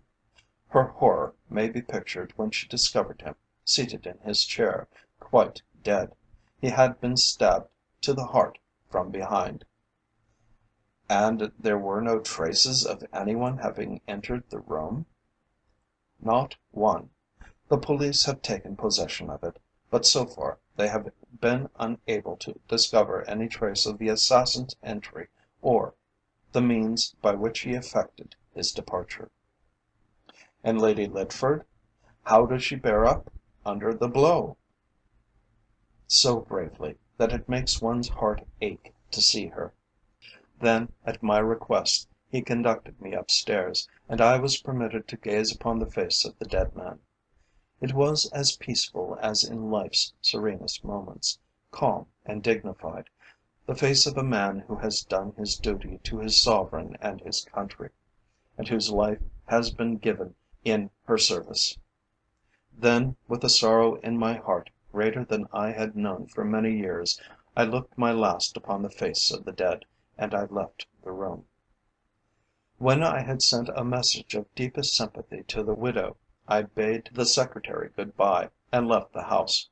So awestruck was the crowd by the magnitude of the tragedy, that scarcely a sound came from it, though, as if in proof of sympathy, here and there a hand was stretched out to me. "He was a good man and a proper gentleman," said a burly costermonger. "It's a pity we hadn't more like him." It seemed to me that this homely speech was as fine an eulogium of the dead as could have been spoken by the most cultured tongue. I often wonder now what I should have done, had I known the part I had unconsciously played in that terrible drama. At that moment, lying no one knew where, perhaps in the crevice of some paving stone, or carried into the water table by a passing shower, was a small piece of black wax, which, could it have spoken, would have been able to tell a tale without its equal for treachery and villainy in all the world. How I became aware of this you will learn as my story progresses. End of chapter 5. Chapter 6. The catalogue of woes, which it has been my ill fortune to be compelled to chronicle, is indeed a long one, but of all the items I have set down, none had had such a terrible effect upon the public mind as the assassination of the Prime Minister. Expressions of genuine sorrow poured forth from every side, and party feeling, for the time being at least, was forgotten. Even the most antagonistic of the continental journals, though perhaps rejoicing in their hearts at Great Britain's misfortune, admitted that she was passing through a time of severe trial, and while they prophesied our ultimate downfall, showed very plainly their admiration for our fortitude. Indeed, the self-control of the nation at this particular period was a little short of marvellous. The war was draining her of her best blood. Those at the helm of the ship of state were being one by one mysteriously done away with.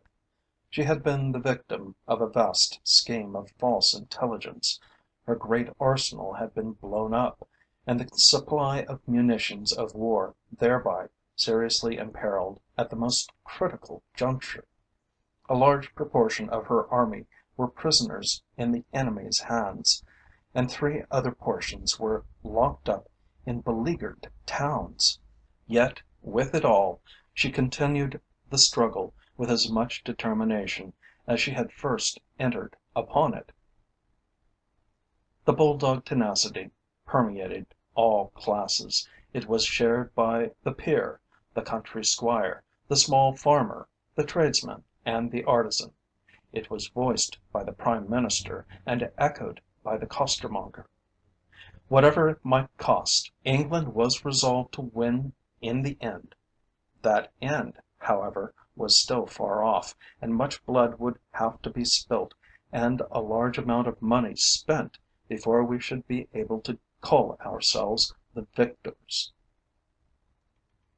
Meanwhile, troops were still pouring out of England, and more were hastening to her assistance from Australia and Canada. Even in these loyal portions of the Empire, however, strenuous efforts were being made by some mysterious power, upon which it was impossible to lay hands, to undermine their affection for the mother country. Treasonable pamphlets were distributed broadcast. An infernal machine was discovered on board a troop ship on the point of sailing from a Queensland port. Another was discovered on board a transport in Sydney harbour, while a third vessel, owing to the wilful carelessness of the captain, who was afterwards arraigned on a charge of high treason, but was acquitted for want of sufficient evidence, was put ashore, with all her troops on board, on the coast of South Australia. It was in Canada, however, that the trouble was worst. Its proximity to the United States favoured the Fenian propaganda, and, despite the loyalty of the French Canadians, of which no one felt a doubt, an attempt was made to induce them to swerve in their allegiance to the Empire. Such was the state of affairs when Lord Litford's successor took up the reins of office. It must not be thought that, because they achieved no result, the police were lax in their attempts to discover the perpetrator or perpetrators of that cruel crime.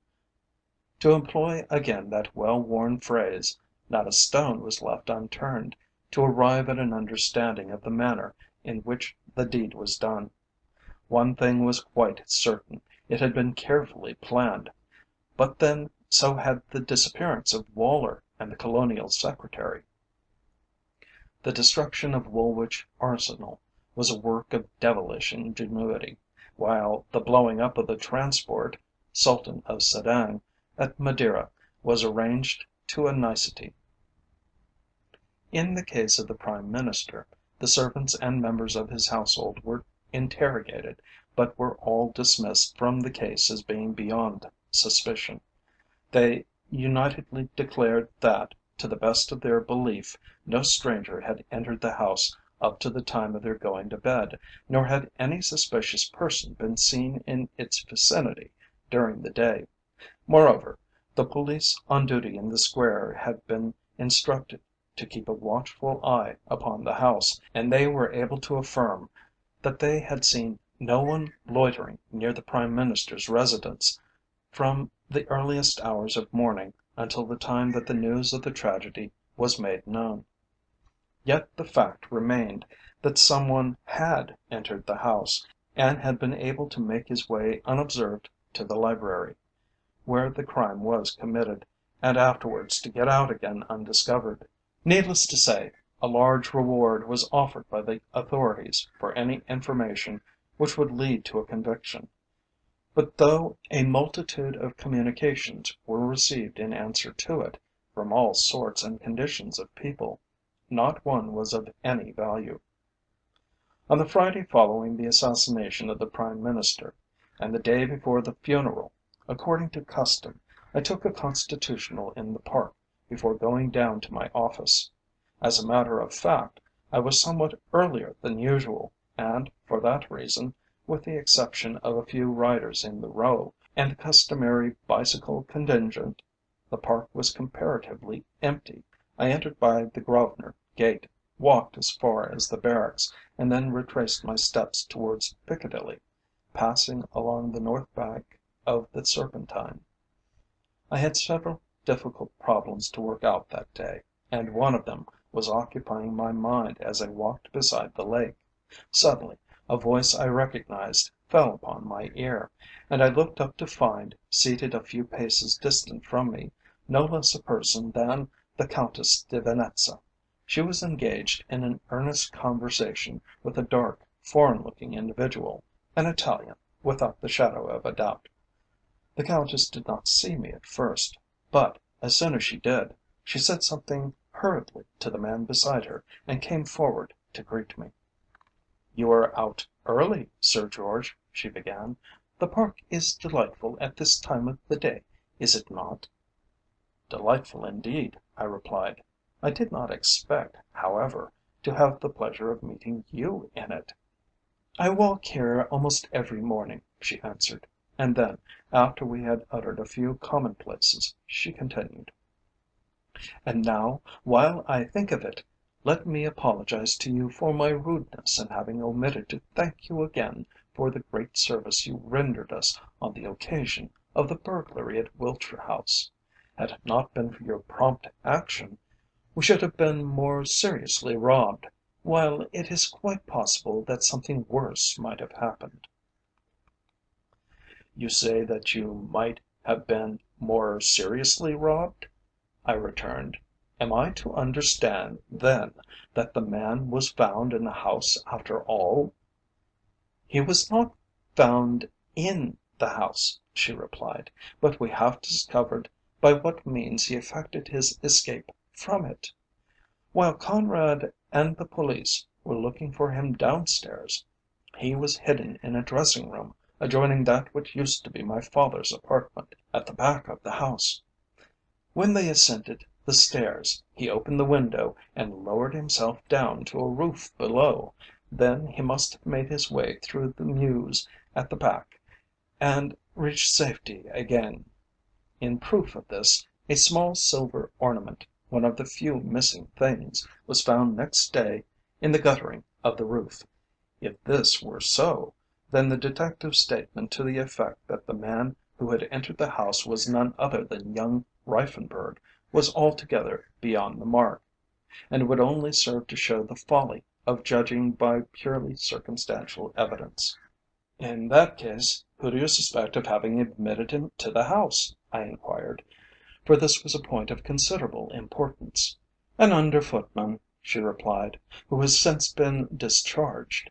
His behaviour struck Conrad as being rather suspicious at the time, but it was not until other things were found to be missing that we derived a real knowledge of his character."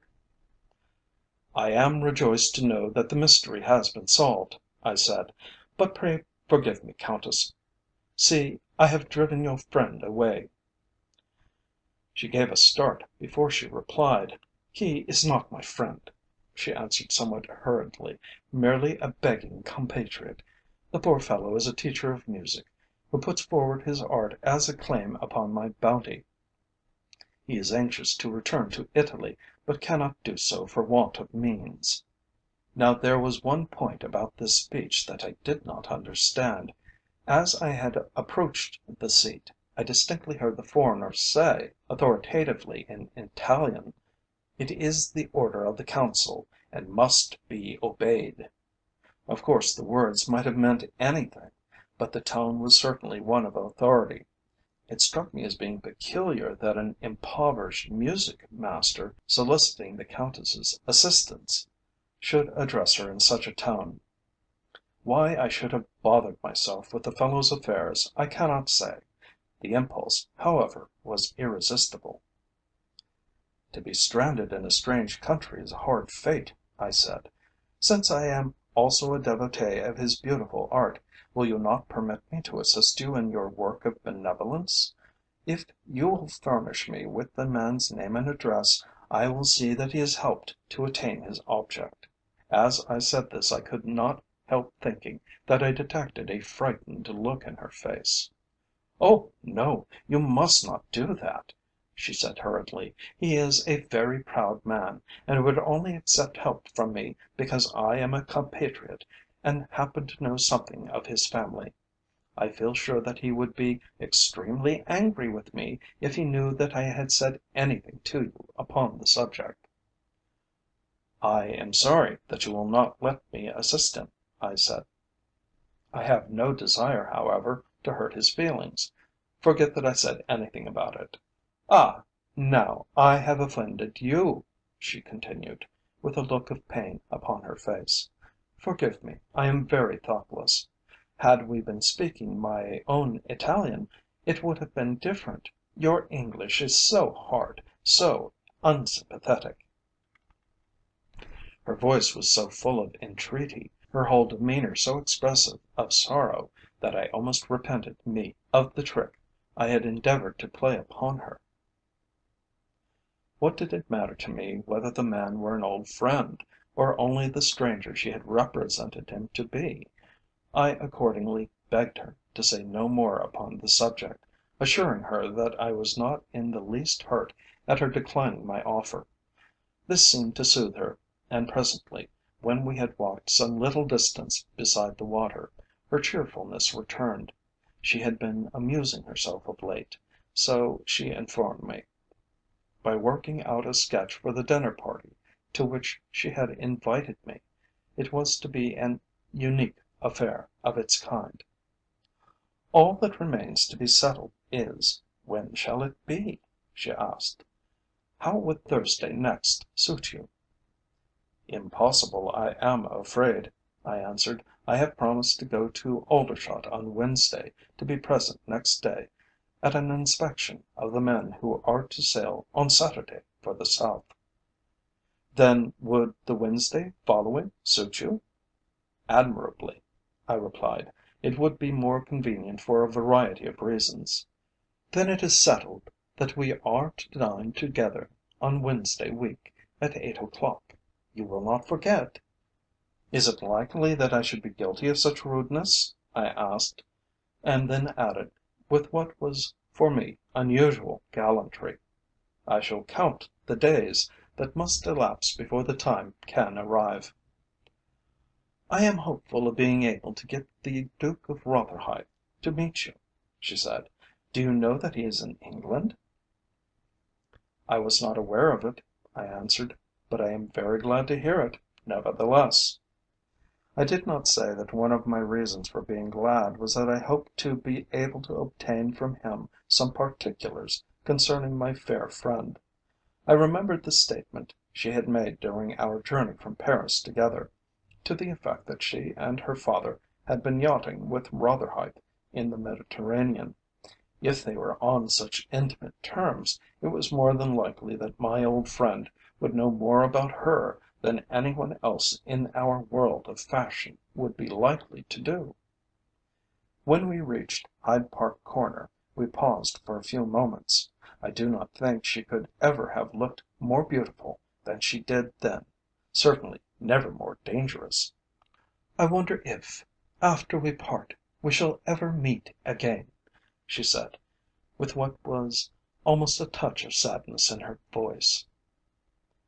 Are you, then, thinking of leaving England soon? I asked in some surprise, for until that moment she had not spoken of terminating her visit.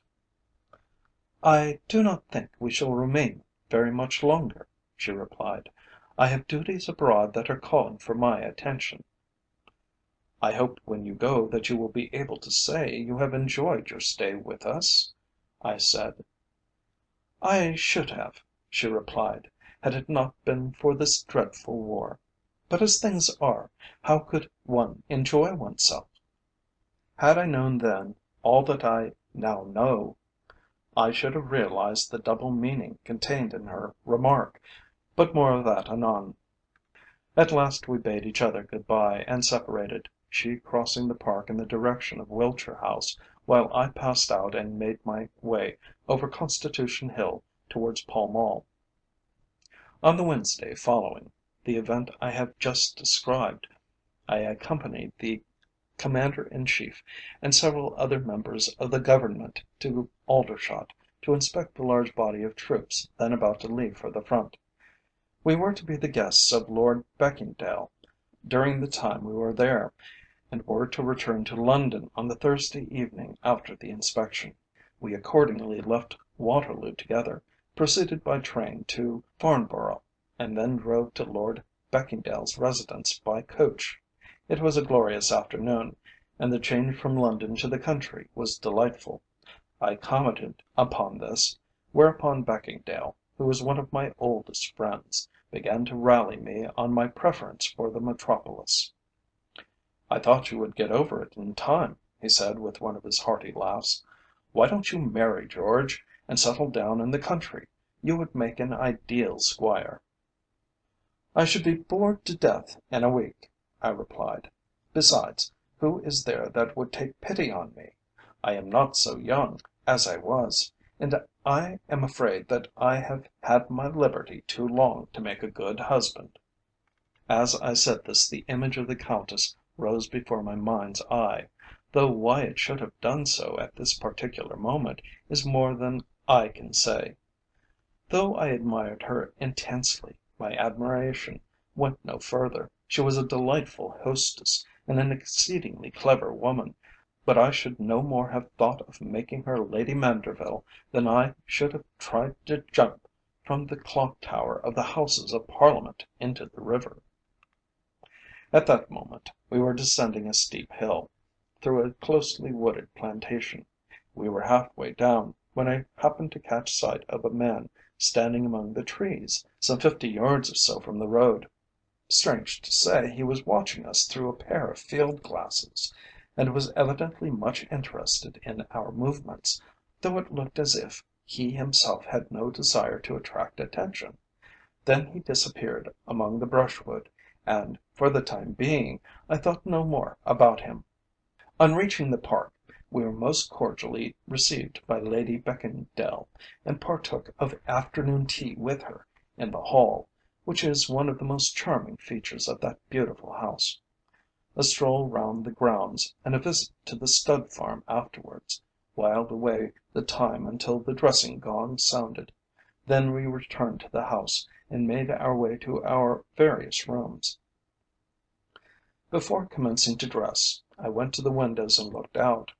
The gardens on that particular side of the house slope upwards until they reach the small paddock which separates them from the woods behind. Now I have a fairly sharp eye, and a faculty of noticing, which sometimes stands me in good stead. On this particular occasion I was watching the evening light upon the trees in the plantation opposite, when suddenly I saw a brace of pheasants fly quickly out, followed by a half dozen more. They had evidently been disturbed by some human being. "Just give me my glasses for a moment, Williams," I said, and in a trice he had handed me the pair I had brought down for the inspection next day. Seating myself in the window, I brought them to bear upon the spot where the birds had flown out. For a moment I could see nothing. Then I thought I could detect what looked like a grey trouser leg peeping out beneath the branches of a fir. I called Williams to my side and handed him the glasses, directing him where to look. "What do you make of it?" I asked. "It looks as if there's somebody hiding there, sir," he answered. "Yes, sir, I'm sure of it," he added a few moments later. "If you will look now, you will be able to see him creeping away." I took the glasses again, and once more turned them upon the spot. What he had said was quite correct. The figure of a man dressed in a grey suit could just be distinguished disappearing into the deeper part of the wood. It immediately occurred to me that the man I had seen that afternoon, when we were on our way to the park, had also been dressed in grey. Could this be the individual who had watched us then? And if so, what were his reasons for behaving in this mysterious fashion? I did not like the idea of it, remembering as I did the dangerous condition of the times, and the manner in which so many of my friends had been attacked. "Keep what you have seen to yourself, Williams," I said. "I will speak to Lord Beckingdale myself about it when I go downstairs. If the man is a poacher, or has any dishonest reason for being there, he will know what to do in the matter." Williams promised to obey my instructions, and when I had dressed, I made my way downstairs to find our host and the Commander in Chief standing before the fireplace, in which a cheerful fire was burning. "By the way, Beckingdale," I said, when I had answered the remark one of them made to me as I descended the stairs, "who is the man in your plantation with the grey suit and field glasses?" "Man with grey suit and field glasses?" he repeated, with a look of surprise on his face. "I have many friends who are the happy possessors of both articles. But what makes you ask me such a question at the present moment?" "For a good and sufficient reason," I replied, and went on to tell him of the two occasions that afternoon upon which I had seen the person in question. "What a singular thing!" he said, when I had finished. "I wonder who the fellow is, and what his idea can be in watching the house. As you are aware, the place is being patrolled by police to night, and I think I had better inform them of the circumstance. After the terrible events of the last few weeks, it does not do to run any risks. Can you describe the man?" I furnished him with as accurate a description of the fellow as it was possible to give, whereupon he departed in search of the officer in command of the police. When he returned we joined the ladies in the drawing room and then went in to dinner. It was not until the ladies had withdrawn and cigarettes were lighted that the subject of the grey man was introduced. A small piece of paper was handed to our host by the butler. He glanced at it and then looked across the table to where I sat. "Here is the police report," he said. "It informs me that they have scoured all the plantations round the estate with the assistance of the keepers, but have not been successful in discovering the man you saw. No doubt he was some prying celebrity hunter, who has taken himself off to Aldershot, probably, where he will have no opportunity of seeing you to morrow." This brought a round of questions from the others, who, with the exception of the Commander in Chief, had not heard of the incident.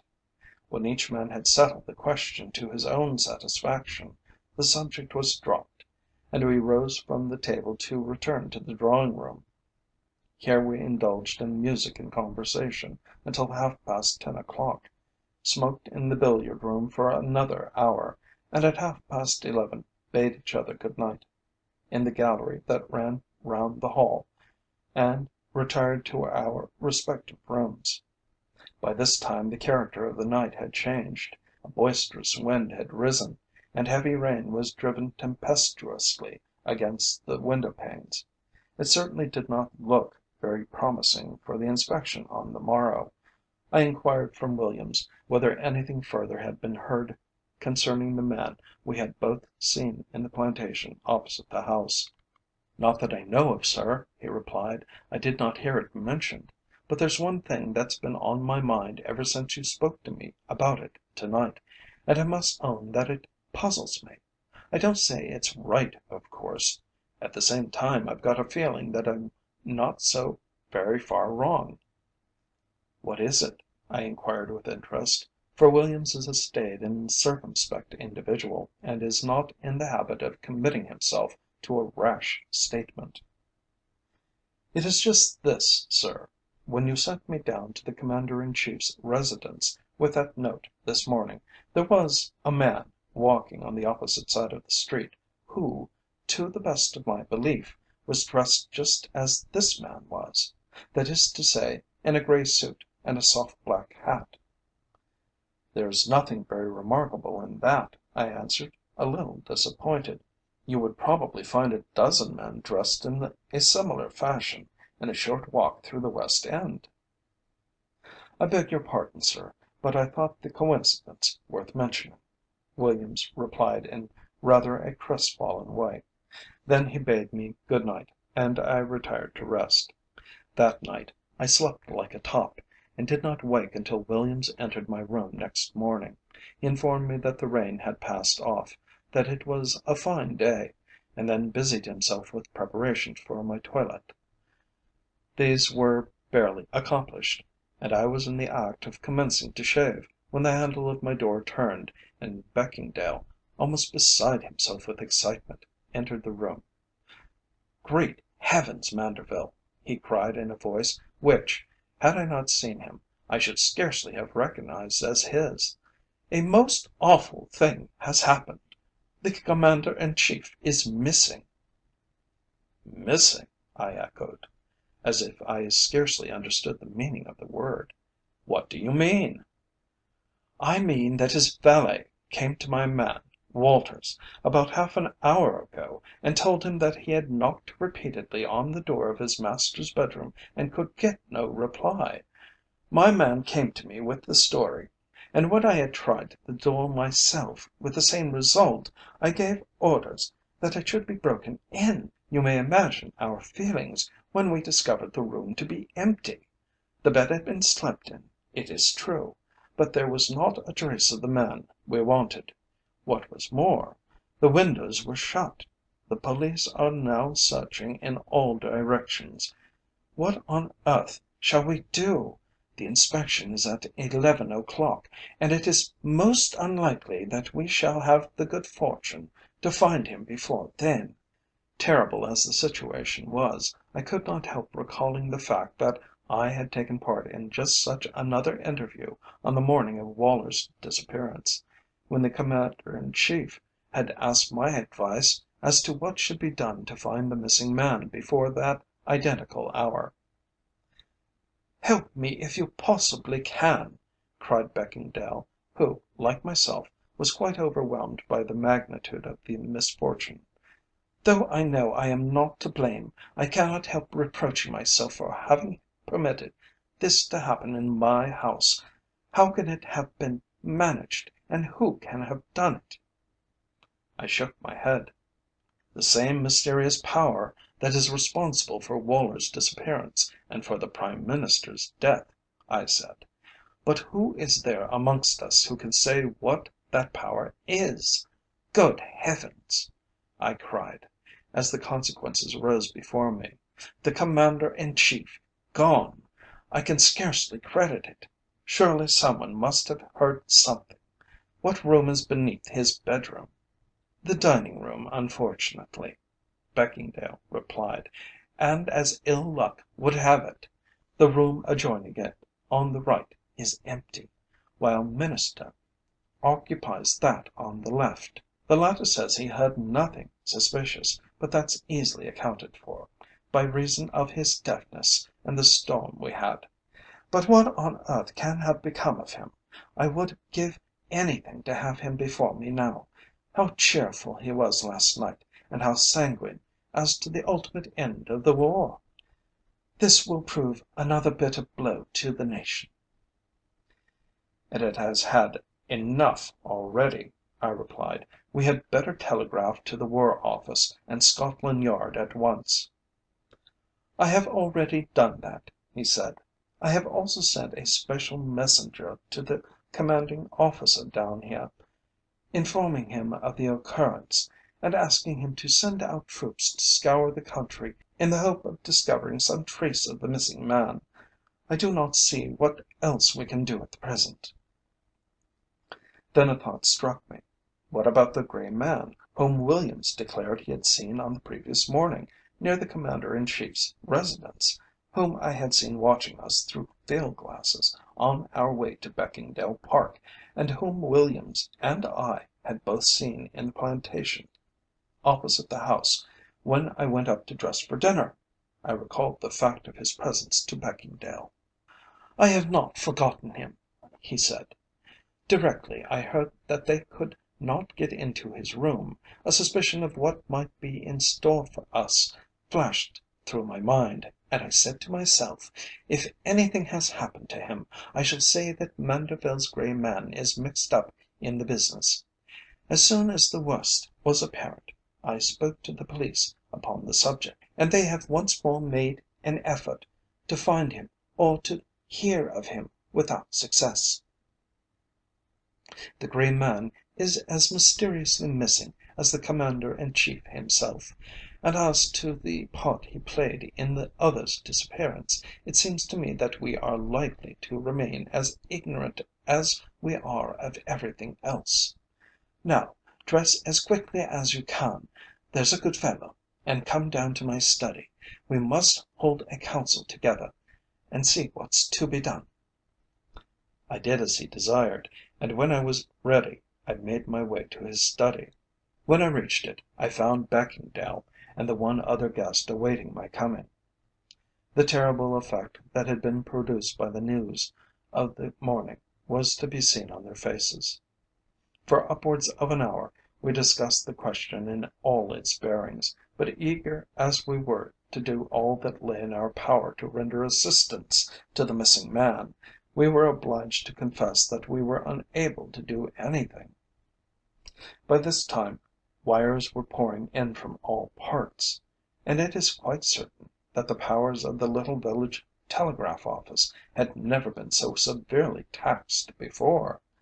At 10 o'clock it was decided, by unanimous consent, that the inspection should be abandoned in the absence of the Commander in Chief, and, accordingly, at 10:30 we returned to town.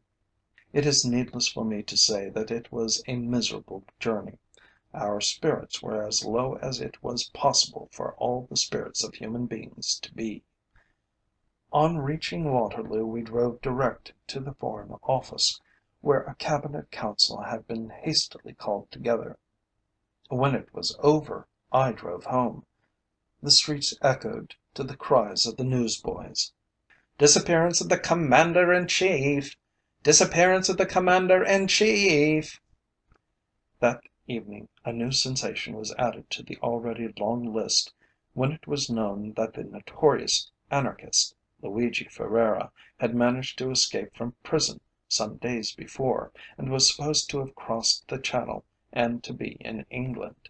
Had I only known then that he was the man I had seen talking so excitedly to the Countess in the Park a few mornings before, and that at that very moment he was occupying a room at Wiltshire House, as a supposed invalid, how speedily might retribution have descended upon him!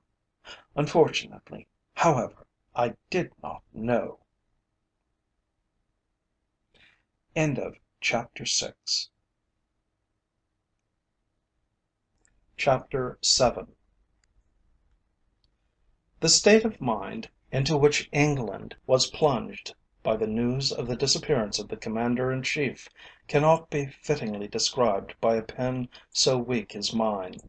It was not that we had lost anything of our former courage, or that we had resigned all hope of coming out victors in the struggle. We were as resolved as ever to carry this war through to the bitter end, yet the news clanged like a death knell upon 1,000 hearts. Of my own feelings I will not speak.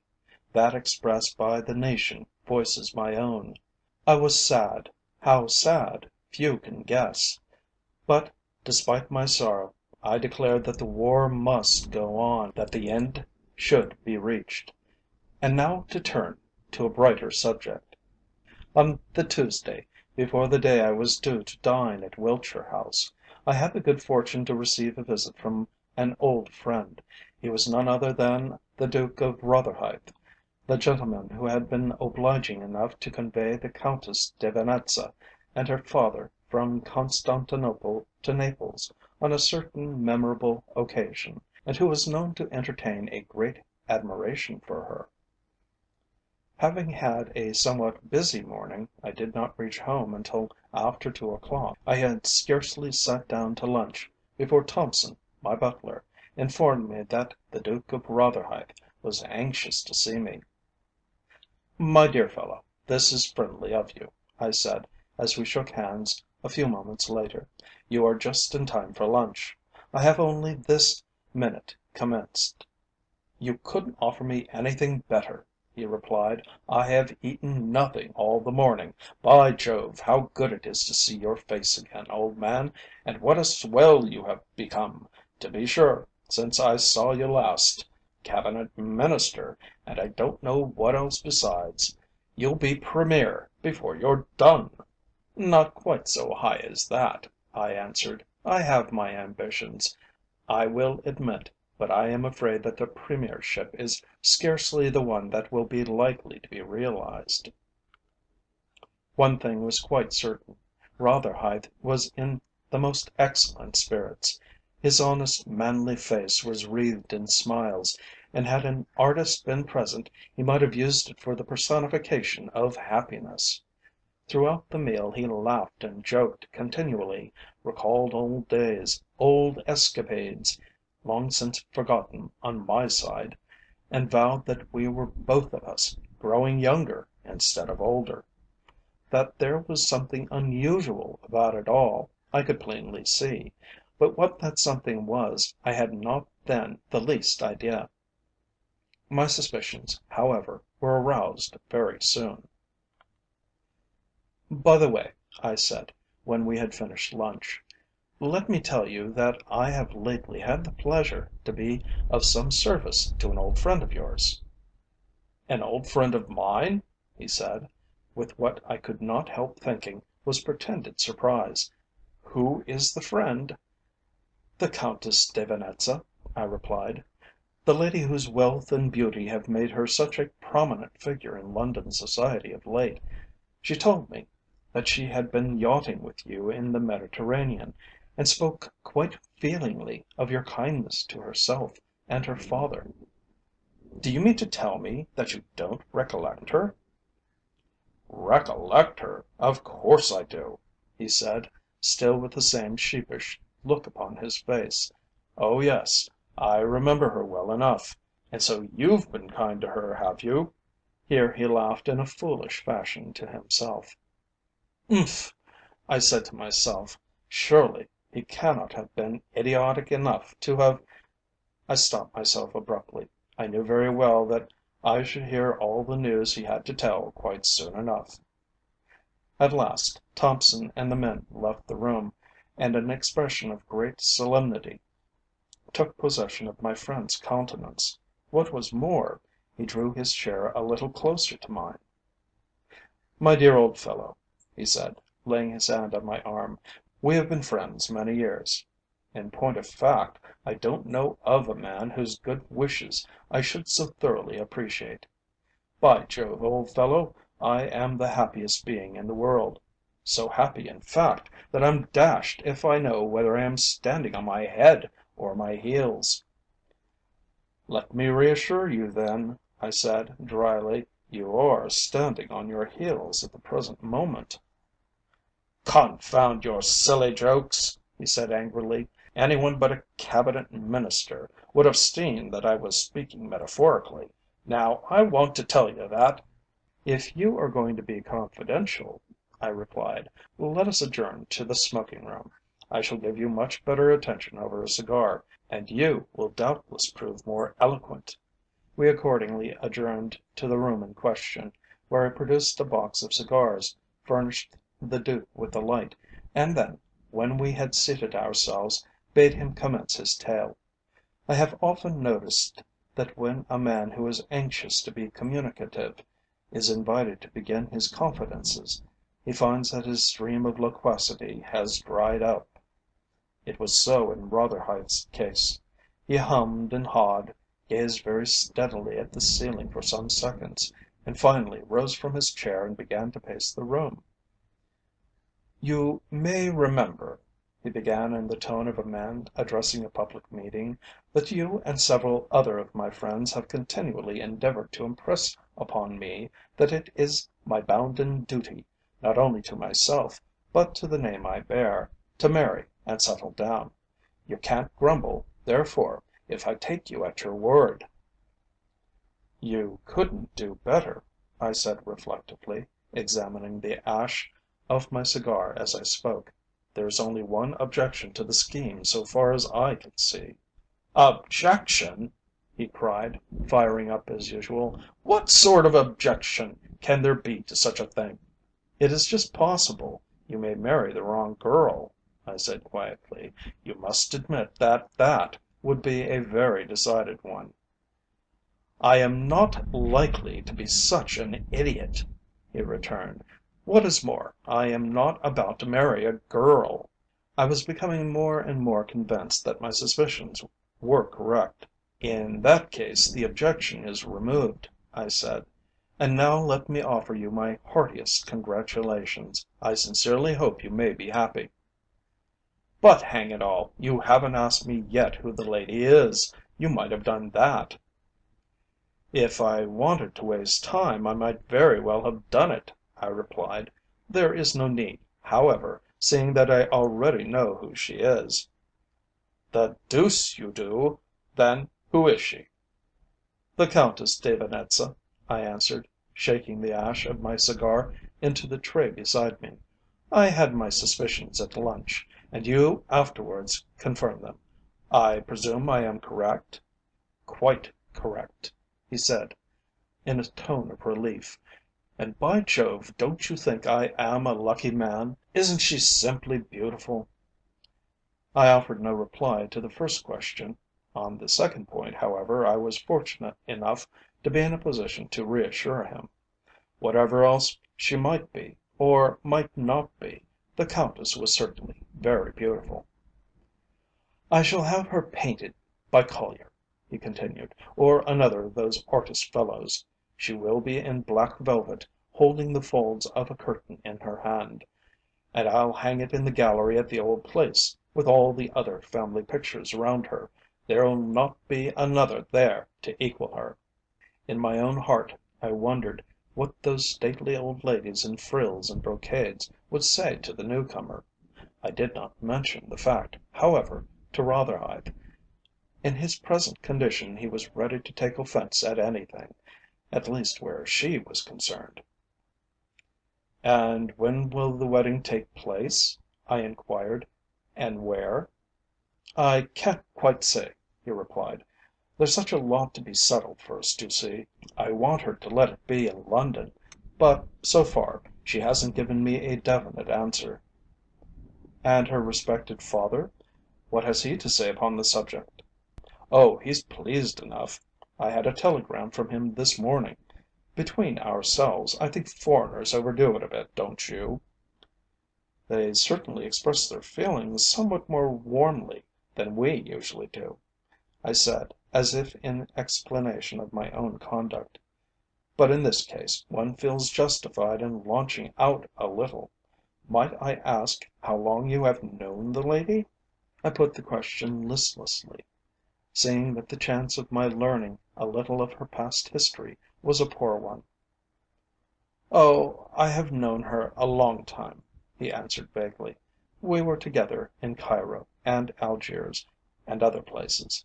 What a fellow you are, to be sure, to ask questions! Does it mean that you think?" He stopped and glared at me, but I soothed him down. "My dear fellow, I think nothing at all, except that the Countess is a most charming lady, and that you will doubtless live a most happy life together. I am sure I hope you may." He looked at me queerly for a moment, and then brought his hand down with a whack upon my shoulder. "By Jove! Do you know I believe you have been in love with her yourself?" he said. "Now own up." "It is very possible," I answered, feeling that my only safety lay in answering as I did. "I have been in love with her ever since I have known her, and with all due respect to you, I shall remain so after she has become Her Grace the Duchess of Rotherhithe. If you are jealous, you will have to forbid me the house." He laughed uproariously, his confidence quite restored by my candour. Then, with an assurance that I had better not let him catch me flirting with her, he informed me that it was time for him to be off, as he had promised to call at Wiltshire House that afternoon. "One last question," I said, as we walked towards the door, "and I mean it seriously. What does Cousin Conrad say to the arrangement?" "I don't know what he says in the least, and what is more, I don't care," he replied, an angry look coming into his face. "Between ourselves, George, I don't like that young fellow. I shall take care, once I am married, that he doesn't enter my doors." "I think you would be wise," I said, and there the matter dropped. When he had gone, I sat myself down to consider the situation. It displeased me for more reasons than one. Rotherhithe was my old friend, I was exceedingly fond of him, and I had no desire that his married life should prove a failure. Yet what reason had I for supposing that it would? It is true I had seen a good deal of the Countess lately, but not sufficient to be able to declare that I knew her intimately. She was a beautiful woman, an excellent hostess, the possessor of great wealth, and, though beyond her father I knew nothing of her family, evidently of gentle blood. This much was in her favour, yet there were other things which rankled in my memory, and which, had I aspired to the honour of her hand, I should have wanted explained to me. How was it that no one had ever heard of her before she appeared to dazzle all London? Was Count Reiffenburg really her cousin? Who was that mysterious foreigner who had plainly been threatening her on the morning that I had met her in the Park? And last, but not least, what was the real story of that old tramp's entrance into Wiltshire House on the night of the supposed burglary? The most alarming question, and the most difficult of all to decide, was whether it was my duty to say anything to Rotherhithe upon the subject. He was, in the main, an easy going, happy go lucky fellow, not overburdened with brains, but in every other respect a high minded English gentleman. Yet I knew him well enough to feel sure that in a case like this he would have been the first to resent, and, looked at from his own light, quite rightly too, any aspersion that might be thrown upon the character of the woman he loved. That he was in love with her there could be no sort of doubt. One had only to look into his face to see it. But I was also fond of him, and if I knew there were anything hidden from him which he ought to know, was it not my duty, as his friend, to risk his anger and the possible rupture of our friendship in order to make him acquainted with it? For the remainder of the day I debated this question seriously with myself, but try how I would, I was quite unable to arrive at a satisfactory decision regarding it. This much, however, I did do. Common politeness demanded it of me. I sat down and wrote a note of congratulation to the Countess. Though I knew in my heart it was a somewhat traitorous proceeding, yet, when the note had been despatched, I must confess I felt easier in my mind.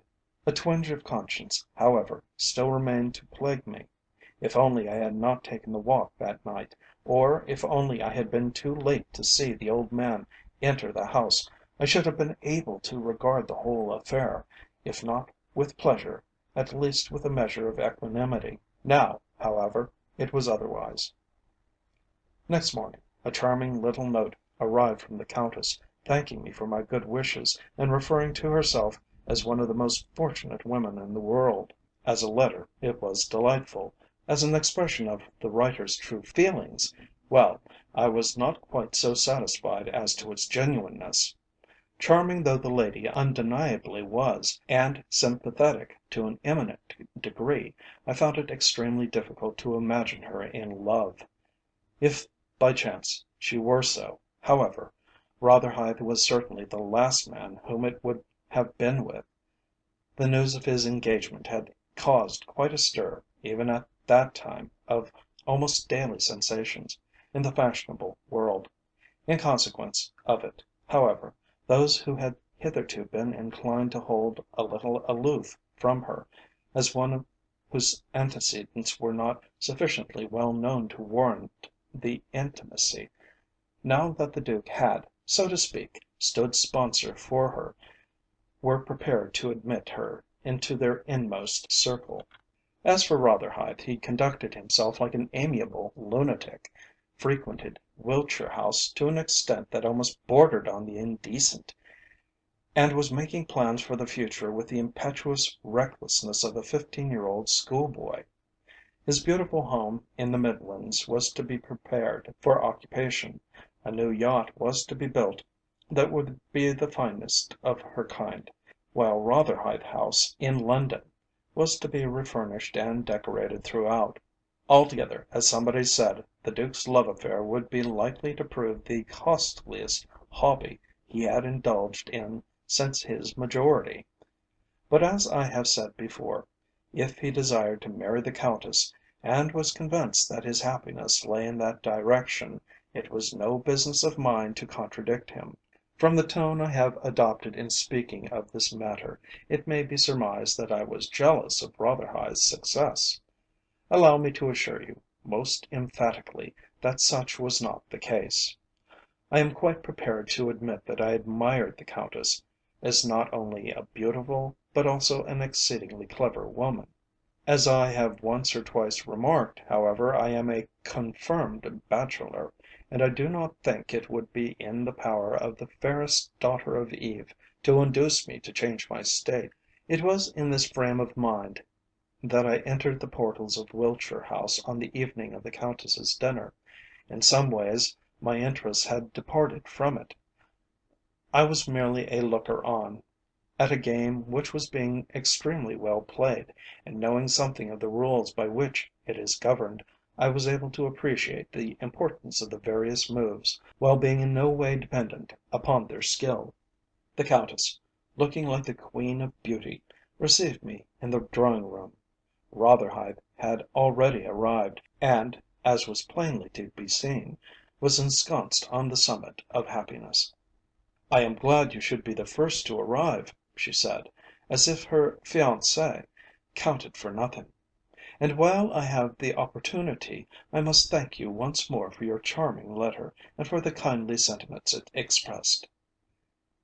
"It was awfully nice of you, by Jove," put in the Duke, and then added with boyish naïveté, "Manderville always knows how to do and say the right thing. He's a past master of tact." I happened to be looking at the Countess's face as he said it, and if, as I feel sure I did, I read it correctly, it spoke volumes. "She does not care about him an atom," I said to myself, and then I added, "If that's so, God help my poor old friend." A few moments later, when we were nearly at the end of our stock of commonplaces, the other guests arrived. So far as they were concerned, the dinner was likely to prove a success.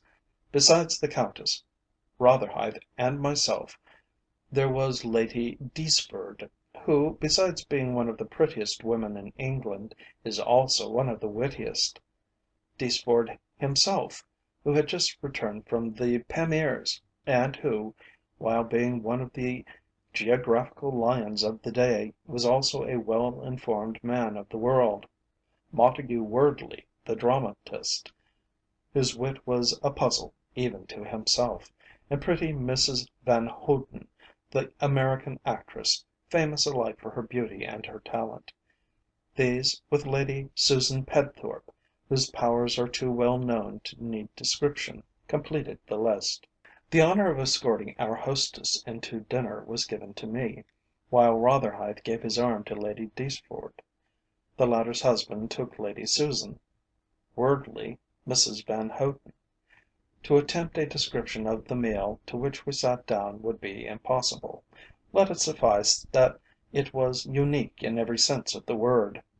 Looking back over a period of more years than I care to think about, I am unable to recall one entertainment that in any way equalled it. The whole thing was original from end to end. The earth seemed to have been ransacked for our delectation. The wines were of the choicest vintages, and the waiting was all that could be desired. By reason, I suppose, of what followed later, every detail of the entertainment is indelibly impressed upon my memory.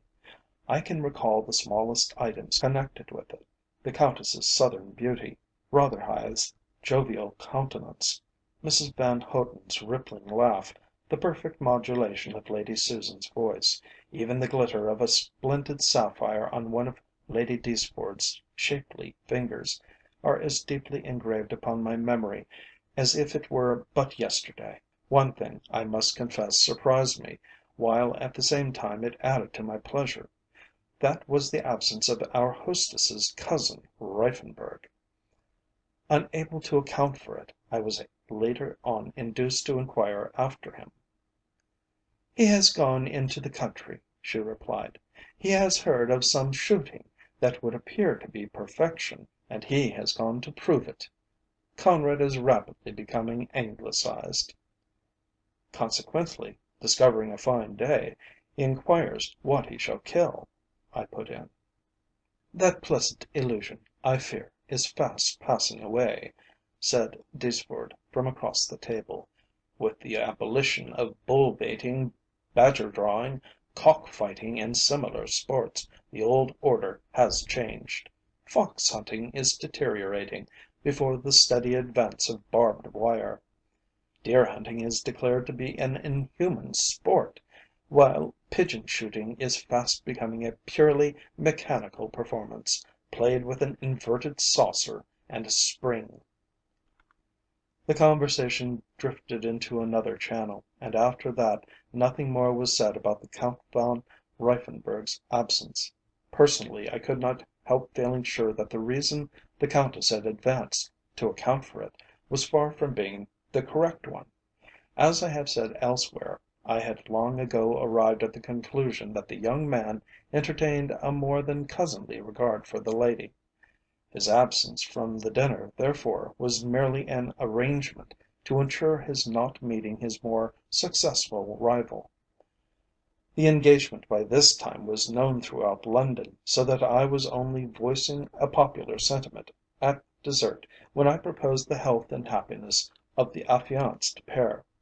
The Countess murmured her thanks, while Rotherhithe declared that it was jolly good of us to wish them luck, and, by way of adding to the general cheerfulness, hoped that we should all be as friendly after his marriage as we had been before. Then the ladies left the room. Half an hour later we joined them in the drawing room, where I was fortunate enough to be able to induce the Countess to play to us. She complied without hesitation, and, if the truth must be told, her music was to me the greatest pleasure I received that evening. As I listened to her, I could not help recalling that memorable afternoon when she had played to me before.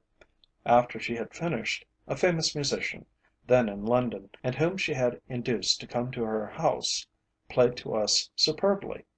To me, however, his performance was insipidity itself compared with that to which I had just listened.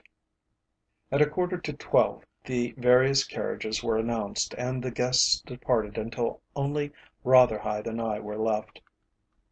"Well, Sir George?" said the Countess, as she stood before the fireplace, one dainty hand up on the mantelpiece and a pretty foot resting upon the brass bar of the fender. "I hope I have succeeded in demonstrating to you the fact that, even at the close of the 19th century, it is possible to be original in one of the most prosaic actions of life." "You have certainly given us a delightful proof," I answered. "When my turn arrives I fear I shall find it difficult to equal, much less to eclipse, your effort." "I thought nothing was impossible to a Cabinet Minister," put in Rotherhithe, who had, of course, been informed of our rivalry. "We shall look forward to seeing what you can do." "I fear you will be disappointed in the result," I replied. "And now I must be going. Good night, Countess. When I say that you have eclipsed even yourself to night, I cannot pay you a greater compliment. Praise from Sir George Manderville is praise indeed," she quoted demurely. Then she added with a gracious kindness, "Good night." I held out my hand to Rotherhithe, but he did not take it. "Look here, George," he said, "if you are willing to walk home, I'll tell you what I'll do. I'll come with you. Broughams are not much in my line. If we walk we can smoke a cigar together." I would far rather have gone home by myself, but it was impossible to put Rotherhithe off. I accordingly consented, though I knew very well what the result would be. Being anxious to leave them alone for a moment, I strolled into the hall, where Rotherhithe presently joined me. We donned our hats and coats and set off, my shadow picking me up at the foot of the steps according to custom. "Well, old fellow," said Rotherhithe, slipping his arm through mine after we had turned the corner, "what do you think of her? Isn't she simply perfect? Don't you think I'm the luckiest fellow on earth?" "Three questions in one breath," I said. "How on earth do you expect me to answer them?" "Of course you're a lucky fellow, and of course we all envy you your happiness."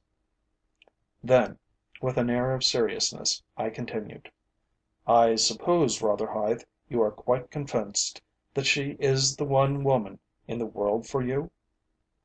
"Convinced!" he replied, with a short laugh at the absurdity of the question. "Of course I am convinced. Why, my dear old chap, if I were to hunt the whole world over, I shouldn't find her equal. You've no idea how good she is. What's more, do you know, she's the soul of caution? She's got what I lack, the business instinct." "Indeed!" I said, for this side of the Countess's character had never been revealed to me. "So she is businesslike, is she?" "I should think she is. Why, when I spoke to her of what I thought of doing at Rotherhithe House, that is to say, of pulling a lot of it down, you know, and rebuilding it, to say nothing of redecorating and refurnishing it throughout, she wouldn't hear of it. 'Wait,' she said, 'and let us see how we like it. It will be quite time enough when we have been married a few years to think of making changes in what has served so long." "A very sensible remark, too," I replied. "I am glad she is not going to lead you into useless expenditure. It's no business of mine, I know, but that collet of diamonds must have cost a fortune?" "£30,000," he answered, "but it's worth every penny of it to see it round her neck. She is passionately fond of diamonds. They are the only stones she cares for." Decidedly, I began to think the Countess was a business woman. Had I aspired to the honour of her hand, she would perforce have had to be content with a single string of pearls. Collets of diamonds, costing £30,000, are the peculiar gifts of millionaires. Now Rotherhithe, I knew, while a rich man, was far from being overburdened with money. I wished that he had not done it, though why I should have done so it would have puzzled me to say. When we reached my house, I invited him to accompany me inside. He would not hear of it, however. "No," he said, "I'll be getting home now. Late hours don't agree with me. But before we part, old friend, there's one thing I want to say to you. I'm going to make a rather big settlement on my wife that is to be, and I want to know if you have any objection to my putting you down as one of the trustees. If you could manage it, I should be more than grateful to you. Should anything happen to me, there is nobody else I know who would look after her interests so well." I scarcely knew what answer to make. The proposal was one that did not commend itself to me for several reasons. But what objection could I raise to it? I was his friend, and presumably hers also. It would be only natural that he should ask me, and, in the ordinary course of things, it would be only natural that I should accept. For some vague reason, however, events seemed to be moving outside the ordinary course of things, so I determined not to give him an answer then. "Don't disappoint me, there's a good fellow," he went on. "You can have no idea what importance I attach to your acceptance of the position." "Let me have until to morrow morning to decide," I replied. "It is not my habit, as you are aware, to do anything in a hurry, and I should like to think it over before giving my consent. There are many things to be considered. You may be sure, however, that if I can possibly convince myself that I shall be really serving your interest and hers by acceding to your request, that I shall do so. If I did not think so, I should ask you to find some one else at once, and trust to our old friendship to make you believe that I am right." "Very good then, we will leave it like that, and you shall give me an answer to morrow. And now, good night, George. You may not think so, but this has been the happiest evening of my life." Here we shook hands. "Let us hope," I said, "that this is only the beginning of your happiness. You will possess a wife of whom you are sure to be proud. You have rank, wealth, and innumerable friends. What more could any man desire? Good night." He waved his hand to me in farewell, and then set off down the street. When he had disappeared, I beckoned my shadow to me, and bade him good night also. Then I, in my turn, retired from the world. Not feeling in the humour for bed, I went to my study and, contrary to my usual habit, lit another cigar.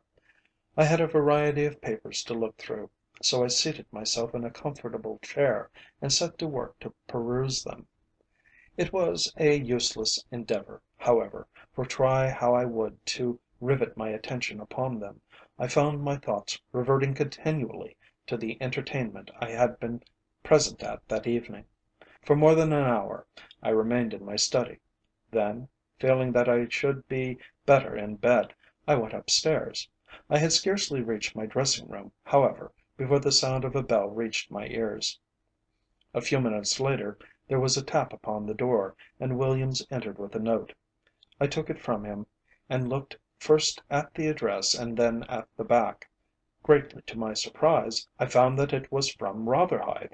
to whom I had said good bye on the pavement outside the house an hour or so before.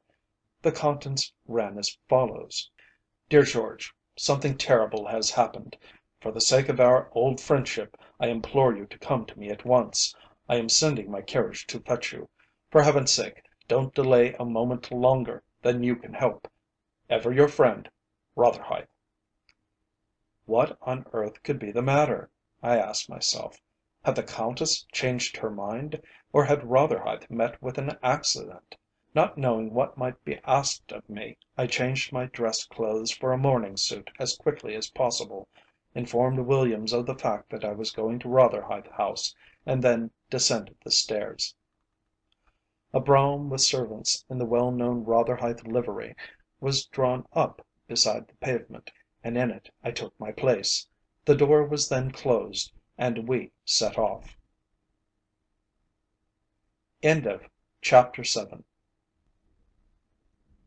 Chapter 8. As the brougham sped on its way through the almost deserted streets, I sat and wondered as to what it could have been that had induced Rotherhithe to send such an urgent message to me. That something serious had happened I had not the least doubt, for the Duke was a self-reliant man, and at no time given to the display of emotion. Taking the letter from my pocket again, I endeavoured to read it by the light of the lamps we passed, but it was impossible. The fear that underlay everything was that Count Conrad had returned to town, had met Rotherhithe, and that there had been trouble between them. After we had been driving for something like 5 minutes, a most curious thing happened. I was trying to make out an object in the street through which we were passing, when suddenly I found myself in total darkness.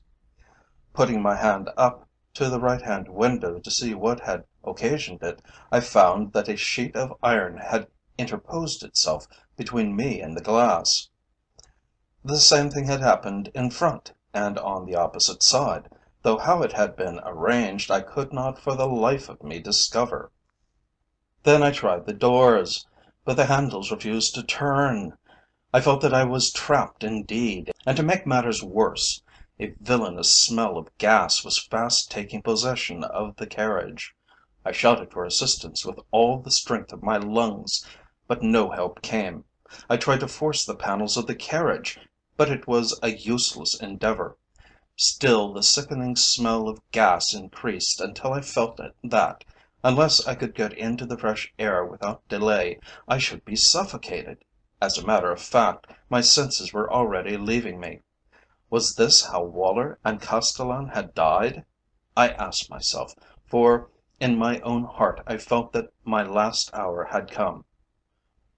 Scarcely conscious of what I was doing, I believe I stood up and struggled with the door, but with as little success as before.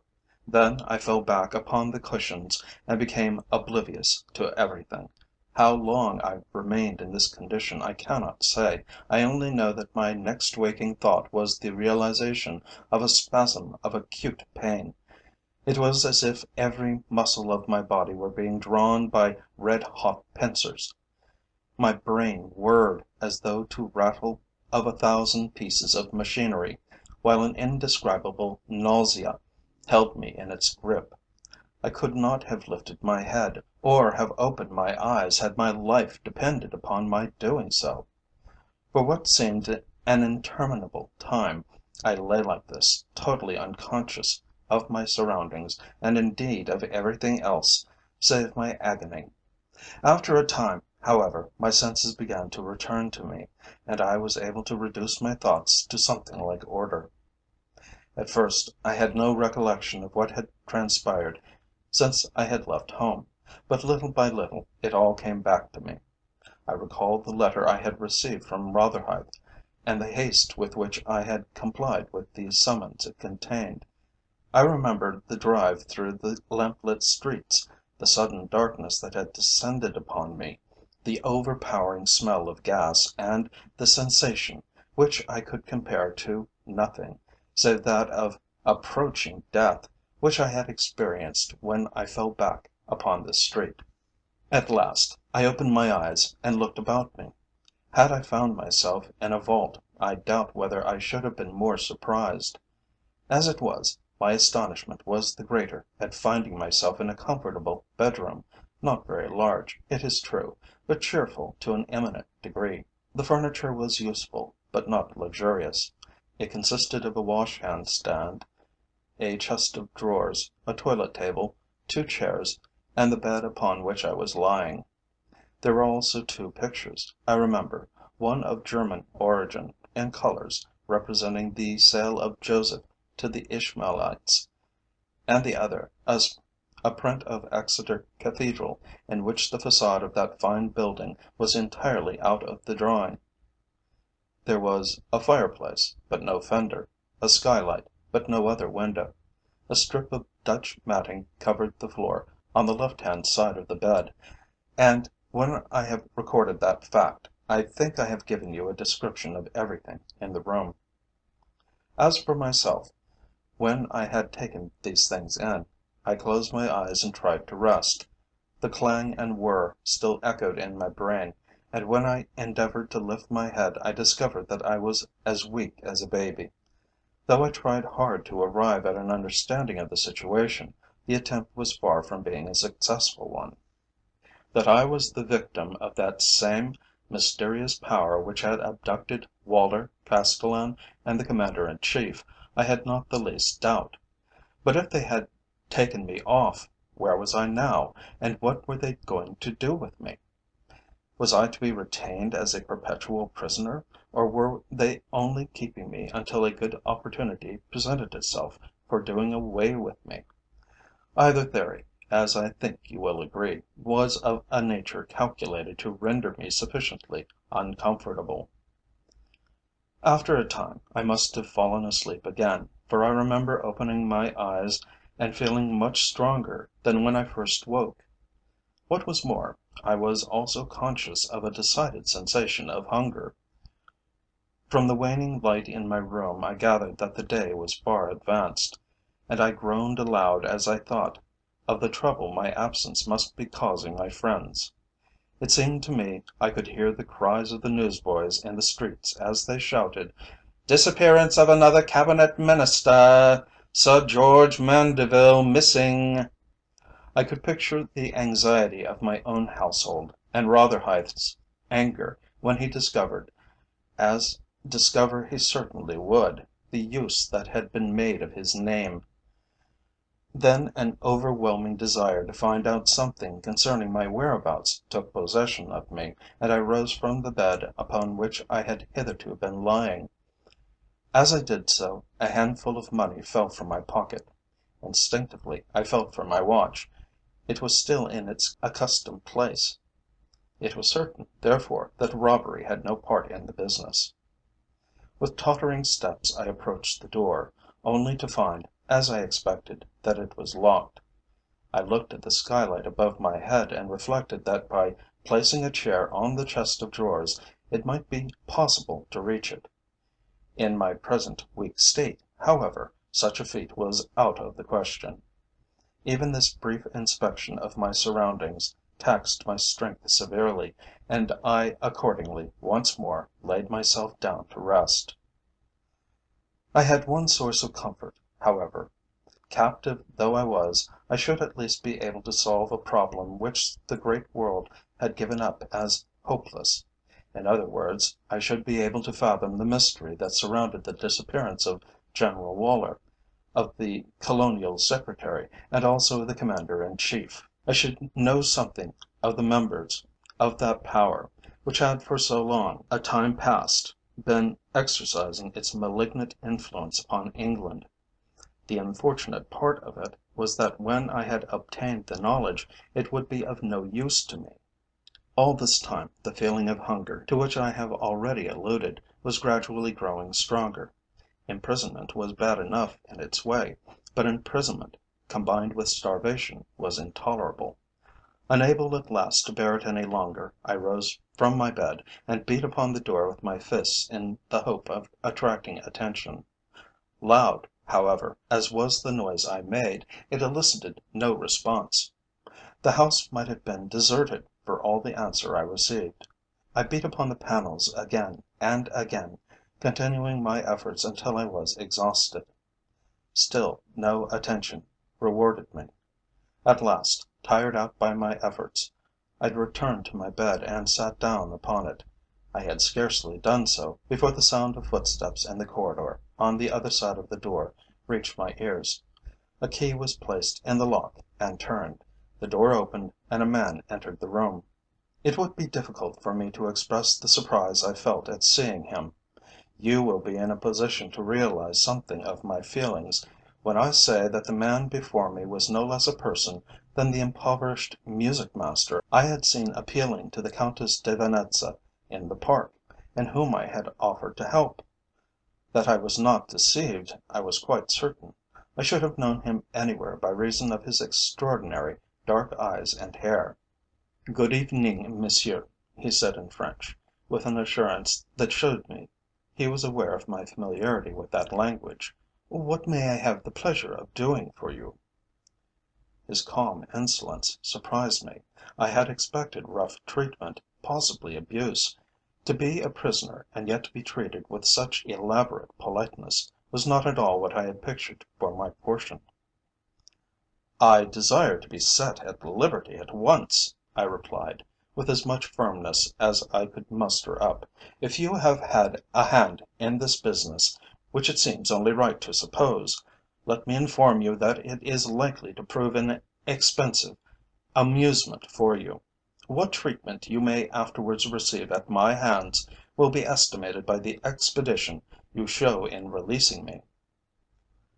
"I sincerely trust, monsieur, that no violence has been used towards you," he said. "The instructions were merely to bring you here with as little inconvenience to yourself as possible.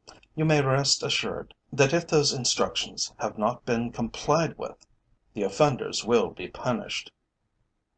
In the meantime, perhaps it is possible that I can be of some service to you?" "You can provide me with food," I answered angrily, "and since my watch has stopped, perhaps you will be good enough to tell me the time."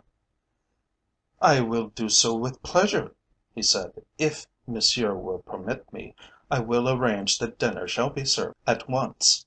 At the same time I will inform him as to the state of the clock." Having said this, he bowed and left me. 10 minutes or so later, I again caught the sound of footsteps in the corridor. The key was turned in the lock, and the door opened. This time he carried in his hand a tray, upon which were set out the various necessaries for a meal.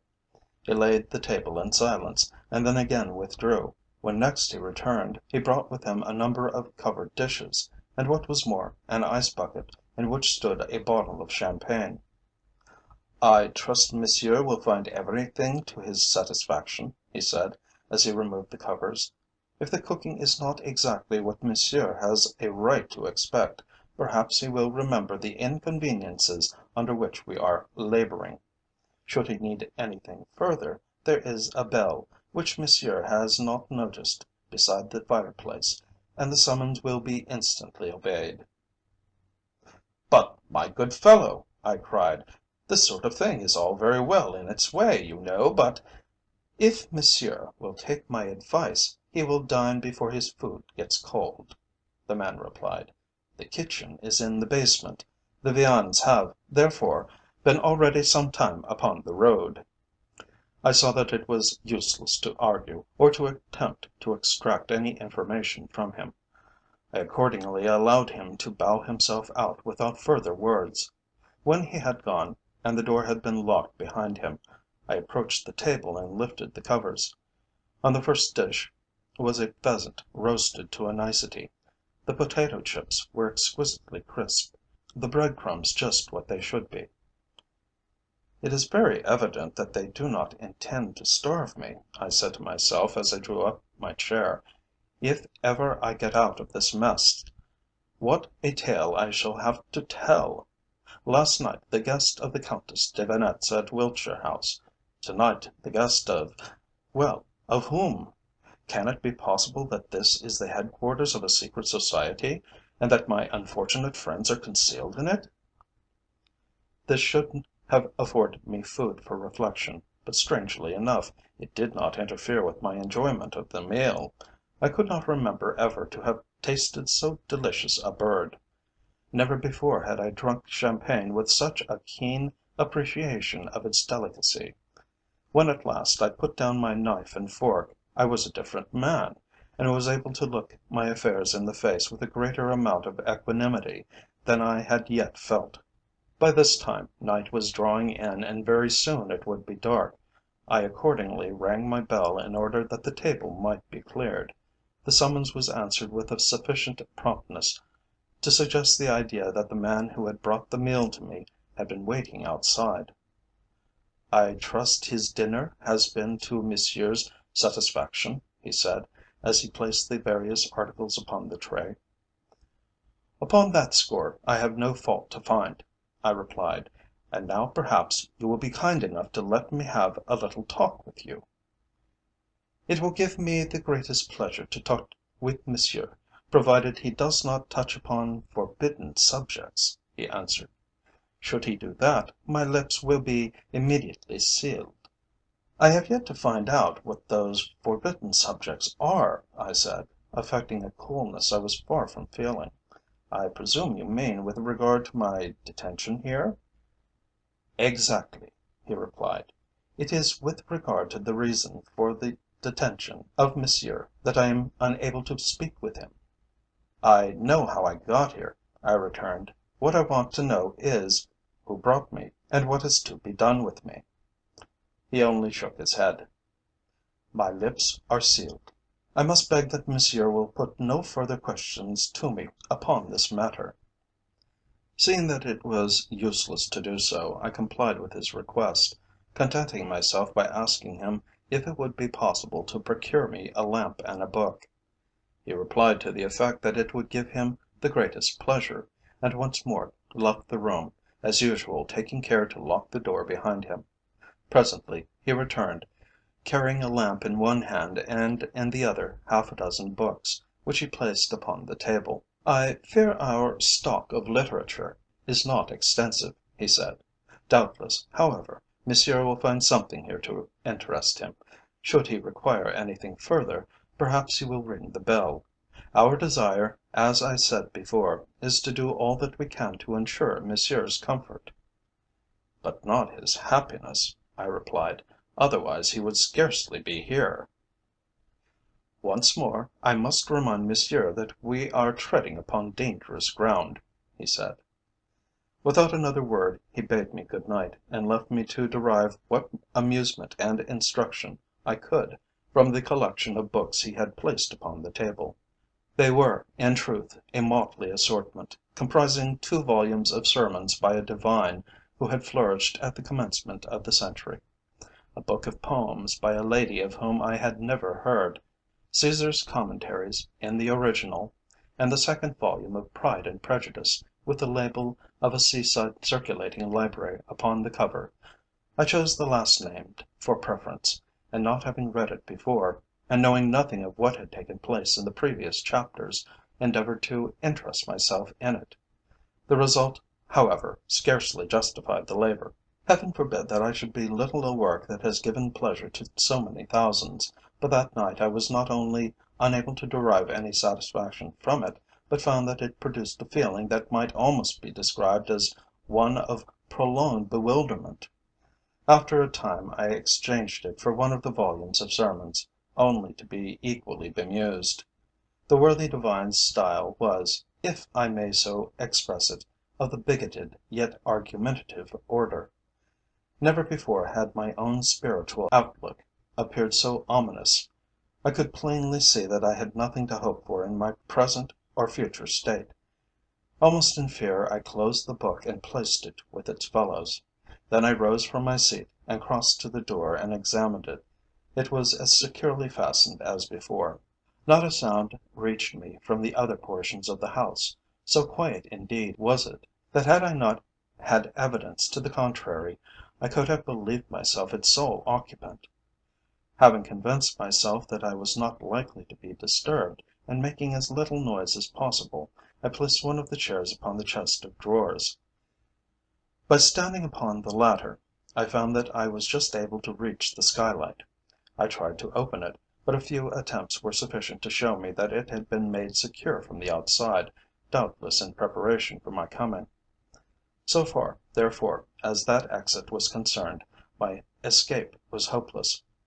Bitterly disappointed, I descended from my perch, and pushed the table back to its original position in the corner.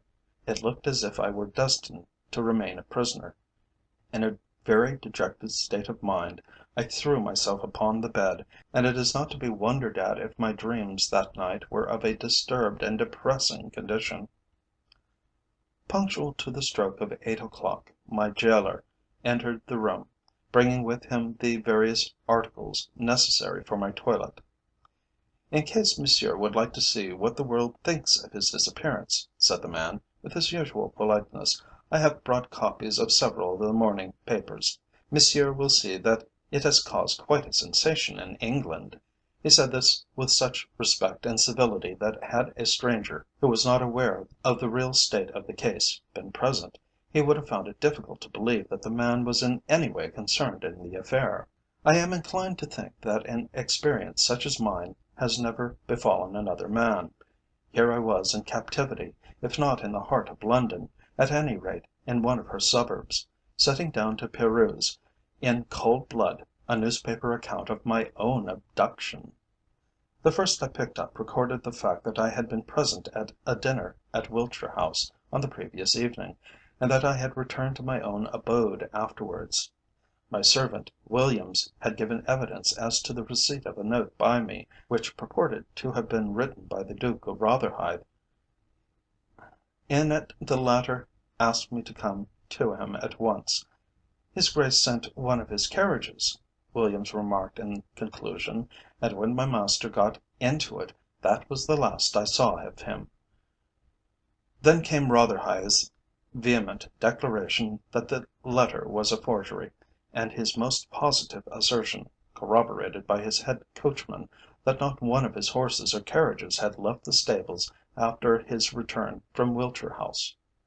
"The fact therefore remains," said the writer, at the termination of his article, "that the disappearance of Sir George Manderville must be relegated to that catalogue of inexplicable crimes, to which so many of our foremost men have fallen victims of late." The reports in the other papers were, for the most part, couched in similar language. As soon as I was dressed, my breakfast was brought to me, but while I had no fault to find with the cooking, I scarcely touched it. I was turning over in my mind a scheme for making my escape, which had suddenly occurred to me, and which, I could not help thinking, possessed a considerable chance of being successful. What was to prevent my springing upon my gaoler when he next entered the room, overpowering him, and then rushing out? Even if I did not succeed in getting away from the house, I might at least be able to attract the attention of people in the street, and thus be able to induce them to communicate with the authorities. The idea seemed feasible enough, but I had not only to remember that my keeper was a muscular fellow, but that he would be fighting for what he knew to be a desperate cause. So far as strength went, however, I felt convinced I was his equal. Besides, I should have the advantage of taking him off his guard, which would be many points in my favour. At any rate, I was prepared to try. This settled, the next thing to be decided was when would be the best time to put the plan into execution. Should I make the attempt when he returned to take away my breakfast things, or at midday, when he brought my lunch? To do so at night would, I know, be useless, since there would not be so many passers by, and if the windows were dark, and I had every reason to suppose they would be, I would stand but little chance of being seen, and the raison d'être of the whole affair would be gone. At last, on the principle that there is no time like the present, I determined to strike while the iron was hot, and to tackle him when he next entered the room. I made my plans accordingly. In order to reach the table at the further end of the room, it would be necessary for him to go round at the foot of the bed. It was while he was there that the attempt must be made. Having got him down, I would endeavour to take the key from him and reach the door before he could sound the alarm or get upon his feet again. After that I must act as circumstances dictated. On this occasion he was somewhat more dilatory than usual. At last, however, I heard his footsteps in the corridor outside, then the key was inserted in the lock, and a moment later he had entered the room. Having closed the door behind him, he passed round the bed on his way to the table. My heart by this time was beating so furiously that it seemed impossible that he could fail to hear it. I had been careful to observe in which pocket he placed his key, for I knew that upon my finding that all my hopes depended. An hour seemed to have elapsed before he was bending over the table, engaged in collecting the various articles upon it. On this particular occasion he was in a somewhat more taciturn mood than usual, a fact for which I was not altogether sorry, for had he addressed me, my nervousness must surely have aroused his suspicions. At last the moment for action arrived, and I rose from my seat upon the bed. I had scarcely taken a step forward, however, before he turned, and, divining my intentions, prepared to receive me. This was more than I had bargained for, but I had gone too far to turn back. He muttered something in Italian, which I did not catch. Then I was upon him, had caught him by the throat, and the struggle had commenced. As a youngster I had won some little notoriety among my companions as a wrestler. The tricks I had learnt then stood me in good stead now. The man, as I have said, was muscular and heavy, but I soon found that I was quite his match. We rocked to and fro, turned over a chair, and on several occasions came perilously near the table. So tight was my grip upon his throat that, though he made 2 or 3 attempts, it was impossible for him to give the alarm. How it was that the noise we made did not attract the attention of the other inmates of the house, I am at a loss to understand.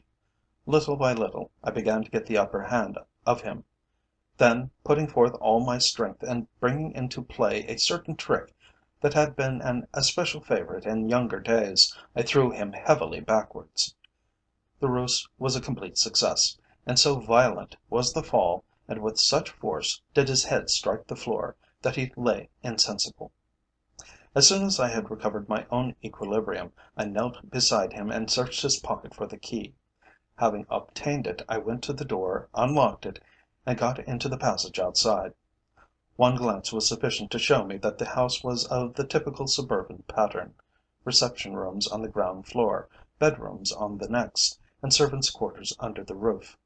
My room was at the top of the house, and probably had once been a housemaid's apartment. Once in the corridor, I paused to lock the door, thus making my cap door doubly secure, after which I made my way towards a door at the further end of the passage, to find it locked. I tried another with the same result, after which only one remained. Turning the handle of this, I entered, to discover that the window of the room looked over the back upon a long strip of garden, at the end of which were some high trees, limes, if I remember correctly. Escape from the house by this room was plainly impossible. There was nothing for it, therefore, but for me to descend the stairs and try my fortune elsewhere. If the rest of my gaolers were not aware that the man who waited upon me was prisoner in my room, it was within the bounds of possibility, I argued, that they might mistake my step for his. Accordingly, I wasted no time, but descended the stairs, keeping a sharp look out over the banisters as I did so. I had reached the next floor in safety, and was preparing to descend to that below, when the sound of a door being closed in the basement caused me to hesitate.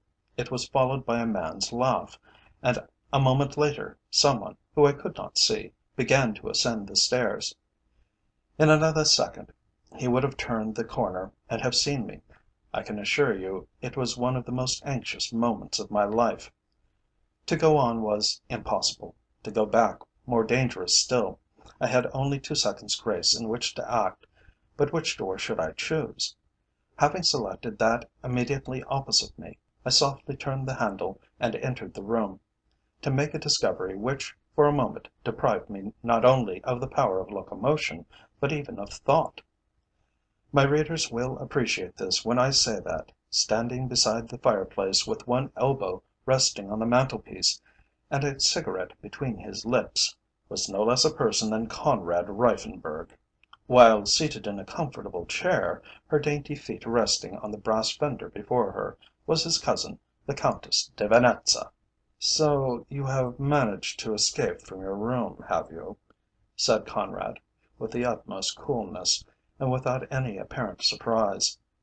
"I wonder how you did that." "You here?" I said, addressing the Countess, and disregarding him altogether.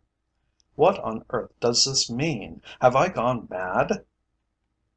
She was quite equal to the emergency. There was not a tremor in her voice when she replied: "Not at all mad, my dear Sir George. It simply means that you have to thank me for saving you from a terrible death. Quite by chance I became aware that there was an anarchist plot in preparation against yourself and certain other members of your Government. To have revealed my knowledge to the authorities would have been to implicate several of my dear but misguided friends, while to have appealed to them for mercy would have been as useless as it would have been dangerous.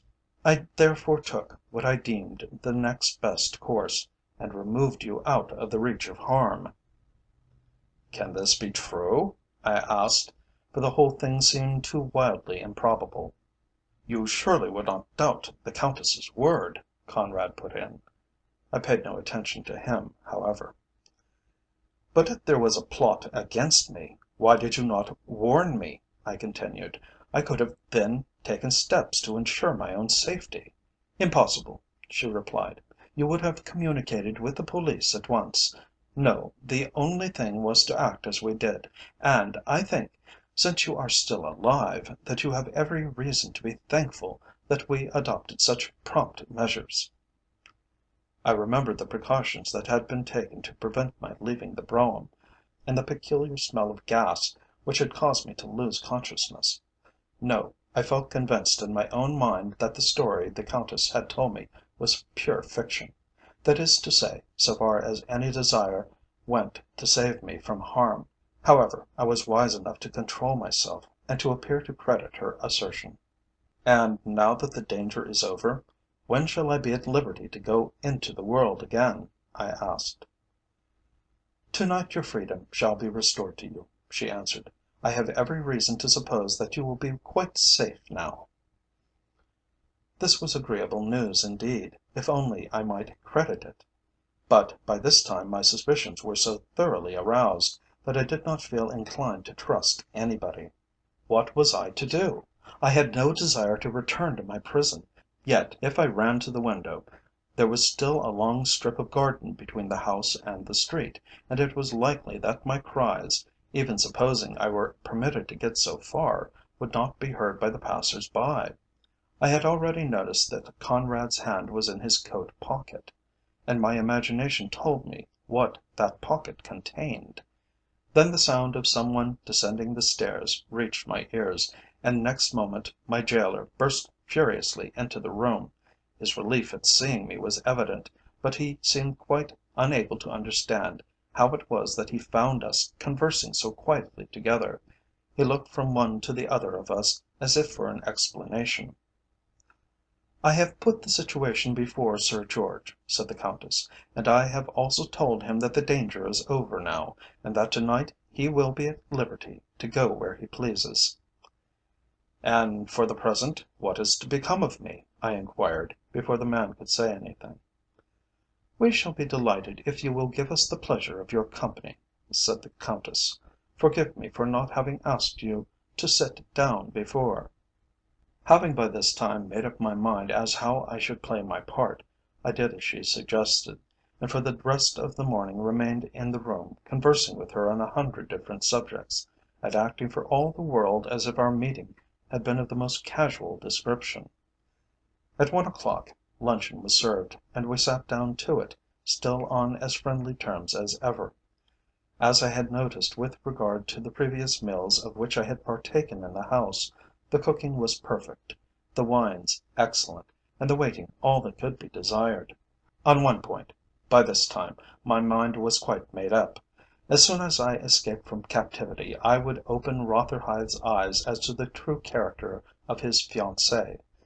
One thing, I must confess, puzzled me considerably. I could not understand why, if they had been at such pains to secure me, they should be willing to liberate me so soon. I was destined to be better informed on this point, however, before very long.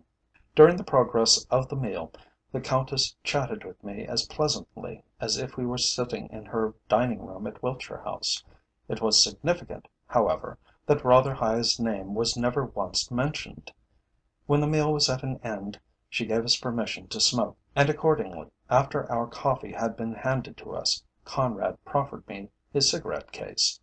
How was I to know that the coffee had been drugged, and that within a quarter of an hour of my drinking it, I should be lying fast asleep in my chair, beyond all knowledge of my surroundings?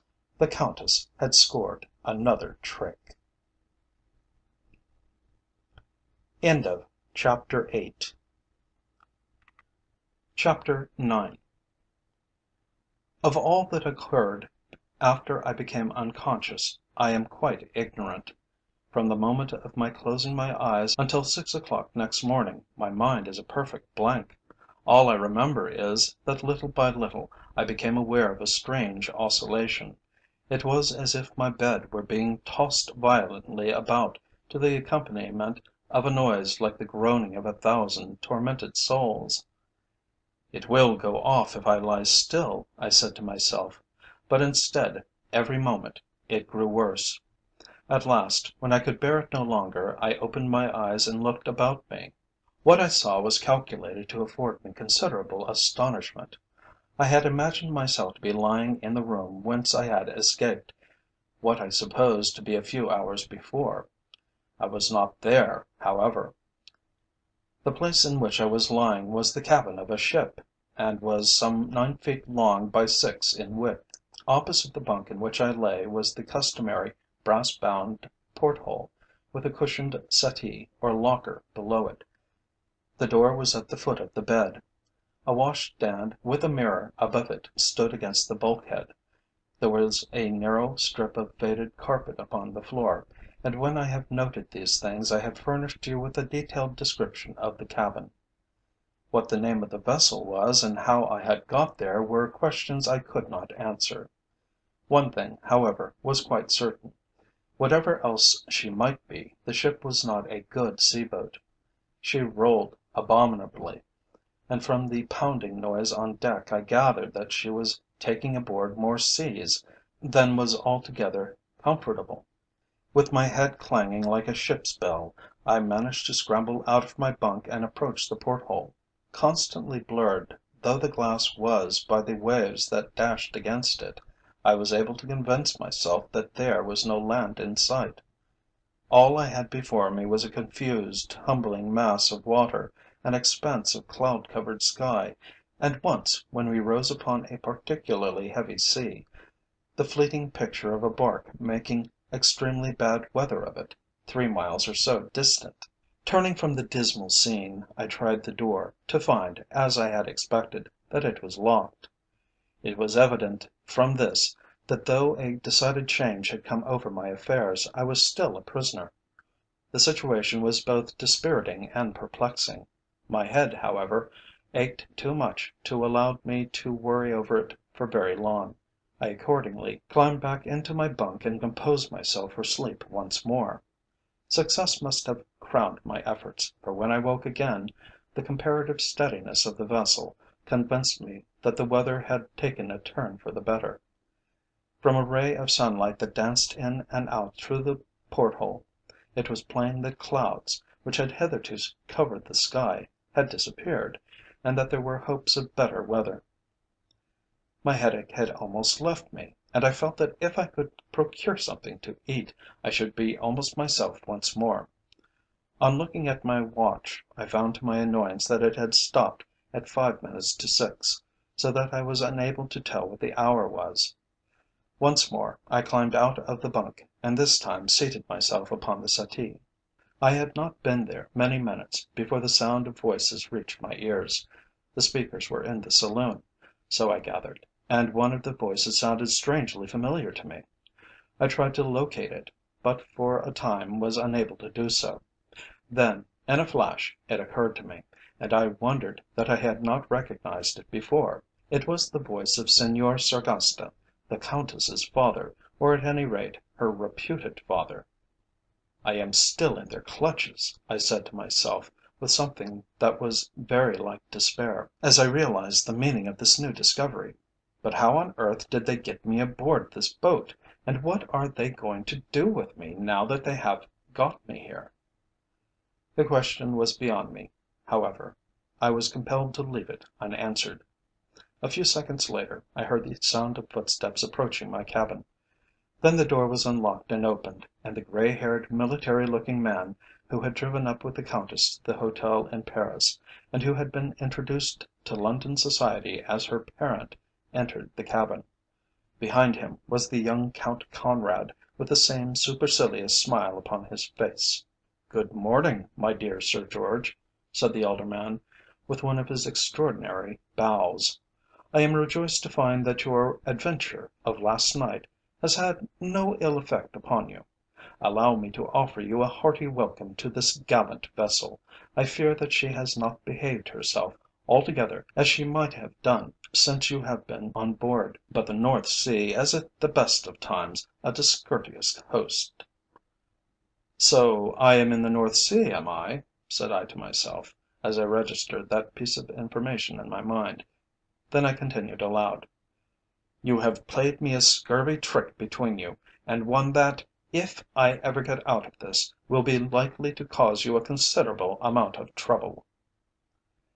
The smile widened on Conrad's face. Evidently he thought the possibility of my regaining my freedom was a very remote one. "I am desolated to think that we should have so much inconvenienced you," Sargasta replied. "But alas, we had no option. However, we must do our best to make your stay with us as pleasant as is compatible with the circumstances. Doubtless you are hungry after your long fast. If so, will you permit me to conduct you to the saloon, where you will find that a meal has been prepared for you?" "You give me liberty on board, then?" I said, with some surprise. "Since we are clear of the coast, and provided, of course, that you do not abuse it, we will do so to a certain extent," he replied. "Should you give us a cause to regret our decision, nothing will remain but for us to confine you to your cabin once more. Pray let me lead the way." With a feeling of vague bewilderment, almost impossible to describe, I followed them into the saloon, where I discovered, as he had said, that a meal had been arranged for me.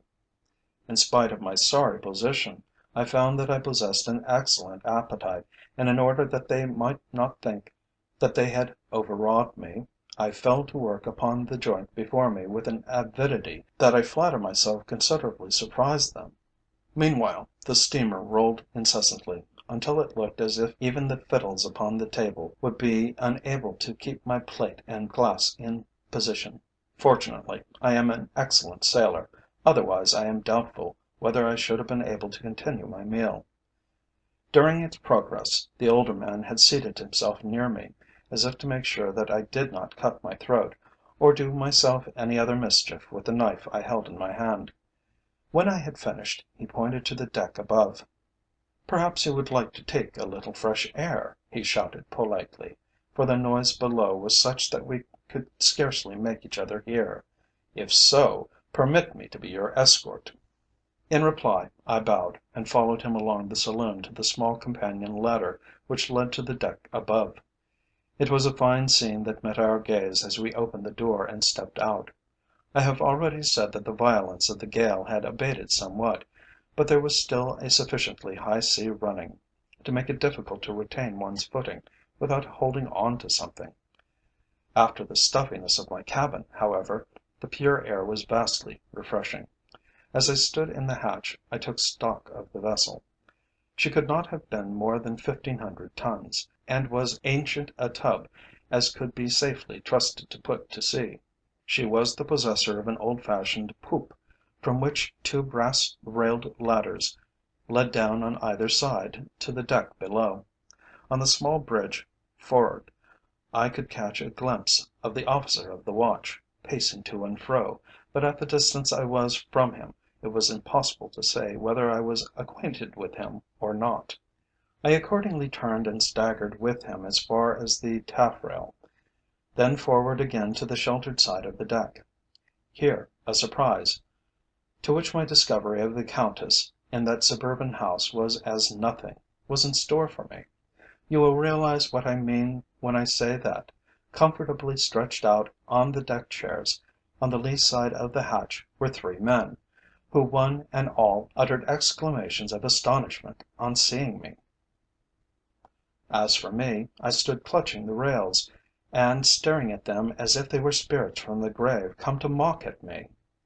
The man nearest to me was none other than the Commander in Chief, who had disappeared so mysteriously from Lord Beckingdale's residence on the night before the Aldershot review. Next to him, with a rough sou'wester tied under his chin, was the Honourable Benjamin Castellan, Secretary of State for the Colonies, who had vanished shortly after I had said good night to him in Cockspur Street, and whom I had thought never to see again. While furthest from me, and nearest the poop ladder, a stubby grey beard covering his usually well shaven chin, was my old friend General Woller, who had apparently been caught up into space at Paddington Station after his return from audience at Windsor. The Colonial Secretary was the first to speak. "Good heavens, Manderville!" he shouted. "Is it you, or your ghost?" "It is I, Manderville," I answered, as if the assertion was necessary. "But you? We thought you were dead. How in the name of all that's wonderful did you get here?" By this time they were all on their feet, holding on to the rail of the hatch by one hand, shaking my hand by the other. "That's too long a story to tell you now," said the Commander in Chief. "The question is, how did you get here?" I could furnish them with no answer to that question, but referred them to the men who had kidnapped me. Meanwhile the old Italian stood a few paces away, holding on to the rail and watching us. Even by this time I had not recovered from my surprise. In London we had all looked upon them as dead men, and now to find them my companions on a small steamer on the high seas was almost too great a surprise. "It seems beyond belief to find you here," I said, as we made our way back to the shelter of the companion hatch, where there was comparative silence. "The almost universal belief in England is that you have been murdered by anarchists." "We might as well have been," Woller replied gloomily. "Until Castellan came, I was alone upon this tub, and you can imagine the sort of life I led." "I can imagine all sorts of things," I replied, "but I want to hear your story. The others have doubtless told you how completely your disappearance puzzled us. Woller, we traced you as far as Paddington, and then lost sight of you altogether. It was said that you had taken a cab in the station yard and had driven away in it, but no trace of the driver could ever be discovered, in spite of the large rewards we offered." "No one saw me drive away from Paddington," he answered, "for the simple reason that I walked from the station. They must have mistaken me for someone else." The scheme which brought about my destruction was, I must admit, a singularly ingenious one, if there is any comfort to be derived from that fact, and yet it was simplicity itself. As you are aware, the train by which I left Windsor, after stopping at Slough, does not do so again, except for ticket collecting, until it reaches Paddington. I should here mention that before leaving London that morning for Windsor, I had received a note from my old friend Mrs. Marchingham, who is a great invalid, and whose son is at the front, asking me if I could possibly spare the time to call upon her in order to wish her good bye. On receipt of her letter, I telegraphed to her saying that I would make every endeavour to comply with her request. It would have been strange had I not, for we had been playfellows as children, and had always been on the most affectionate terms. "One moment," I said, for an idea had struck me. "If you telegraphed to her, how was it that the department did not make us aware of the fact? We caused every inquiry to be made."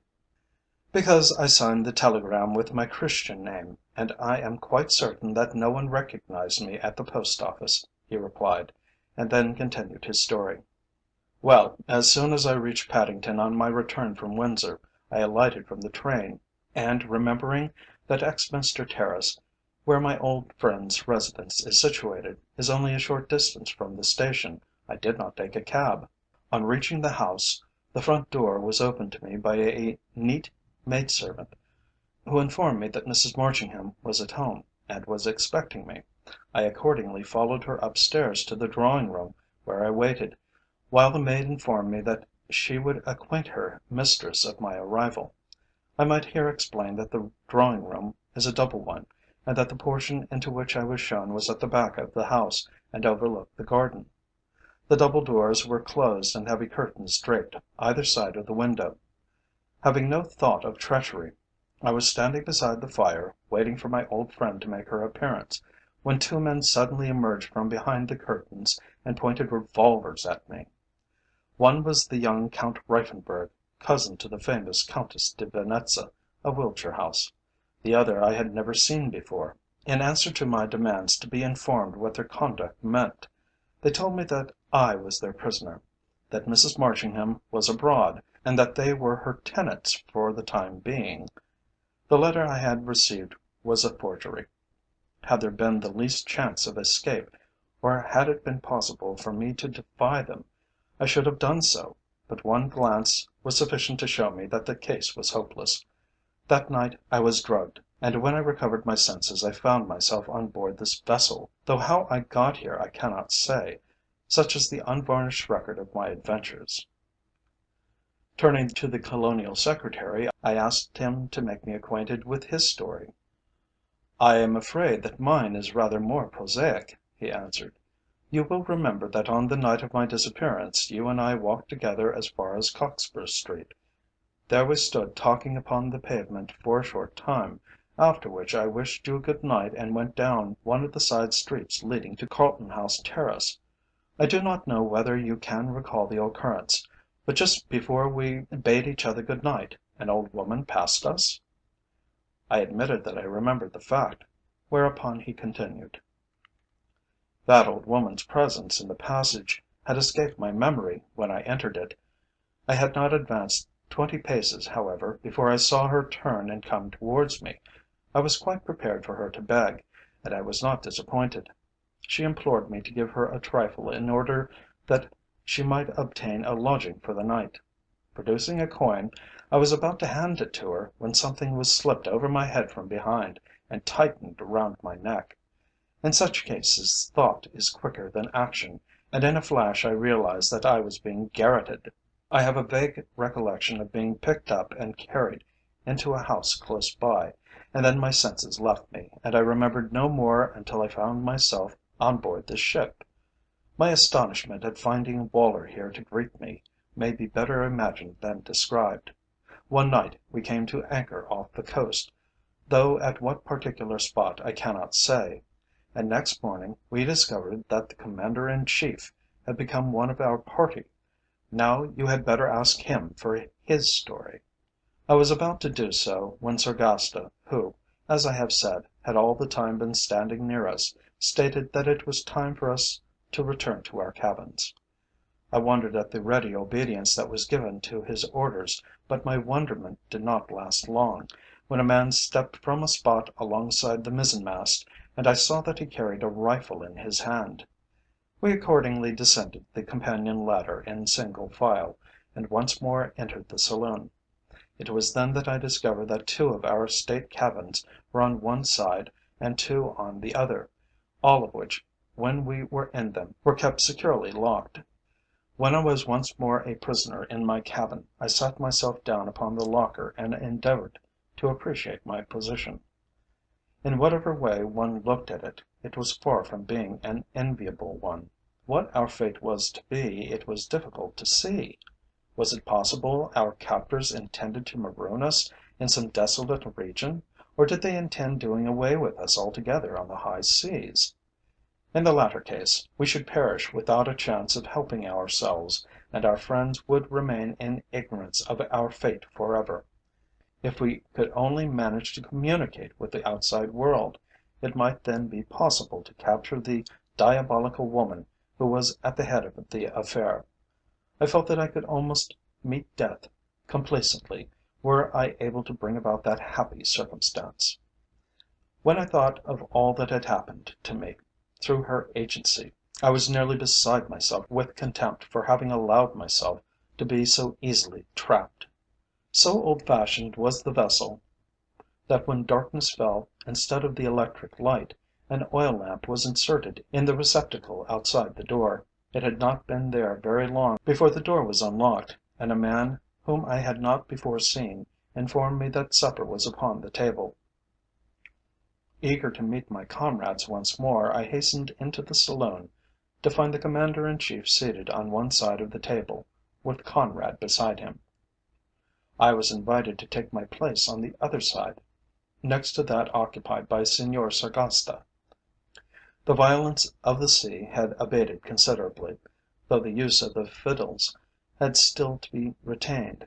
I looked about me for a sign of the Colonial Secretary and Woller, but, as they were not present, I came to the conclusion that our gaolers were adopting what must have struck them as being a very necessary precaution, namely, dividing our party into two portions. This proved to be the case, for from that time forward we were not permitted to take either our meals or our exercise together. The Commander in Chief and I were to be companions, the Colonial Secretary and Woller following suit. By this time the danger of any rising on our part was reduced by one half, while the strain of guarding us was not nearly so great. During the progress of the meal, scarcely a word was spoken. We waited upon ourselves, and it was only when something that did not happen to be on the table was required, that the man who had called me to the meal made his appearance. After supper was over, we were informed that we might go on deck if we pleased, and, needless to say, we eagerly embraced the opportunity. Having donned our hats, we once more made our way to the companion ladder. It was a brilliant moonlight night. Scarcely a cloud was to be seen in the sky, while the wind and sea were abating every hour. Arm in arm we began to pace the deck, at the same time noticing the fact that the man with the rifle was as usual stationed near the poop rail. "It is evident that no precaution is to be omitted," said the Commander in Chief with a bitter laugh. "I wonder what our friends in England would say if they could see us now?" "I wonder what they would say," I replied, "if they knew who was at the bottom of it all. I suppose the Countess de Venetza is still giving her charming little dinners at Wiltshire House, and is still talking so regretfully of the losses England has sustained by reason of the disappearance of her prominent officials. Heaven send that Rotherhithe finds her out in time." "What do you mean?" my companion asked. "Why should he find her out?" Then I remembered that Rotherhithe's engagement to the Countess had been announced since the Commander in Chief's disappearance, whereupon I made him acquainted with the facts of the case, and in doing so gave him a description of the dinner at Wiltshire House, which had been the preliminary to my capture. "If we could only find some means of making the world aware of what we have discovered," he said, after a few moments' silence. "That's what I was thinking this afternoon," I replied. "It appears to be impossible, however. If we were to throw a message overboard, it is 1,000,000 to 1 against its being picked up or believed, while if we were in any way to attempt to attract the attention of a passing vessel, we should in all probability be dead men before they could come to our assistance." "Be careful not to speak too loud," said my companion. "That fellow at the rail possesses sharp ears. You may be sure he will report anything he may regard as suspicious in our conversation or behaviour." "By the way," I said, "I have not yet been told how your capture was effected. Had the man I saw in the wood, and whose presence I reported to Beckingdale, anything to do with it?" "I am quite sure he had," was the reply. "In point of fact, I incline to the belief that he was the ringleader in the whole affair. Taken altogether, it was not a very brilliant piece of work, and I have never ceased to be angry with myself for having been taken in so easily. But that is our general complaint. In its simplicity, however, lay its greatest chance of success. I can see that now. My own affair was simple enough. Observe how it succeeded. Now give me the details." "You shall have them. Doubtless you remember the fact that I was paying my first visit to Lord Beckingdale's new house. I had stayed at his old residence before it was burnt down, but had never been there since the restoration. That will be sufficient to account for my ignorance of its general plan. On the night of which I am speaking, I was located, as you will recollect, in the south wing. Where Beckingdale's own quarters were I have no idea, and, as you may suppose, since then I have had no opportunity of finding out. I forget whether I mentioned the fact to you that I had brought a new man down with me. Poor old Simmons no longer felt equal to his work, and in consequence I had been compelled to engage a new man, a thing I hate doing. The fresh importation, however, seemed a very quiet and respectable fellow, and he had just completed his first month's service with me, when my visit to Aldershot was arranged. On the evening in question I was tired, and dismissed him as quickly as possible. I don't think my head had been upon the pillow for more than 5 minutes before I was fast asleep.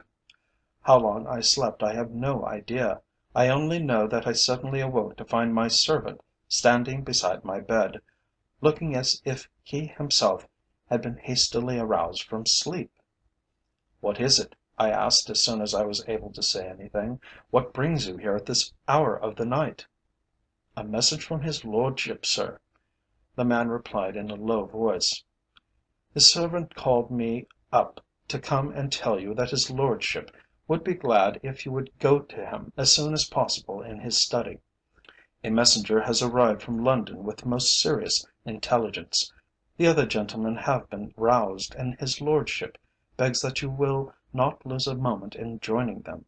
He would ask you to be as quiet as possible in order that the ladies may not be alarmed." "Have you any idea what the news is?" I inquired, as I got out of bed, for I thought it was just possible that Beckingdale's servant might have said something to him when giving him the message. "No, sir," he replied, "I have no notion, except that it is very serious. His lordship's man, sir, went so far as to say that all London is in an uproar." Without more ado I sprang from my bed and commenced dressing. In a very few minutes I was sufficiently presentable to proceed on my errand. "Where did you say Lord Beckingdale is?" I asked as we prepared to leave the room. "In his study, sir," the man replied. "If you will allow me I will take you to him." Bidding him step quietly so that the rest of the household should not be disturbed, I followed him from the room, and down the passage in the direction of the hall. A faint glimmer of light illumined the passage, so that we were able to make our way along it without the assistance of a lamp or candle. Having reached the gallery, my man did not descend by the stairs to the hall below, but branched off down a side passage into a portion of the house I had not yet penetrated. Having passed along another corridor, we approached a door before which he paused. Still with the utmost respect, he opened it very quietly and bowed as if for me to enter. Never for a moment suspecting such a thing as treachery, I did so, and a moment later had received a blow on the head, and was lying upon the floor, insensible. I can leave you, Manderville, to estimate the daring of the trick that had been played upon me. I have no doubt that it was the deliberate intention of taking part in it that that wretched valet had entered my service. Little did I think, when I congratulated myself upon having secured him, that he was ultimately to bring about my ruin. "But do you mean to tell me that, while we were all asleep, the very man whom I had seen watching the house from the plantation, and against whom I had warned Beckingdale, had entered it and taken possession of one of the rooms, in order to kidnap his most important guest?" "I do mean it," he replied.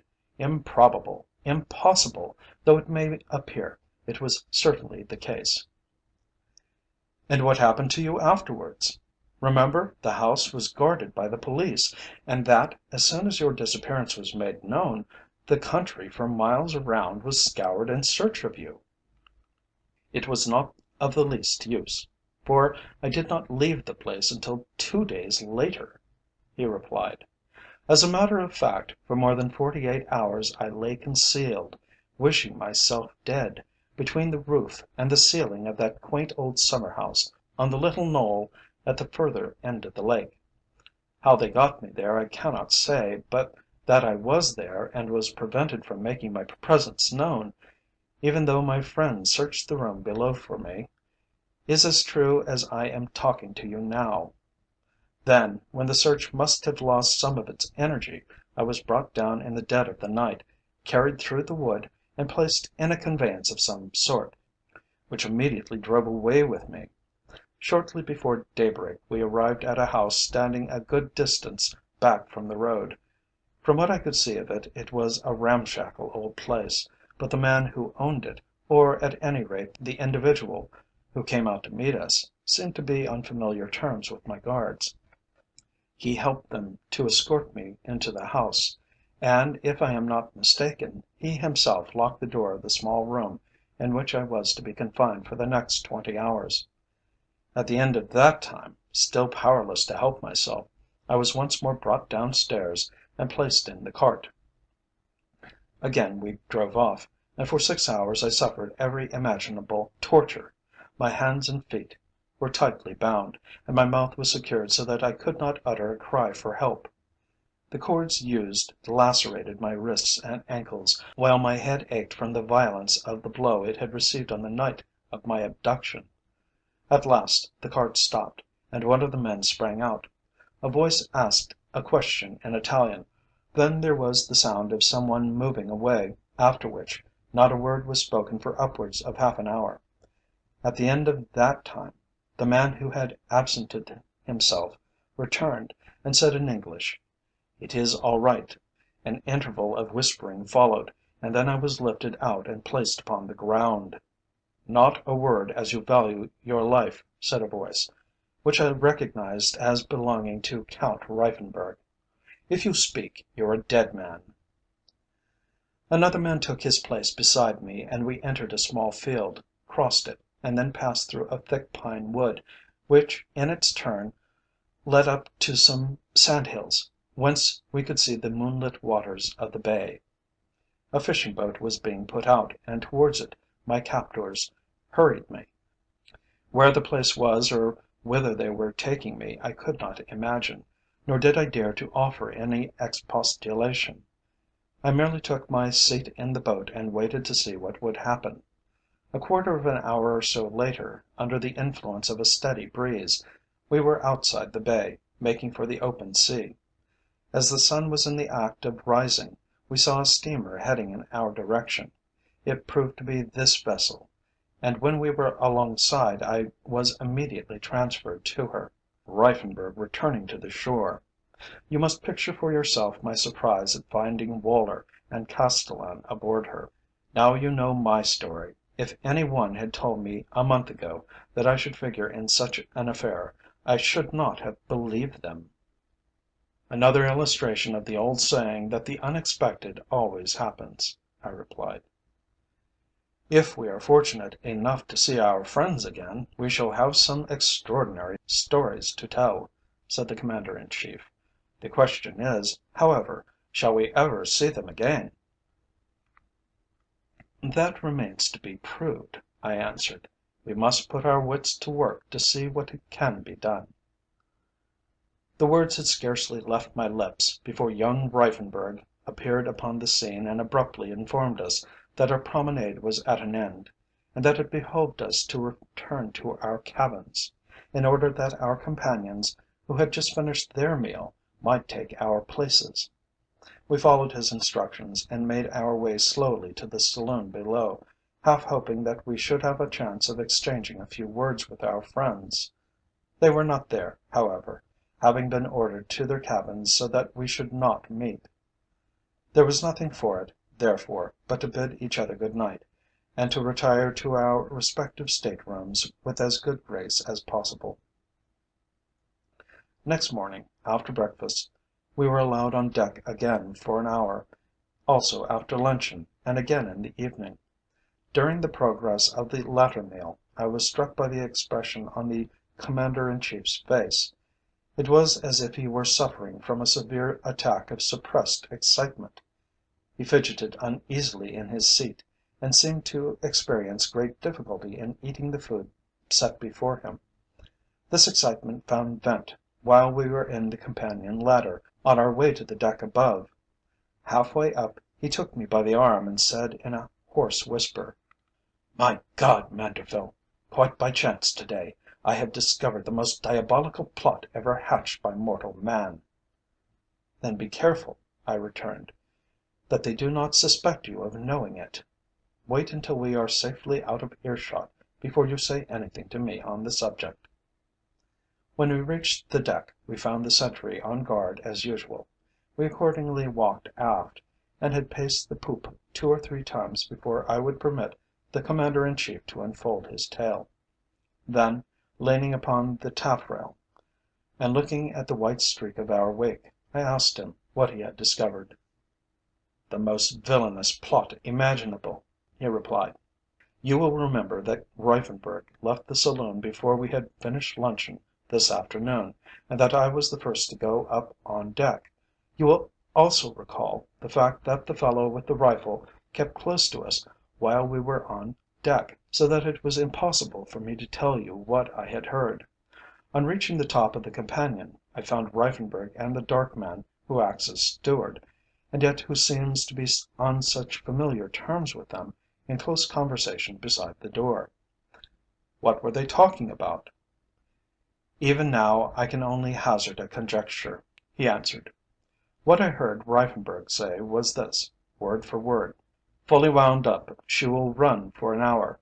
Then will come the explosion.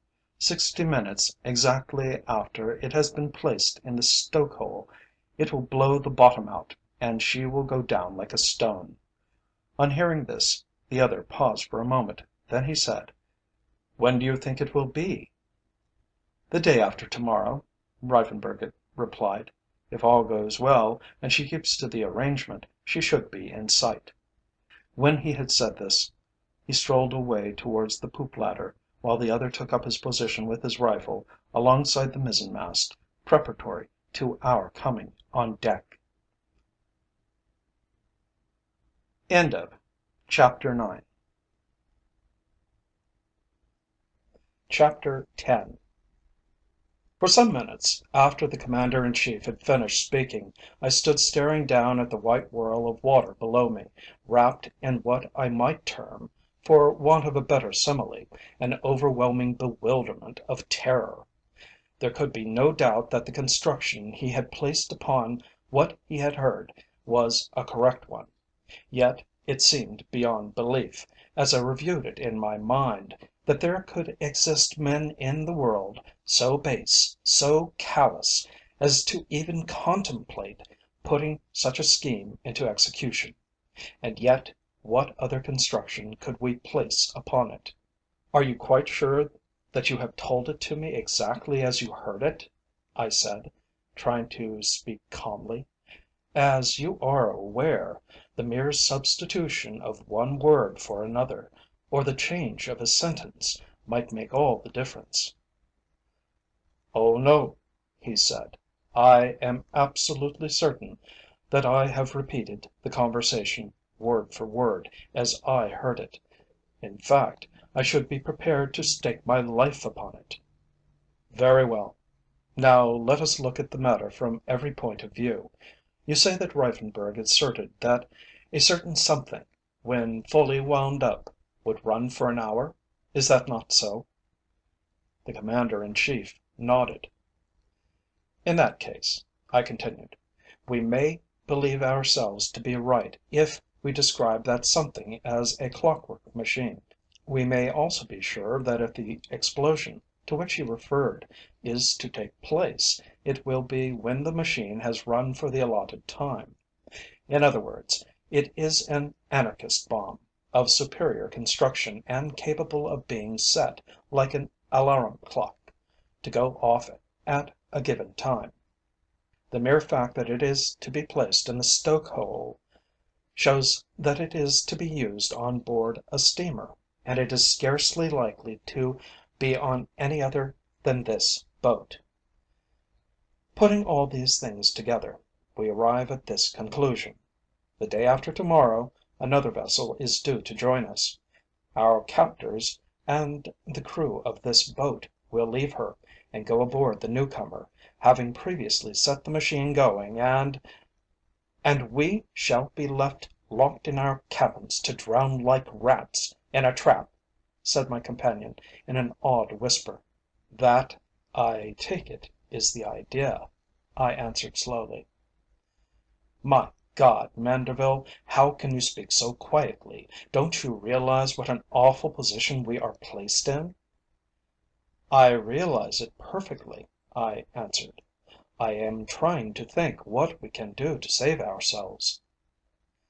The situation was so terrible that for a few moments I stood looking across the waste of water, seeing nothing but a man locked in his cabin, knowing that the ship was sinking, and battling vainly for life. The day after tomorrow! The day after tomorrow! The words rang in my brain like the tolling of a funeral knell. "Surely there must be a way out of it, if we can only find it," I said. "Some manner in which we can thwart these murderous ruffians. Let us put our wits to work with all speed, and see whether or not we can find a loophole of escape." "I have been doing that all the afternoon," the Commander in Chief replied, "but so far without any success. If we are locked in our cabins, I don't see how it will be possible for us to do anything. A mouse can find in a trap, when a servant girl plunges it into a bucket of water, is not more helpless than we shall be." "Come, come, old friend," I said, "you must not give way like that." "I don't think any man can accuse me of cowardice," he replied, "but I must confess that when I think of what may happen the day after tomorrow, my courage fails me." "But it's not going to happen," I answered. "Make up your mind to that. As I said just now, there must be a way out of it, and we've got to find it. In the meantime, we must endeavour, if possible, to let the others know the position of affairs, though how that's to be managed, I must confess I don't quite see. It is not possible to approach their cabins, and, according to the new arrangement, we are not allowed to come into personal contact with them." "Could it not be managed by means of the portholes?" my companion inquired. "Your cabin and that occupied by Castellan adjoin, I believe." "That is so," I replied, "but I could not reach a quarter of the distance that separates his porthole from mine, and I have nothing in my cabin to assist me. But we must think it over and see what can be done. Now, we had better begin to pace the deck again, or they may grow suspicious." With that we set out, and, for upwards of an hour, religiously patrolled the poop. At the end of that time we were ordered below, and when my cabin door was locked upon me, I sat myself down on my locker and put my brains to work. The first point to be decided, as I have said above, was how we were to communicate with the others. The second, and all important, was to find a means of escape from the doom that had been prepared for us. At last, my head in a whirl, I turned into bed and endeavoured to divert my mind from the burden it carried. The attempt was useless, however, as may be easily understood. Think of what I would, my thoughts invariably came back to the same subject. I recalled that night in Paris, when the eyes of the woman we had known as the Countess de Venetza had exercised such a strange effect upon me. I remembered the nameless horror they had inspired in me, and the sleepless nights I had had in consequence. I also recalled our first meeting, and our crossing to London together. Who would have dreamt then that that meeting would have ended in this terrible fashion? Hour by hour the night wore on until the faint, weird light of dawn crept into the sky. We might now say that to morrow we should know our fate. Then, tired of tumbling and tossing in my bunk, I left it, and stood at the open porthole, watching the great grey waves go by. There was a fair sea running, and, in consequence, the steamer was rolling heavily. If only I could find some means of communicating with Castellan, I said to myself for the 100th time, he and Woller might put their wits to work, and possibly hit upon a scheme that would save us. Then, in a flash, as is generally the way, an idea occurred to me. If I were permitted a chance of carrying it out, it was quite within the bounds of possibility that it might succeed. Taking my letter case from my pocket, I selected a clean half sheet of notepaper, and wrote upon it a letter to the Colonial Secretary. In it I told him what the Commander in Chief had discovered, and what our suspicions were. I begged him to tell Woller, and between them to try and think out a scheme for our deliverance. When I had finished, I made the note into a cocked hat and slipped it into my pocket. I might here remark that the doors of the various cabins opened directly into the saloon, and that at the foot of each door there was the space of nearly an inch. My object, therefore, was to get the note under the door without our gaolers observing what I was doing. At first glance this would appear a difficult matter to accomplish, but I had every confidence in my plan, and was determined to make the attempt. As good fortune had it, Castellan's cabin was almost directly behind my seat in the saloon, and this was a point in my favour. Having settled upon an idea for delivering this note, I was in a fever to put it into execution. It seemed as if the breakfast hour would never arrive, but at last the door was unlocked, and I was informed that the meal was upon the table. Now or never must my scheme be carried out. As I have said, the ship was rolling heavily, and for this reason I clutched at the rail running along the side of the saloon, while with my left I made a feint of reaching the back of the seat at the table. Then, abandoning the rail, I staggered forward, just as the ship was finishing her downward roll. The natural consequence was that I lost my footing as she came up again, and found myself lying in a heap upon the floor of the saloon, just before Castellan's cabin. While in this position, it was quite easy to push the note underneath the door without attracting attention. This accomplished, I staggered to my feet and to my position at the table, flattering myself that the whole thing had been so natural, that the suspicions of our captors could not possibly have been aroused. Our meal at an end, I followed the Commander in Chief to the deck above. "Well," I said, when we reached the taffrail, "have you anything to tell me?" "Nothing," he answered lugubriously. "I lay awake all night puzzling my brains, but without success. If only we could communicate with Castellan, I feel sure he would be able to work out some scheme." "It is already done," I replied. "I managed to get a note to him this morning." "You did?" he said, with a look of incredulity upon his face. "Then how on earth did you manage it?" "By giving myself a bump which I shall remember for some hours to come," I replied. "You observed the fall I had in the saloon when trying to reach the breakfast table?" "Yes, I noticed it," he answered. "But what had that to do with it?" "Everything in the world," I said. "Perhaps it did not strike you that my fall took place outside Castellan's cabin door. That was when I got the note to him. If you did not see it, it is more than probable that the others did not. In that case, we need have no fears in that direction." "There is the making of a strategist in you," he said, with the first smile upon his face I had seen there since he told me his dreadful news. "Many thanks. Now, the next thing to consider is, how is Castellan to reply?" "He'll find a way," my companion replied. "Never fear, Castellan is a resourceful man, and all I hope is that he'll find a way of getting us out of this hole. If we could only manage to get out of our cabins, there might be some chance for us, but so far as I can see, there is not the slightest possibility of being able to do that. What is more to the point, did you observe that they are making assurance doubly sure by putting a padlock on each cabin door?" "No, I did not notice it," I replied. "How do you know it?" "Because the carpenter was at work on my door before breakfast," he answered. If this were so, our case was indeed hopeless, for while we might be able to force the lock, it would be impossible to break through both lock and staple. When we returned to the saloon, I found that what my companion had said was only too true. The man had placed the necessary fittings on each of my friend's cabin doors, and was just commencing on mine.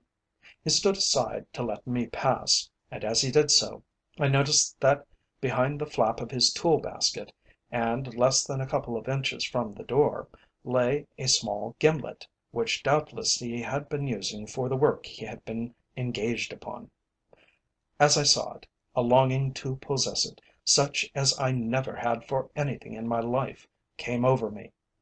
If only I could get it into the cabin unobserved, it would be worth more to me than 100 times its weight in gold. Was it possible, however, to secure it? I had only a second in which to hit upon a scheme, but that was sufficient. Putting my hand to my waistcoat, I gave a tug at the cord which carried my eyeglass.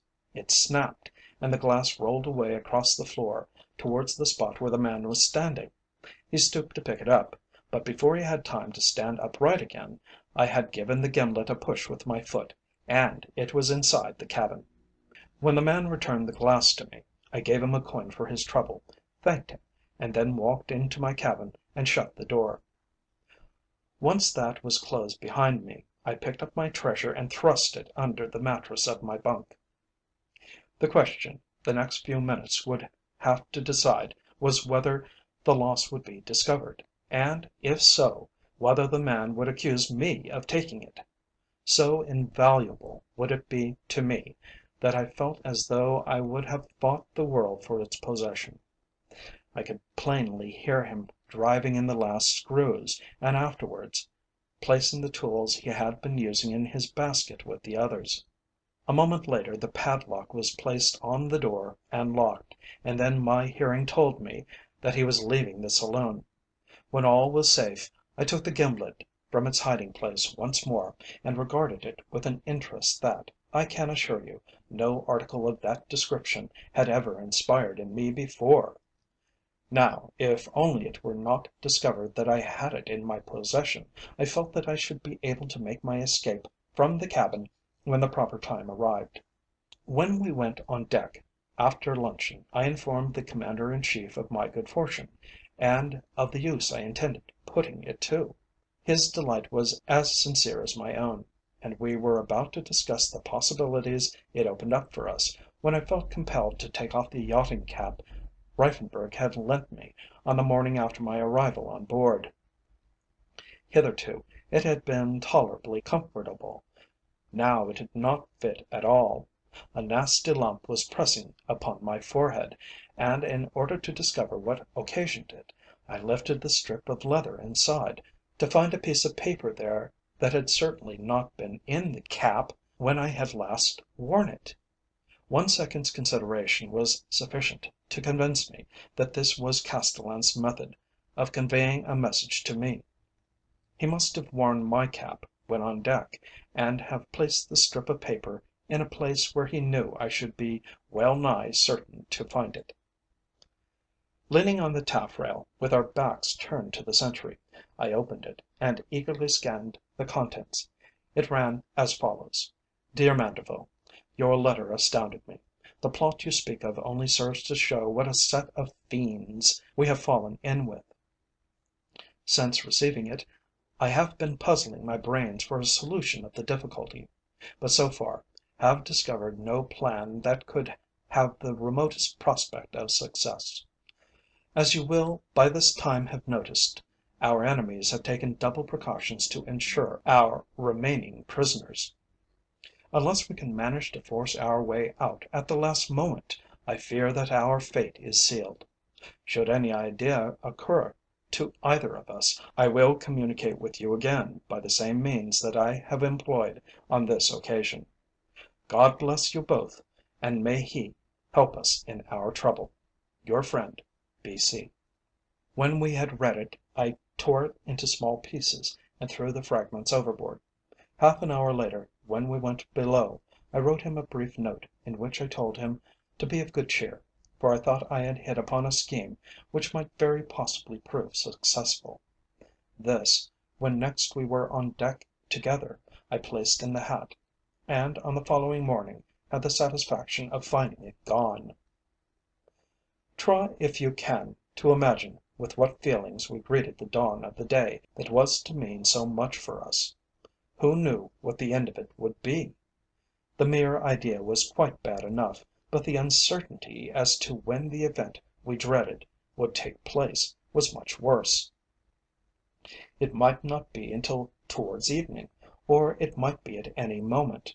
I was well aware that to carry out the plan I had proposed to myself, namely, the boring holes with the gimlet round the lock and the hasp and staple that secured the padlock, would take a long time, and, if left until the last moment, would be useless.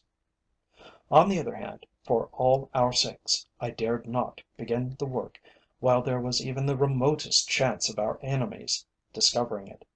I was not afraid of their looking behind the door, for the simple reason that when I was out of the cabin it was invariably hitched back, by means of a brass catch, to the end of the bunk, and there would be no reason for them to examine it. Yet if the point of the gimlet should chance to penetrate the smooth surface round the lock on the other side, detection would be certain, and the plot would fail by reason of it. Therefore, when we returned from our morning spell on deck, I embraced a momentary opportunity that presented itself, and measured the exact thickness of the door. Then, when the latter was closed upon me, and I was alone, I was able to mark the gimlet to correspond. Having allowed a sufficient margin to ensure the point not going quite through the door, I mapped out my plan of operations, and set to work. The gimlet was not a large one, nor was its point particularly sharp. The labour was therefore prodigious. The tiny box handle cut and blistered my hand, my face streamed with perspiration, but still I worked on and on, remembering always that not only my own life, but the lives of my companions, depended upon my exertions. By midday, more than three parts of the work was accomplished. As a memento of the occasion, large blisters covered the palm of my hand, while every muscle of my arm ached as if I had been placed upon the rack. That no suspicions should be aroused, I removed every particle of sawdust from the floor, and dropped it out of the porthole, to be carried away by the breeze. By the time I was summoned to the luncheon, only some 20 holes remained, and these I resolved to complete as soon as we returned from our airing on deck. During the progress of the meal, it was easily to be seen that something unusual was going on. Our guards were unmistakably excited, and I will do the older man, Sargasta, the credit of saying that he appeared sufficiently alive to his own villainy to have no desire for conversation with either the Commander in Chief or myself. Conrad, on the other hand, was even more flippant than usual. I noticed also that both men watched the deck uneasily, as though they were momentarily expecting news from that quarter. If this were so, they were destined to be disappointed, for the meal ended as uneventfully as it had begun. According to custom, we had left our chairs and were proceeding to the door at the further end of the saloon, in order to take our usual promenade, when a hail reached us from the deck above. Conrad's face he was standing in front of us at the time turned as pale as the cloth upon the table, and when he ordered us back to our cabins a second or so later, it was in a voice so unlike his own that I scarcely recognized it. As for myself, a sudden and peculiar feeling of composure had come over me. I felt sure the vessel they were expecting was in sight, and that in a short time they would be on their way to board her, leaving us to meet with what fortitude we might, the miserable death they had arranged for us. To have let them have the least suspicion that we were aware of what they were about to do, would have been madness on our part, for in that case they would either have killed us outright, or have taken the precaution of making our cabin so secure that we could not possibly escape from them in time. Once in my cabin, I went to the porthole and looked out. As I expected, I had interpreted the hail from deck all right, for, coming swiftly towards us, was a handsome vessel of the yacht type. Already, as I could tell from the revolutions of the screw, we had slackened our pace, and were doing but little more than crawl through the water. If we were to save ourselves, we had not a moment to lose. Going to the bunk and procuring my gimlet, I set about the completion of my task with feverish energy. The blisters in the palm of my hand burnt like fire, my arm still ached from its morning exertion, but I kept steadily on, remembering that every turn of the little point was bringing us one revolution nearer safety, only pausing now and again to look out of the porthole, in order to note the vessel's progress. I continued the work until only some half dozen holes were required to finish the task. In the saloon outside perfect silence reigned, and I could guess why. They were either preparing the machine, or making ready to leave the ship. It seemed to me that I could hear the ticking of the clockwork of the bomb. What if it were already in the stokehole, and had been running for half an hour? Another half an hour might elapse before I should be able to open the door. This thought sent the sweat of pure terror rolling down my face, and caused me to work with feverish haste. At last I could see the newcomer without moving from the door. She was still little more than a mile away, and was signalling our vessel. Overhead the tramp of feet was to be heard, followed by the whine of a rope running through a sheave. A moment later a boat was lowered, and lay for a moment in full view of my porthole, before she disappeared. By this time I had thrown caution to the winds, and was boring my holes right through the door, and out on the other side.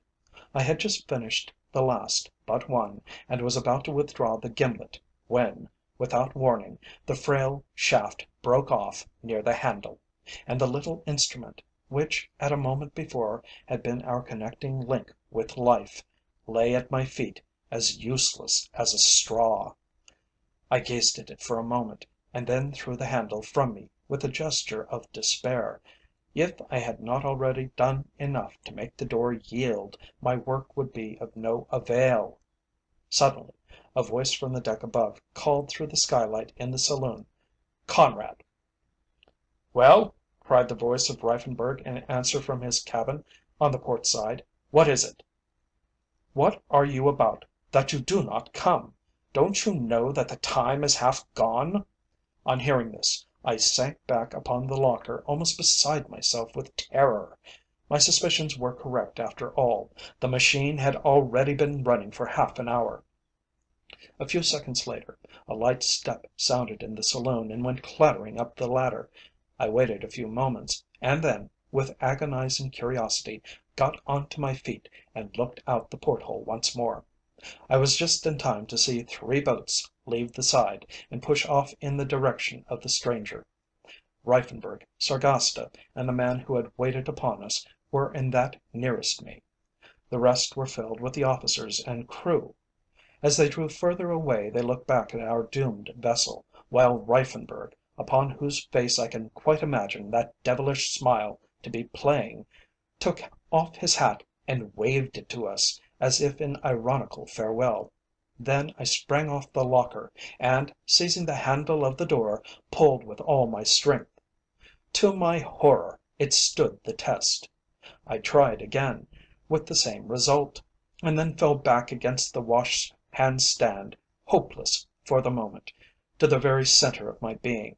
All the time, a little voice within me was telling me that in the stokehole the wheels were going round remorselessly, ticking off the seconds that separated us from death. Not more than a couple of minutes could have elapsed since the men had deserted the ship, but to me they seemed like hours. Then, gathering all my strength together, for one great effort, I once more gave the door a terrific pull. This time I was more successful, for the wood cracked. Another crash followed, the door gave way under the strain, and I found myself stretched on my back upon the floor. I was free! Regaining my feet, I did not hesitate. I had arranged the whole plan in my mind beforehand, and did not waste a second considering what should be done. Shouting to my companions that I would free them in a few minutes, I rushed along the saloon, down the little alleyway, past the steward's cabin, and so on to the main deck. Before a man could have counted 20, I was standing among the polished wheels and rods of the engine room. Heaven send they remain true of their decision to place it in the stoke hole, I said to myself as I descended the narrow ladder that led to the furnace room below. It is strange how, in moments of such awful mental anguish, the mind will revert from the matter in hand to some apparently trivial subject.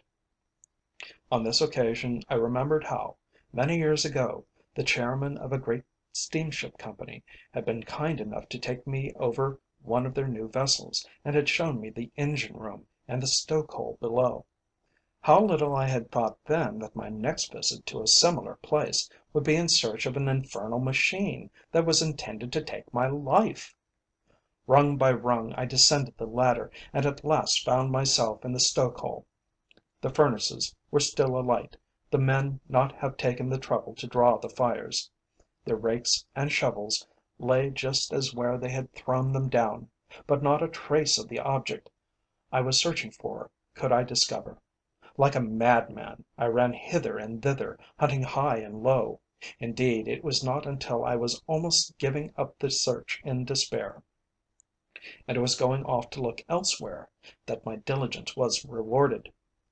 Then, in a corner, I made out a black object, in shape not unlike a large bandbox. That it was the bomb there could be no doubt, for when I placed my ear to its side, I could distinctly hear the ticking of the clockwork within. Clutching it in my arms, regardless of what would happen should the allotted time expire while I was carrying it, I climbed the ladder, passed through the engine room, and into the alley beyond. A mist was clouding my eyes, my breath came in heavy gasps, but I heeded nothing save the necessity for getting that devilish contrivance overboard, and out of harm's way. Reaching the bulwarks on the starboard side, that is to say, on the side opposite to that on which the strange vessel was lying, I raised it high above my head and threw it from me. It struck the water with a splash. A few bubbles followed it, and then it was gone. So far as that was concerned, we were saved. Having thrown the machine overboard, I made my way to the saloon as quickly as possible. Much still remained to be done. I could imagine with what impatience my companions were awaiting my return. Being in ignorance of what was going on, their anxiety must have been greater than mine. Hastening to the captain's cabin on the port side, which during our term on board had been occupied by Sagasta, I flung open the door and hurried in, to find a scene of the wildest confusion. Clothes, papers, and books were strewn about the floor in hopeless disorder, but the articles which I had come in search of, the keys of my friends' cabin doors, also those of the padlocks, lay in a bunch before me upon the table. I picked them up and hastened into the saloon once more. In but little longer time than it takes to tell, the doors were opened and they were at liberty. "And the machine?" cried Castellan, while the others looked the question. "Overboard," I answered. "I hastened to get it out of the way before coming to relieve you." "God bless you, Manderville," said Woller, taking my hand. "You have saved our lives." "There can be no doubt of that," put in the Commander in Chief. "And now, what is to be done?" "We must get away from the boat over there," I answered. "Castellan, you have always had a liking for mechanics and engineering. Do you think you could undertake the engines?" "I think I could manage them at a pinch," he replied. "At any rate, I am quite willing to try." "And you?" "I must go to the wheel," I answered. "Whatever happens, we must give that vessel yonder a run for her money. Now let us be off, but be sure to keep out of sight as you cross the deck. They'll be waiting and watching for the explosion." "In that case, Heaven be thanked, they are doomed to disappointment," said Woller. "Now, Castellan," I said, "if you can do us the favour of setting this crazy old tub going again, we shall be grateful." Then, turning to Woller and the Commander in Chief, I added, "I am sure, gentlemen, you will, for once in your lives, condescend to officiate as stokers." Both were quick to express their willingness to do all that lay in their power to help, and then we left the saloon and, keeping under cover of the bulwarks, made our way along the main deck to the midships of the vessel. In the alleyway at the entrance to the engine room, we paused for a moment, and Castellan held out his hand, which I took without a word. The others followed suit, and then I sped on towards the ladder leading to the bridge. Reaching the wheel house in front of the chart room, for I had no intention of going upon the bridge itself, I shouted down the tube to the engine room to know how soon it would be possible for them to put her ahead. "I am starting her now," was the reply. "I am afraid, however, that it will be some time before I can get much out of her."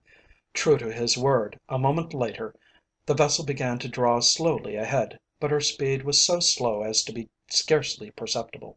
As I stood at the wheel I wondered what they were doing on board the other vessel.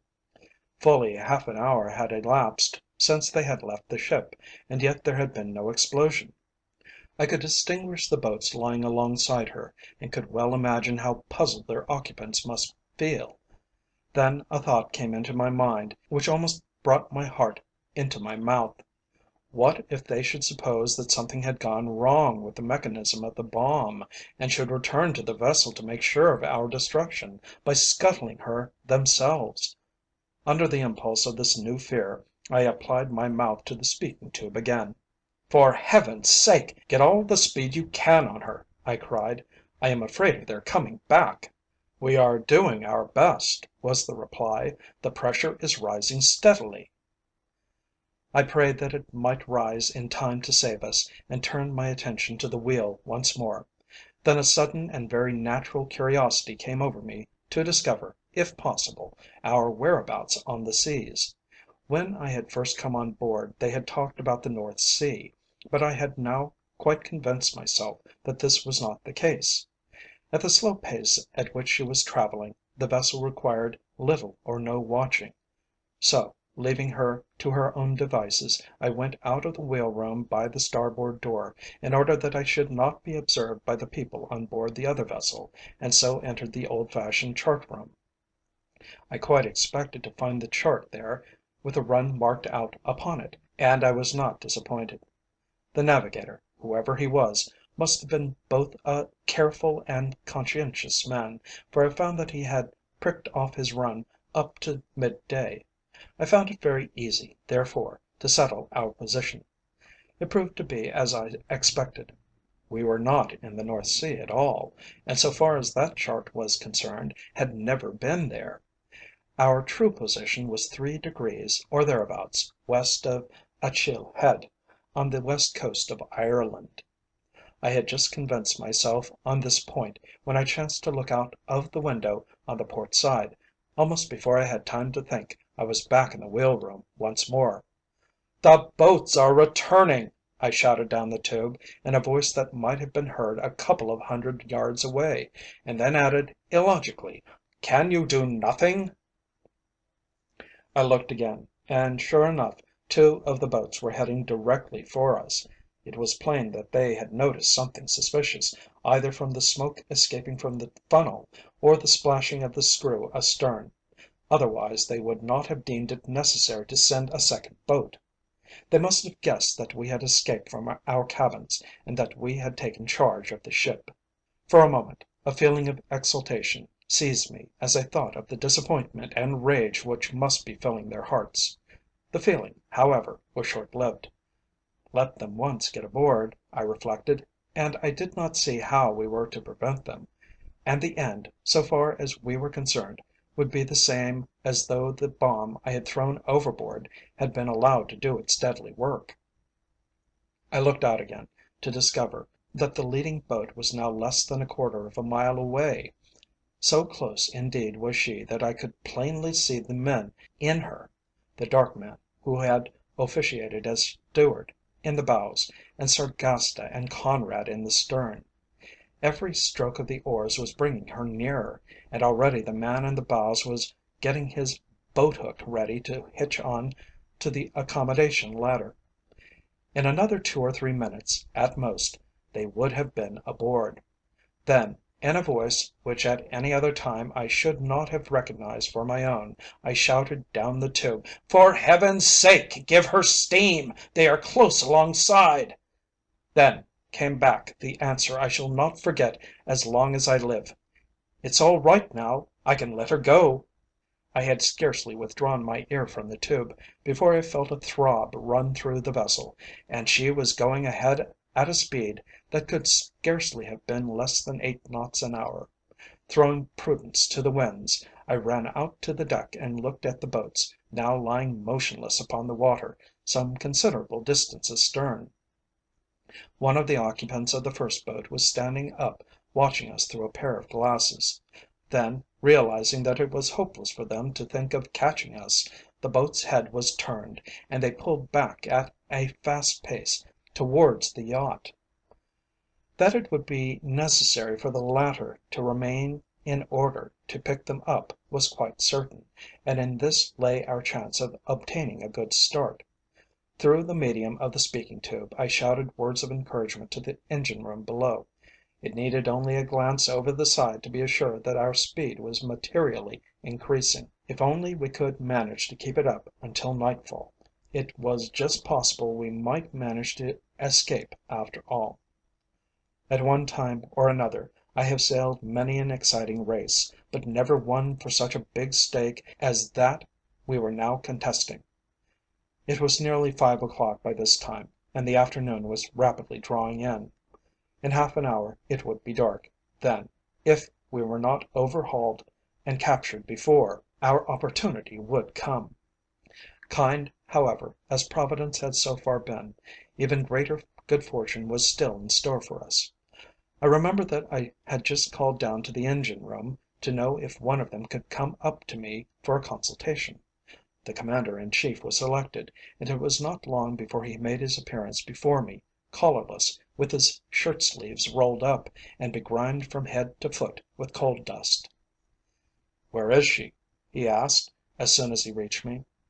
In answer, I led him to the door of the wheel room, and pointed astern. "She has got the boats aboard, and will be after us in a few minutes," I said. "Let us hope that we shall be able to show them a good pair of heels. Can she do any more than her present running?" "Not very much," my companion replied. "We are all inexperienced down below, you know. If you could see Castellan's face, as I saw it just now, you would see the very picture of anxiety. He says he doesn't know at what moment he may turn a wrong handle and blow us to pieces." "I trust he will not do so just yet," I answered. "Tell him we are all agreed that he is doing splendidly. And now let us see how our friend, the enemy, is get Why, what's this? What's become of the yacht? I can't see her."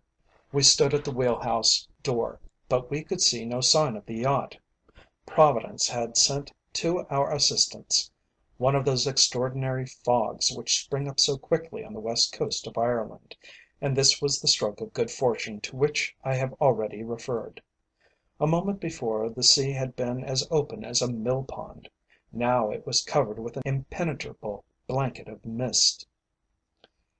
"If we don't run into anything, or anything doesn't run into us, I fancy we shall be able to give her the slip after all," I said. "Now, the matter to be settled is the course we are to pursue. Shall we continue as we are going, that is to say, parallel with the coast, or shall we bring her head due west and make for the open sea?"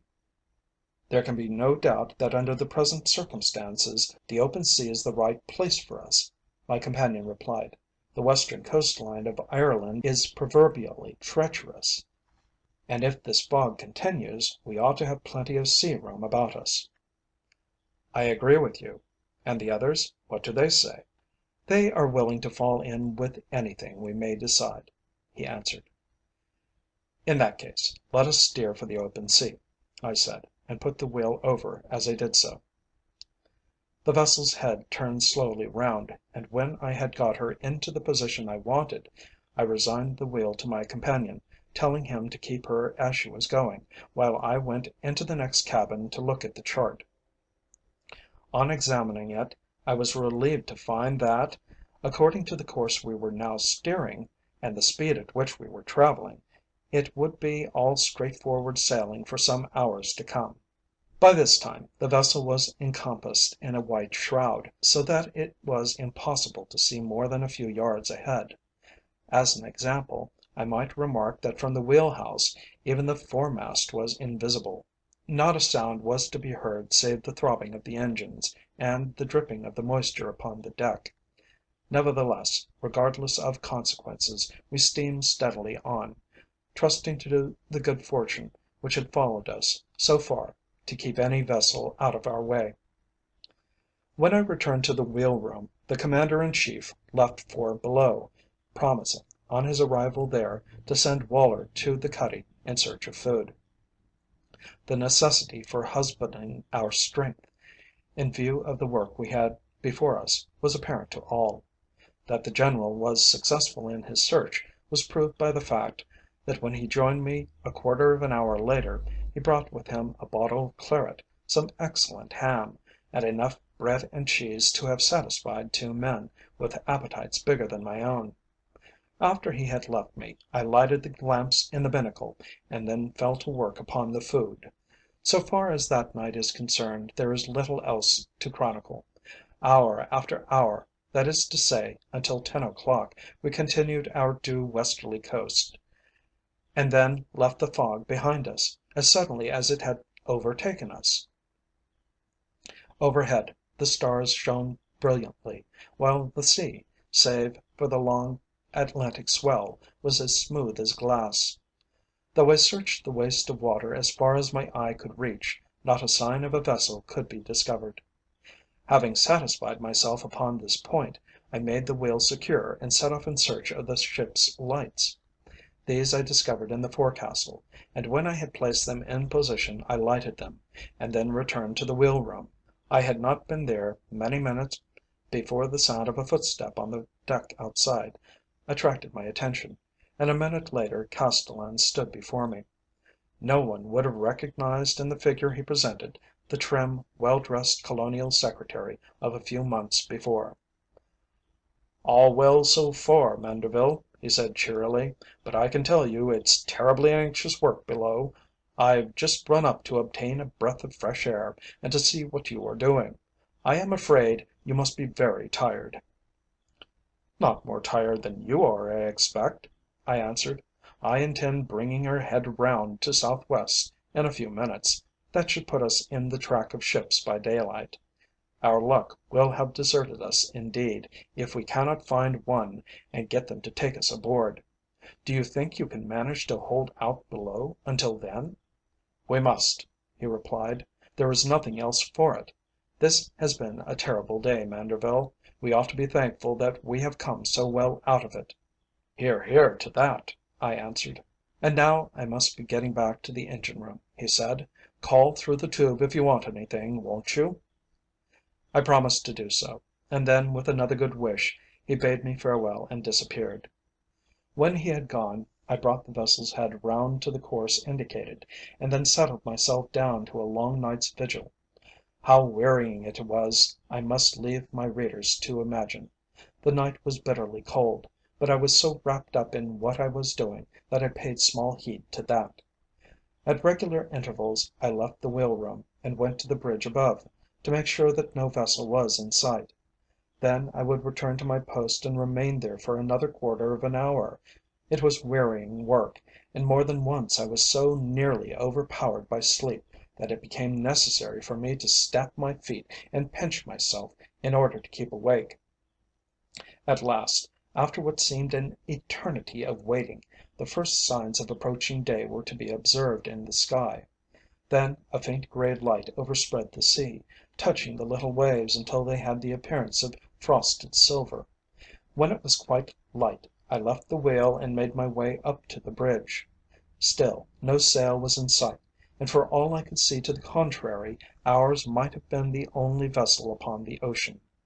At 7 o'clock, when I was beginning to feel faint for want of food, I spoke through the tube to Castellan, asking him to send one of his companions in search of a meal. He informed me that Woller would go immediately, and on hearing that I returned to my post.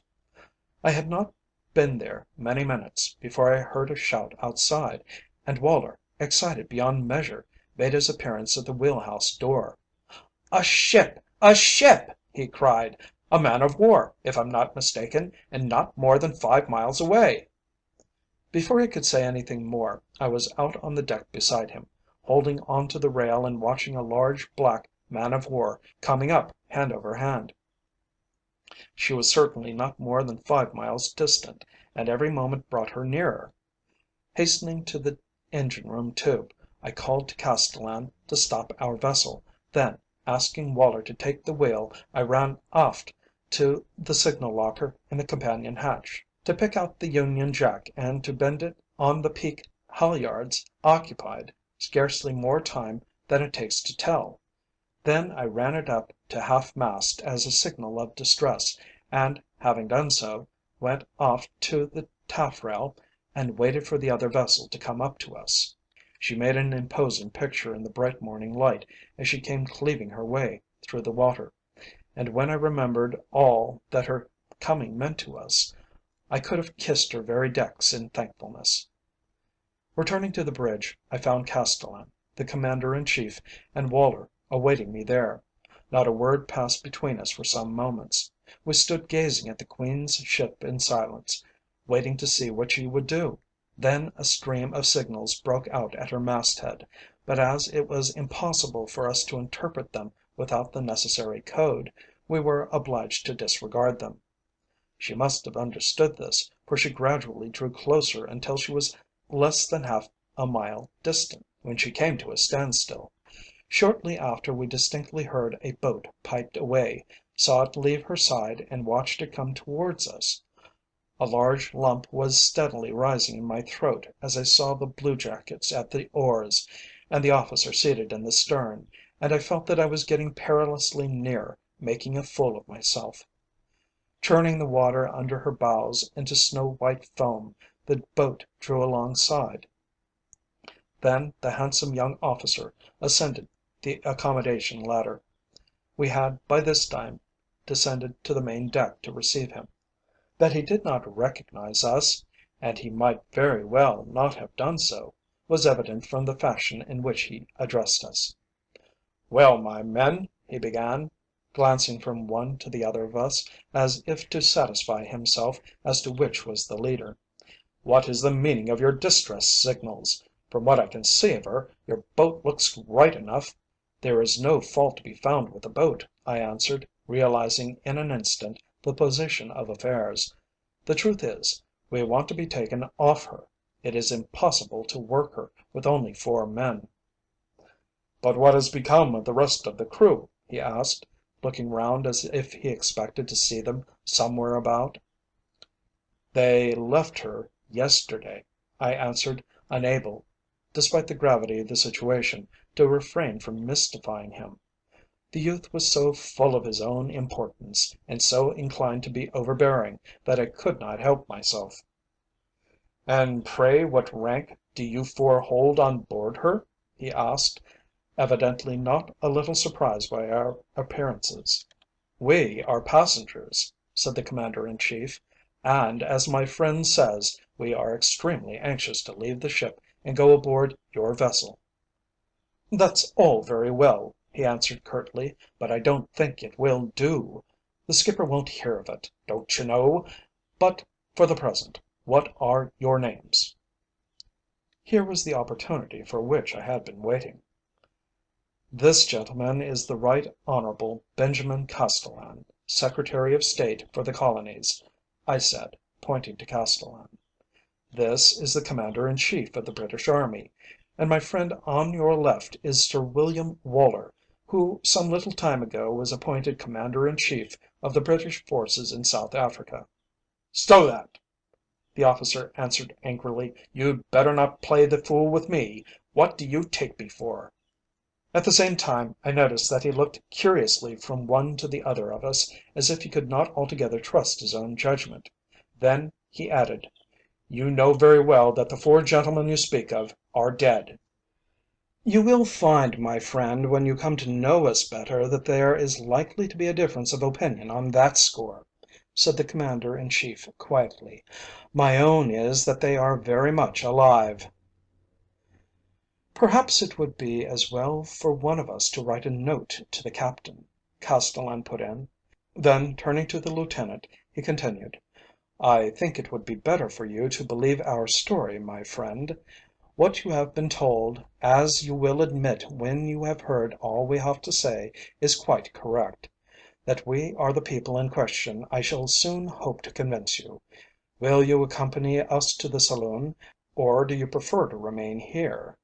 He came with us to the cuddy, and when we had found paper and ink in the captain's stateroom, Castellan sat down and wrote a note to the commander of the ship.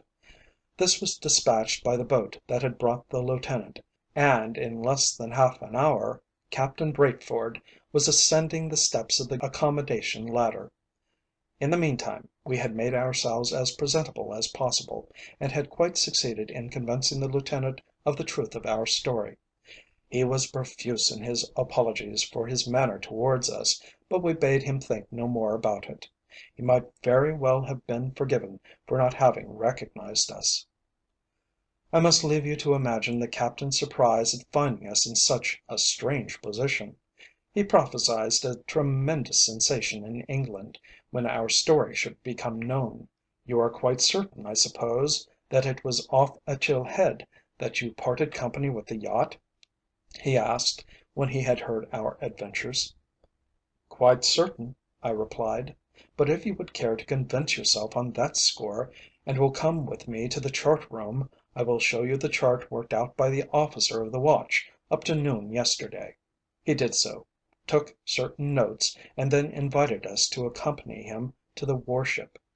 The necessary officers and crew had already arrived to take possession of our own vessel, and when all was ready, we bade the old tub farewell. She had been the theatre of one of the most singular adventures of the century, and, but for the fact of my having obtained possession of that gimlet, might now have been lying at the bottom of the ocean with us locked up in her.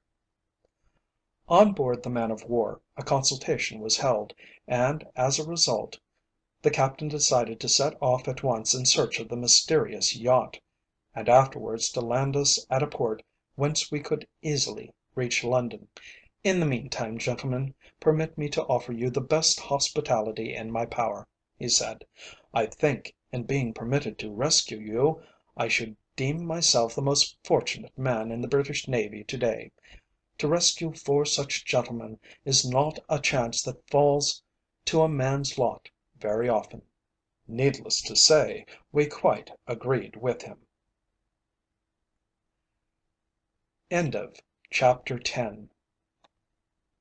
Chapter 11.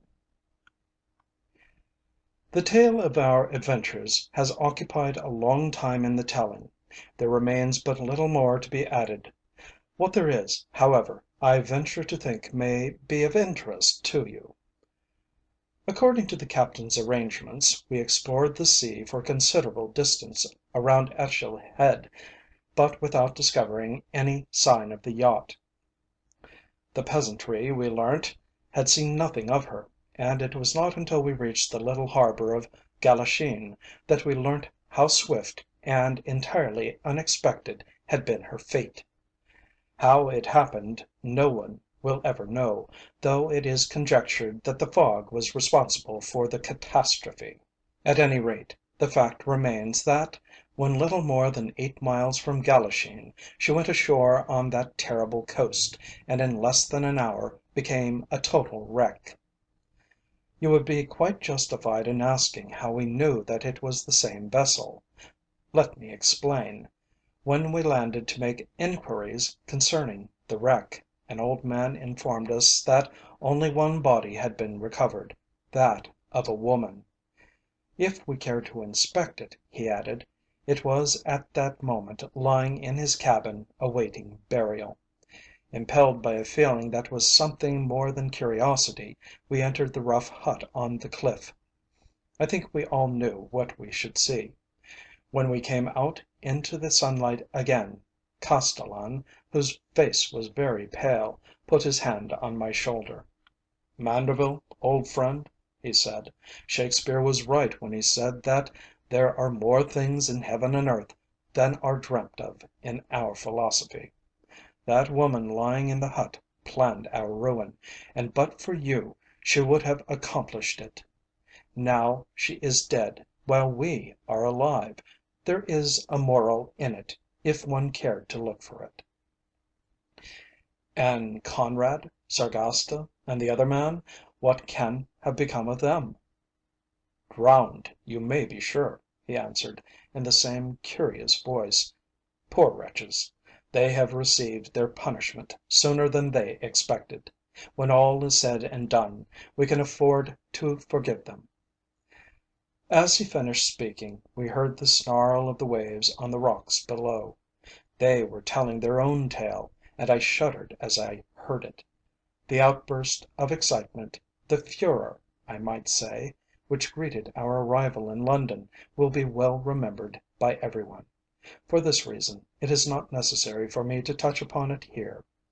How Woller completed his journey to the Cape after all, and the great things that he accomplished when he got there, are also known to everyone.